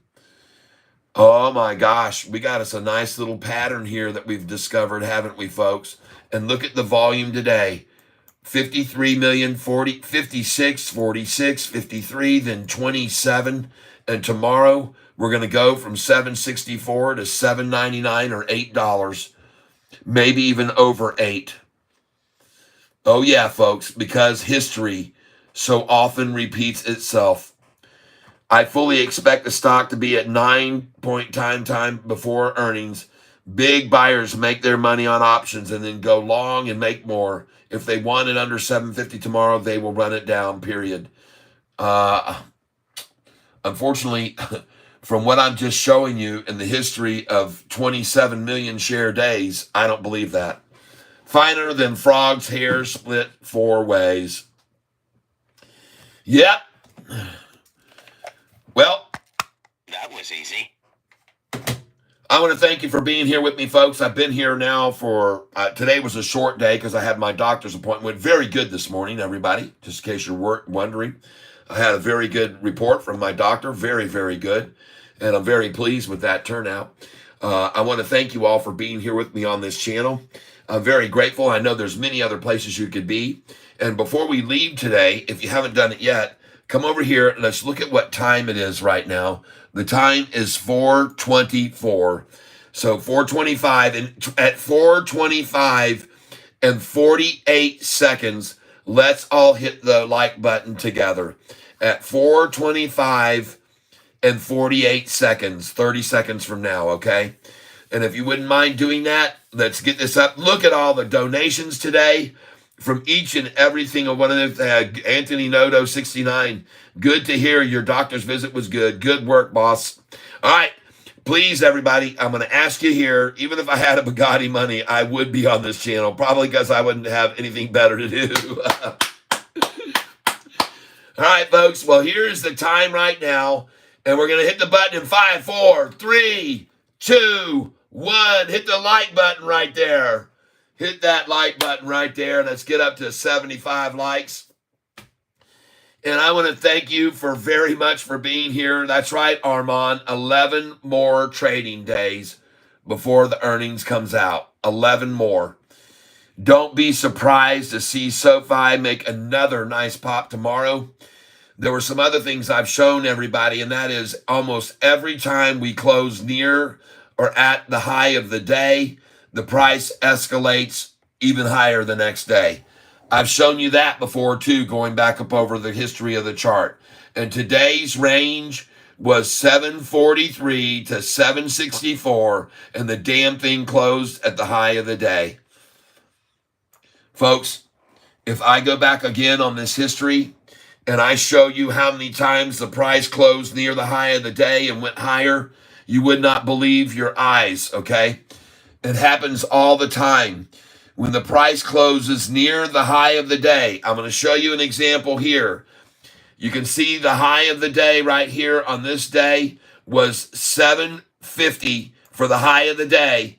Right there was the low of 721. 750 was the high. It closed 1 penny off the high, and the next day jumped to 833.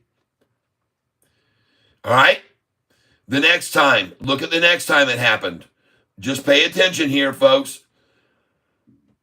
Stick with me here. Stick with me. I'm going to show you some other instances of this. See this day here? 757 was the high, 783, closed at 766. Next day, 814. Watch when it closes near the high. All right, any day it closes near the high, it jumps up higher the next day, almost always. Almost always. I'll show you another one. See this price here? 843, closed at 842. Next day, 855. And look at that. It closed at 853, 2 cents off the high the next day, higher, 858. Then it closes near the low, and then it's dropping, see? But when this price is up here closing near the high of the day, folks, it almost always goes even higher. See this one here? When the high was 869 and the low 816, see how close we closed near the high? And then the next day it was at 917 for the high. All right? I'm showing you this because it makes sense. Here, the price hit 904 for the day. The ending of the day was 899, and the next day, 913. All right, everybody? I'm just making sure you're very well aware of this. Here is another one. 758 for the high, 718 for the low. Closed 10 cents off the high, and the next day, 783. I hope this is making sense to you and you're starting to understand how you can see a little bit of predictability, okay? See this one here? 705, closed at 703. The next day, the high hit 711. Look at this one. High of 737 that day, ended at 736. Next day, 757. All right? Virtually every single time. Here you go. 737, closed at 736, hit 747. 722 for the high, closed 2 cents off the high. The next day, 758. All right? This one, 746, closed 6 cents off the high. The next day, 777. Closes that day 1 penny off the 770 high, 777 high. Closes 1 penny off the next day, 794. And today, high 764, close at the high 764. So what's your strategy for tomorrow? Tomorrow I'm going to be selling this thing at $8.98, and I'm going to sell it at $8.91, where it'll pull back to $8.88. I mean $7. I'm sorry. I'll sell it at $7.98, but first I'll have sold it at $7.92, and it's going to drop back from $7.92 to the $7.84 range, or $7.82 from $7.92, and then it's going to go on up past $7.92 again to $7.98, where I'll sell it, and then it'll drop back down to $7.98 from there. All right? That's what I intend to do. I intend to follow my sheet exactly, which is right here.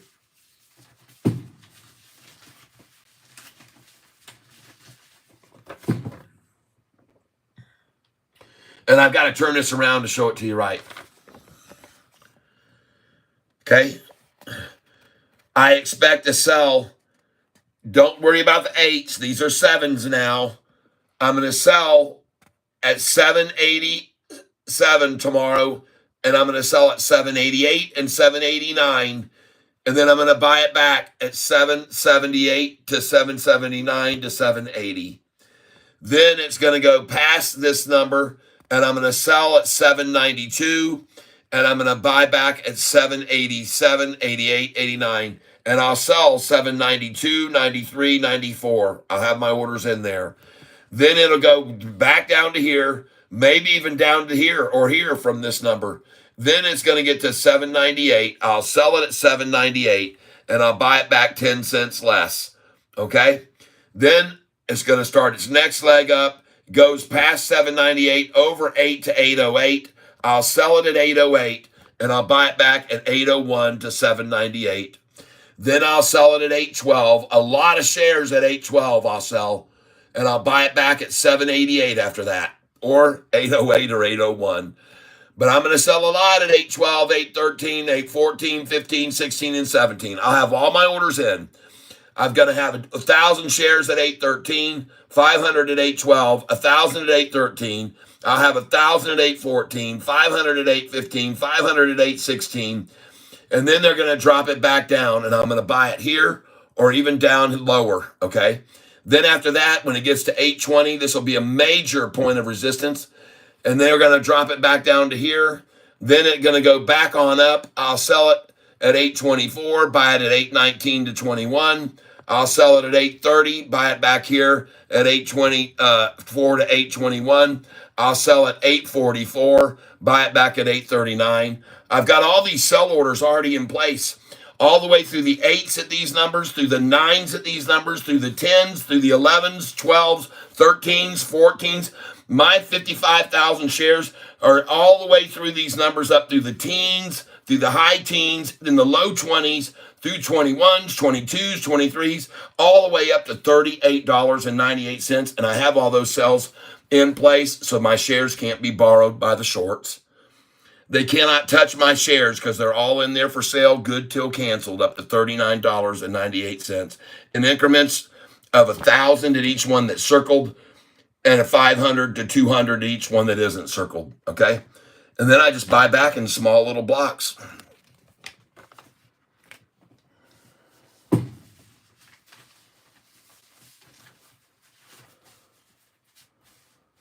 That's the way we do it. That's the way we do it. Look at all these. Look, here's the way I buy back. Look at these that I bought back here. 684, 683, 682.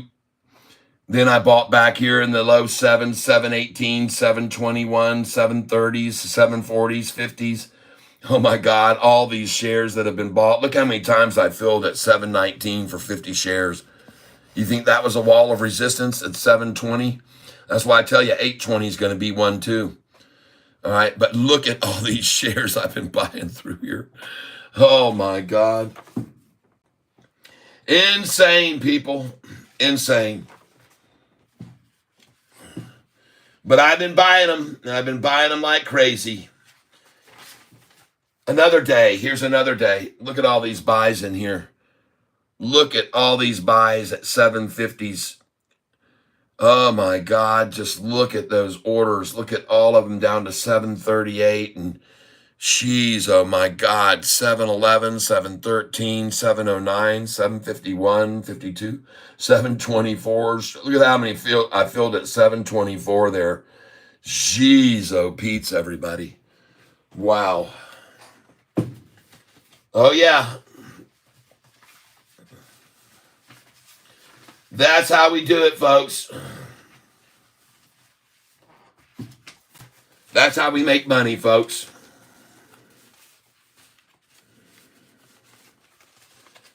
That's how we do it. That's how we make money.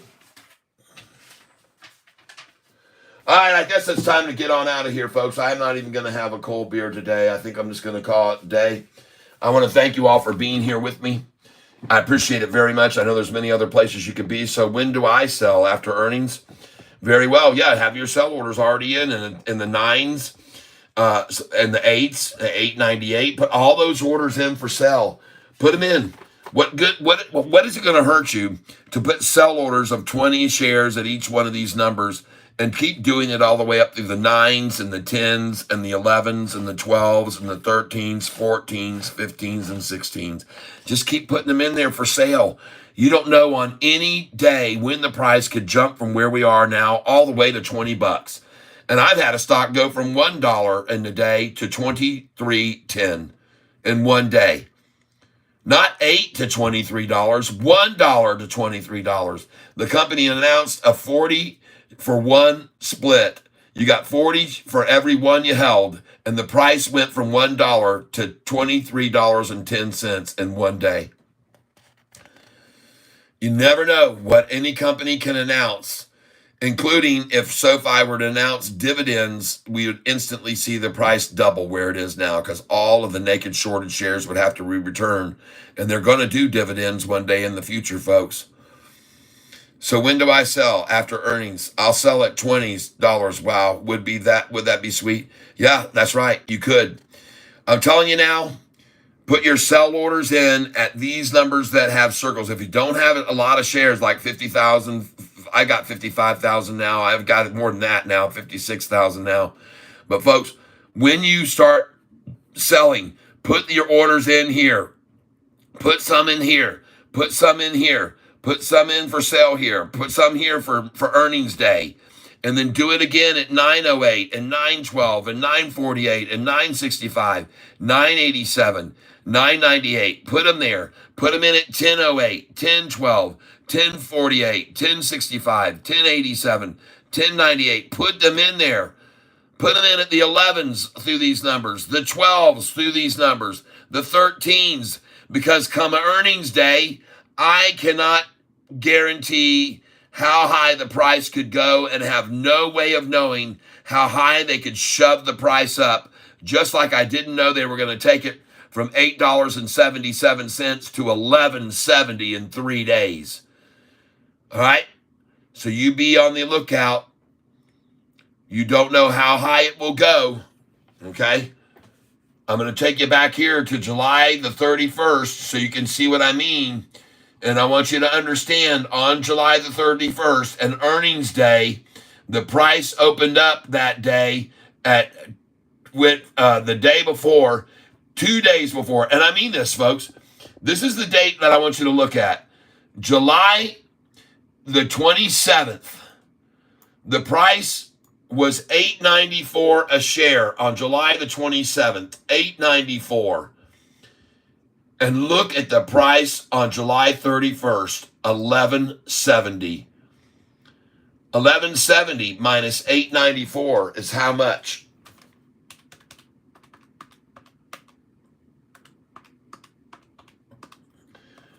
$2.76, folks. So on earnings day, if the stock opens on earnings day at $9, expect it to go to $11.70 possibly, or maybe higher. There's no reason why it shouldn't do that. And by the way, just so you know, on this earnings call here that came out on July the 31st, SoFi missed estimates. This is when they wrote off their Technesis debt. This is this earnings right here. I want to show you right now. This is right here. They missed the street on that earnings call by the estimate was right here. The estimate was, and they missed by 22 cents. They missed by 22 cents, and the price jumped up $2.76 on a miss. All right.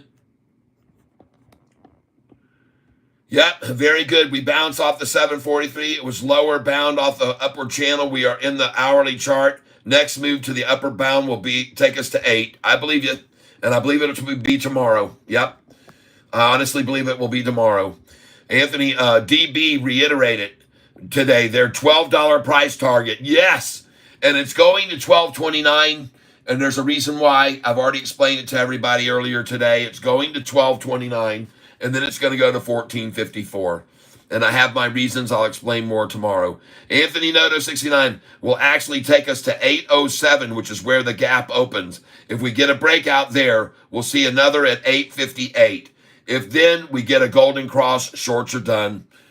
Absolutely, Anthony Noto. I appreciate someone else like me that loves charts. Chill, relax, repeat. Guidance. Yep, guidance will be the key. SoFi's guidance will be the key. And I'm here to tell you, folks, SoFi looks very strong right here. Closing today at the high of the day is fabulous. You think the shorts wanted to see SoFi close at the high of the day today, knowing what I showed you just now about days that it closes near the high? The next day, they're in trouble when the stock on this SoFi stock closes near the high. Every single day, the next day, it goes up 20 cents, 30 cents, 40 cents, or as much as $1.01. That's the highest it's ever gone up when it closed at or near the high. And I've shown you that there was like 12 times over the last 6 months this price has closed near the high, and the next day jumped somewhere between 20 to 40 to 60 to $1 when it closes near the high. And also on a day before such low volume, it springboards. We've seen that many, many times. All right, everybody. It's been a great time here with you today. How many shares do DP we sell at each price? Well, that depends on how many shares you own. See, I got 55,000 shares, so I put in 1,000 share orders at these numbers and then slightly over. So because usually the momentum will push it past 808 and it'll go to 809, 810 and then back down to here. So I sell the biggest 1,000 there, then I'll sell another 100 at 809, 100 at 810. The orders are there, 811. But then it'll come back, folks. And then the next time I put in 1,000 at 812, I put in 1,000 at 813 because 13 is the number they're always going to stop it at, always. So I sell at 812, 500, at 813, 1,000, at 814, 1,000, and at 815, 500, 816, 500. I've got big sell orders there. All right. Then I'm going to take it down, and it's going to be taken down here to 808 to 801 or even lower, maybe even the 798 after we get to that 813. And then, again, it depends on how many shares you have. But the numbers where I have the circled, you need to sell larger quantities because those numbers are where we're going to drop back from almost certainly. These numbers we may not drop back from, because they're not that strong. But these numbers, you need to have your larger share amounts for sale there. Now, if you don't have over $25,000, you can't do what I'm doing here. You'll get in trouble. You'll get what's called a good faith violation. You have to have at least $25,000 in your account in funds and stock for you to be able to day trade like I'm doing. Otherwise, if you have less than that, all you can do is sell at the high of 848, buy at the low when they drive it down, and then hold those shares for 2 days. You can't sell those shares you buy back in with the low until 2 days later. Then you can sell them at the high and use that money and buy back at the low. Then those shares you buy again, you cannot sell for 2 days. I am not a financial advisor, everyone, but these numbers that I sell at, they have been tried and true, and I've made a small fortune doing this, okay? All right? And you can too. Just remember, write these numbers down, take a picture if you want, and put your sell orders in right now. Start putting them in and do it all through the 8s, through the 9s, 10s, 11s, 12s, 13s, 14s, 15s, if you've got enough shares, all the way up to $24.99. And one damn day, they might all just sell on you all at once. All right? But guaranteed, one thing's for sure, on earnings day, if you have your orders in like this, you're going to sell at the high of the day on earnings day. No matter what price it runs up to, you're going to catch it. All right? Don't limit this stock. I warn you, do not limit this stock and how high it can go. And any given day, it could do just like AMC did when I owned it at $8.66 a share and it went to $63. All right? Don't limit it. You don't know what the hell could happen. Put your sell orders in high, everyone. The DB analyst is a 5-star rated analyst. Thanks, dude. Appreciate it. I'll give it a go. Good, Brian. If every single retail buyer were to put their sell orders in at these higher prices, shorts would have no shares to borrow. They'd be even in a worse situation than they are now. And ladies and gentlemen, I want you to be aware that when they had 10 million shares on March the 22nd, and they started through April and May borrowing shares, and they ran out of shares on June the 14th. The price had gone from right here at 445 a share on this day, May the 15th. It had gone up 128% when they got to this date here and they were out of shares. That's why they called Piper Sandler, Oppenheimer, and Bank of America that day and said, put out the downgrade tomorrow, please. And they did. And thank God they got to return all those borrowed shares at a price of $7.71 when they'd shorted it at $4.45. They would have lost a lot more if it weren't for the help from those three analysts that day because they were out of shares. Every time, folks, I show you, this running out of shares took from March the 22nd all the way to June, March, April, May, June to run out of shares. Look how fast they've run out over here. Completely out in one damn day, folks, in December. And they did it again here on January the 19th when they got the price to the lowest it was of $8.62. They borrowed every share they had that day, and they went from 8.62 to 11 back to 10.16 because they had no shares left to borrow. And then over here, this is not the same thing as a gradual start borrowing shares to make the price drop. This is a, oh my God, we've got to immediately almost use all these damn shares. I mean, they're in trouble, folks.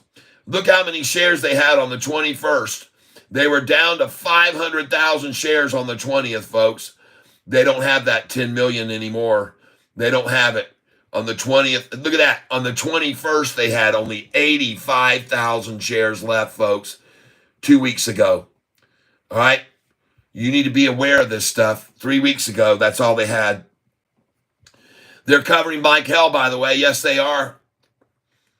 And then every time they return the shares to 4.1 million the next day, they're down to 500,000 because they can't control the price without borrowing the shares, everybody. Then they return them the next night, back up to 5.9. The next day, they're at 200,000 shares because they got to borrow them all every day, everybody. Look right here. They had 4 million almost, 3.9 million, then 1.3, then 1.4, then how many they got? They're in trouble, folks. They're in damn big trouble here. They are in massive trouble. Look how many shares they had this morning. 850,000 shares. This morning, folks, they are already on 200,000 shares were all that was left. That's right, folks. 9 hours ago, they had 3.2 million shares 9 hours ago. Right there, they had 3.2 million, and they borrowed every damn one of them. To make the price fall this morning, they borrowed 3 million shares from this brokerage and only had 200,000 left to borrow to make the price fall. And then what happened? Well, they ran out of shares. And they couldn't just use the other 200,000. That wasn't going to help them. 200,000 shares wasn't going to help them. Oh my God, and look at the price when they ran out of shares to borrow. Oh my God. Could this turn into AMC or GameStop? You're dang right it could. Short interest dropped significantly. Yeah. 40 million shares returned in 2 weeks. Yes, they're leaving this thing. The smart shorts are figuring it out. They've already figured this out. And they're getting the hell out. They're getting out now. The smart shorts are getting out now. Now, I wish I could stay with you guys all through the night, even just keep showing you all this great SoFi news. SoFi in the NBA, did you guys check that out? Golly, unbelievable, folks. Now, I want you to see something here. I'm going to do a Google search, and let me pull this screen back so you can see this. SoFi and NBA. All right, look at the images here. SoFi and the NBA images. Look at these images. Folks, this is on Yahoo Finance page, NBA 2K League and USA Basketball. This is on LinkedIn. Check it out on LinkedIn. Okay, stellar earnings and NBA sponsorship. Right here, Business Wire.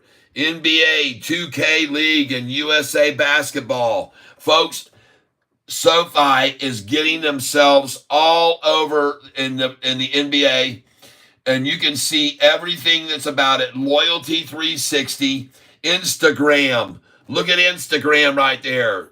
SoFi, get your money right. Sport Cal. SoFi Net's title sponsorship of NBA playoffs. Oh my God. NY Sports Journal. Oh, people, they know how to get the headlines. They know how to get themselves visible. They know how to brand. Look at this. SoFi right here by LinkedIn. NBA G League. NBA 2000 League. Look at this. On the shot made in the playoff in the All-Star game, the biggest shot ever made from past the half court line, and there's the SoFi emblem right there in the middle of the freaking page, everybody. Right there. It's insane. All right. Everything that's going on with this company. Instagram, another one, Instagram. Sports Buzz, SoFi, Partner, Bancaire. This is in France even. No wonder I got so many people from France here on my channel, from Paris.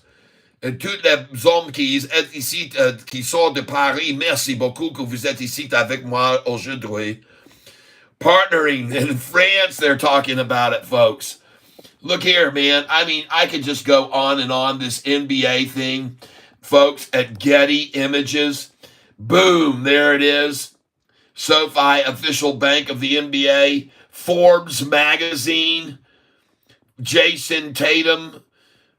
Oh, my God. Celtics Wire. USA. Look at that cool SoFi jacket right there. Oh, my God, everyone. Retail Banker International, official banking partner of the NBA. Are you starting to get the picture? Okay? You guys got to understand, this company knows how to do branding. It knows how to get itself in the public image. X.com. SoFi has reached a multi-year agreement with the NBA. Getty Images again. Here it is. TikTok. SoFi announced NBA partners with SoFi to be official banking partner on TikTok. SoFi here, YouTube, SoFi stock, official NBA bank. Why Tatum? All right. I'm telling you, folks, they got all kinds of stuff going on here. SoFi Zero giveaway. SoFi channel itself right there on SoFi. Oh my God. SoFi Stadium finished. Wow, there you go. I mean, look at football, basketball. They're into TGL golf coming down the tube. Folks, this is insane. Look at all the Instagram, another one as official bank of the NBA. TikTok again. I mean, they just know how to get themselves in the spotlight. Times of India. In the India Times, Jason Tatum, NBA All-Star Partners. Facebook, NBA. SoFi play-in tournament starts April 16th, folks. Yes, folks, the playoffs begin on April the 20th, and in the living room of everyone's houses, you're going to see that SoFi logo right there, folks. Holy smokes, this is awesome. Awesome. All right, I don't need to say anything more about that. I think you know. This company knows how to get itself visible. And wait till you see TGL golf come out at the end of this year. Oh my God, all winter they're going to be showing these players from TGL Golf in a SoFi stadium playing down in Florida. Oh yeah. Yes, indeed, folks. Now, just to take a quick spin before I go bye-bye, look at KULR today. A green stock again today. TCNNF, barely red at all, made a nice recovery today. Look at CRSP. Made a nice climb off of that dip right there. I said it might be time to buy it. DraftKings, look at that chart on the 1 day on DKNG. Very nice gain. Shopify is the only one that went down today slightly. Here, Bitfarms also, BITF slightly down. CLSK takes a run and goes up 5.45. And we just bought this back here about 4 days ago. That's right. Look at the 1 month chart and you can see this is where we were buying it right here, April the 10th. Kaboom! Off she goes. Goodbye right there, everybody. Goodbye, everybody that bought that with me. All right? And congratulations. Next, we're going to look at some others. GCT. Look at that thing today. Kaboom! 8.95%. Congratulations if you bought on my recommendation yesterday. Next, FNGR. Looked at that yesterday, said buy a few to start out, nibble at it, see what it does, up 4.5% almost. TENX down slightly, actually zero. Looking at this one, FCell, it made no move today. The S&P, oh my God, just like I called out everybody, all of the indexes, green, green, green. The NASDAQ up today, 271 points after yesterday's washout. I told you that's what it was. A washout. Yep. CCL today, Carnival Cruise Lines, green today as well. This one here, AGFY, was barely green. I'm not real big on that one. RKLB, a nice run on this one today, up 3%. RKLB, Rocket Labs, Kathy Wood just bought some of this, and a nice move it made there at the very end of the day after they tried to run it down. Yep. Okay, Katie, thank you. Good time. Katie Wentworth, I don't think it will short squeeze. Good time. All right. Could this turn into AMC or GameStop bullish? You never know on any kind of news if Apple decides to buy or Charles Schwab buys out SoFi. This thing's going through the roof, folks. You don't know how damn high it'll go. That's why I have my sell orders all the way up as high as I do. That's why I have them there, folks. All right. We're going to close out this one here. Close tab. Vuru. Well, off that 166, it sure as heck did make a nice move. So I was right there. It might be a good spot to get some, and then look for a washout tomorrow morning on this one. Vuru. We're going to be watching this one. I'm going to move it right over next to SoFi because I expect to see it get washed out. I could be wrong, but I think it will get washed out at 9:45. I think they're going to shake the tree big time at 9:45 tomorrow morning, and I'm going to be there waiting on it. Vuru, okay? I don't like their financials. This is going to be a one-day buy it at 166 tomorrow morning at 9:45 and sell it at $2.30 in the afternoon tomorrow and be done with it. In and out, and I'm done. Wash my hands of it. All right? I don't like this company's fundamentals. They look horrible over here. I don't like it. I don't like the loss of money, decreasing revenue. I don't like it. So I would never buy in this long, but I'm going to pick it up tomorrow morning. I'm going to buy this tomorrow morning on the washout at 9:45, and we're going to make some money on it. VERU, everybody. We're going to have it over here next to SoFi, okay? All right, that's it. I'm going to be done here. It looks like I've looked at just about everything. We're looking at this one here today. Carnival Cruise Lines, like I said, up today some. We got AGFY up today a little bit. I would not recommend necessarily buying this AGFY because I do not like them losing, okay? That looks bad. All right, so don't buy that one. Just get rid of that. Don't buy that. RKLB, I'm done with that one. Lucid, someone mentioned this today. I said don't buy it. Stay away from this. Don't touch this stock. Please do not touch that stock, all right? That's a falling knife, and you don't want any part of it. I'm going to get rid of that off my screen. All right, folks. Today, let's go see 2,181 subscribers now. We're about to break over 2,200. We've had 832 subscribers to this channel. A massive change in the last 90 days, 159% more than the previous 90 days. And folks, it's even growing by leaps and bounds, this channel, and it's growing even faster than it ever has before. And it's growing that way because of each and every one of you. And I want you to see here, take a look at this. You can see right here that the viewership has grown like mad. And if you get in here to your audience, you can see in the last 7 days only, 215 more subscribers, 291% more than the previous 7 days. All of these things are just escalating like crazy. Folks, thank you. 183% more views over the last 7 days, folks. Thank you for being here with me. I appreciate it very much. I'm glad to see that you're here. And folks, I want you to know, for the last thing I'm going to show you is on this screen right here, and the last thing I'm going to show you is how on fire this stock is all over the world. When I come down here and click on see more, and then I click on geography, folks, this is astounding. To me, this is amazing that so many people want to know about this stock. Look at the United States.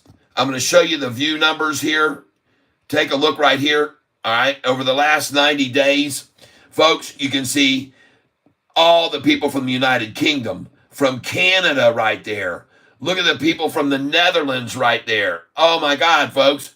I can't believe Canada, the Netherlands, and Germany, Hong Kong, Singapore, India, Israel, Denmark, Sweden, Uzbekistan, Ireland. Folks, I had almost 300 people from Ireland. I had over 300 from Uzbekistan wanting to know about Sofi, everyone. Australia, Spain, Finland, South Korea. Folks, I had almost 200 people in South Korea in the last 90 days. United Arab Emirates, Greece, the Philippines, Belgium, Poland, Mexico, Bangladesh, Pakistan, Russia. Look at that. 100 plus from Russia over the last 90 days. South Africa, Norway, Malaysia. Someone here today was from Malaysia. Switzerland, Antigua and Barbuda, Saudi Arabia, Portugal, Romania, France, Italy, Jordan, Trinidad and Tobago, Myanmar, Austria, Indonesia, Cayman Islands, Turkey, Dominica, Palestine, New Zealand, Puerto Rico, Cyprus, Taiwan joins the group today, and Lithuania. Oh my God, folks, people from all over the world want to know about SoFi. All right? And that's what I'm going to end on today. That's encouraging, folks, to see that many people from all over the world that want to know about SoFi. And look at the increase in volume lately, day by day, by day, by day, by day, by day, by day. Wow. Oh my gosh, everyone. Thank you so much for you hitting the like button, all of you that are here on this channel. And I'm going to get out of here right now. I'm on my way. And I want to thank you again for being here. It's time to say goodbye tomorrow morning. Look for me. It won't short squeeze to 400. No way. No, I don't think so. Okay. Ascension 191, Catfish, you offended me earlier when you said Anthony Noah was smarter than me. I'm sorry. I'm sorry to offend anyone on the channel, but I got news for you. He is. And I don't think that anybody could disagree, but hey, man, I didn't know you were so smart, so I apologize. I had no idea that you had that kind of an IQ. But I want to thank you all for being here with me today, and I'm going to be seeing you tomorrow, folks. We're going to make even more money tomorrow because this dang price just closed at the high of the day on SoFi. Closed at the freaking high of the day.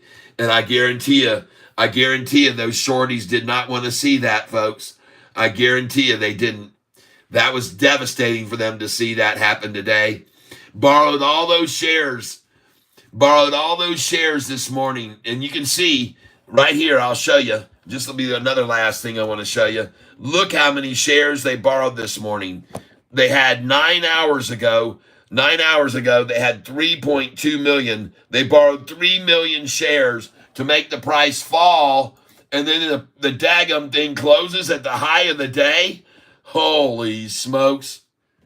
Trouble in Shortyville, everyone. Trouble in Shortyville. And don't be surprised at all to see this thing from as of 6:30 on to 7:30, and 8 to go up to 766, 767, 769 close, okay? Don't be surprised, and don't be surprised what happens tomorrow, because I've already showed you on those down days in volume, SoFi always springboards up the next day on down days in volume. And I showed you back over here so you could see it many, many times. when Sofi was at 26 million, just like today's 27 million. It closed at 945, and the next day hit 978 for a high. When the volume was down here and it got down to 20 and 28 million, folks, every time that this thing gets down to 26 million, you can see what happens the next day. It goes higher every time. And you can see here, when it got down way down here, and I'm looking at these volumes here, 26 million on that day, and the price closed at 866 and went the next day to 893. You see, when it closes near that 26 million, the next day it almost always spikes after it closes at 26 million shares. I show you time and time again when the volume was up in the 40s and 50s and 60s, and then when it got to 26 million shares, look at there. There it is, 26 million shares, just like today.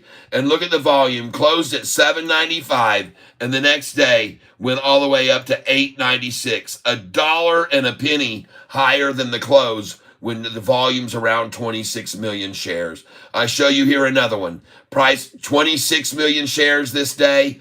Price went to what? That closed on that day at 996, and the next day hit 1049 at 26 million shares.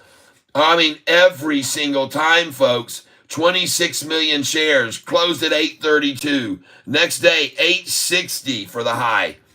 This is important for you to understand, folks. Right here, this is very important for you to understand. Anytime this massive high volume, and then they get a day when they run the volume down to 26 million like here, see that price at 817 on 27 million, and then after that, the next day's price, 869 and then 917. Folks, when they run it down and they close it at 26 million like they did there, 899, look at the price, 913 the next day. And then you get this high volume again, very, very high all through here. But when it gets down here again to 23 million shares, closes at 730, next day 760, 30-cent move. I want you to be aware of this, folks. All these 34 and 31 and 30, and then we get down to 29, closed at 29 million shares, closed at 720, next day 758, 38-cent gain. Then it's a high volume again. Get a 29 million share day close, 740 close. The next day, 777, up 37 cents. Then again here today, 27 million shares, close at 764. I believe tomorrow we'll see 795. All right? That's what I think. And we may even go over 8 tomorrow. All right? And based on what I'm just showing you, that information that I just showed you there, okay? All right, let me get on out of here, folks. Ascension 191, thank you for that big contribution today. I appreciate it very, very much. Thank you so much. I want to thank you all, and now I'm going to say farewell to you. Thank you, and we'll see you tomorrow. Oh my goodness gracious, hold on. Thank you all for your help today, and have a wonderful evening.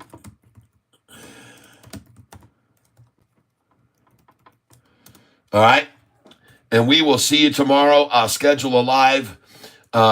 Take care, Kat, and good night. Surfer Boy 3000. Hey there. I didn't even know you were here. Snuck in on me. Guys and gals, I want to let you know that tomorrow when I set up these live feeds, it doesn't let me pick a specific time. It just says on the hour, 9 o'clock, 10 o'clock, 11 o'clock. So tomorrow I'm going to set it up for 9, but I won't be on probably until about 9:15 to 9:25. So don't worry if you see the next live stream is set to come on at 9 o'clock and you don't see me at 9. It's just because they don't give me the chance to put 9:15 or 9:30. It's either 9 or 10. So I don't want to start at 10, but I can't promise I'll start at 9. But I am going to schedule the live stream to start at 9. Do not worry. Close above 760, above 780 tomorrow will be amazing, and it will be. And it's going to be even higher and higher and higher. It's going to keep climbing all the way from now until the earnings, folks. All right, I'm out of here now. Thank you, Entertainment International. And thank you to all you people who contributed today. Just in case you weren't aware of it, I'll go over here and I'm going to go to today's revenue. And you can see that we had today over the last 7 days. You can see the earnings that we've had. Thank you very much, all of you people who have made these contributions to me right there over the last 7 days. Thank you very much. That's 42% more than the previous 7 days. So thank you. Thank you. Thank you. Thank you. Thank you. Thank you. Keep it up, everybody. I appreciate it. I really do. I really do. And so does my wife. She's very glad to see this actually being profitable rather than what she says, wasting my time. And I'm not wasting my time with you guys, that's for sure. You guys, a lot of you, have helped us make even more money. And that's for picking out great stocks when they hit the low. So there you go, everybody. That's it. Thank you very much. Over the last 7 days, streaming from my phone, 215 more subscribers. And folks, I've never had growth like that when I was streaming from my computer. So I know this is not as nice using my phone like this, but I'm grateful for you understanding why I'm doing it. We got to get more and more people buying this stock. And the only way we can do that is by showing them the stuff I'm showing them so they get more confidence, folks. They believe, they can understand what's going on. And then they go, yeah, this is the right play. So I'm done now. I am out of here. And nice to see each and every one of you again today. I love you all. And as always, I like to leave with this little tidbit. And that is to say to you that I hope you have a lot of happiness in your life. And I think that I also want you to know how important it is for you to have a successful trading career. So I hope all of your investments are good, positive investment, and you make money on them. And that's not what life's all about.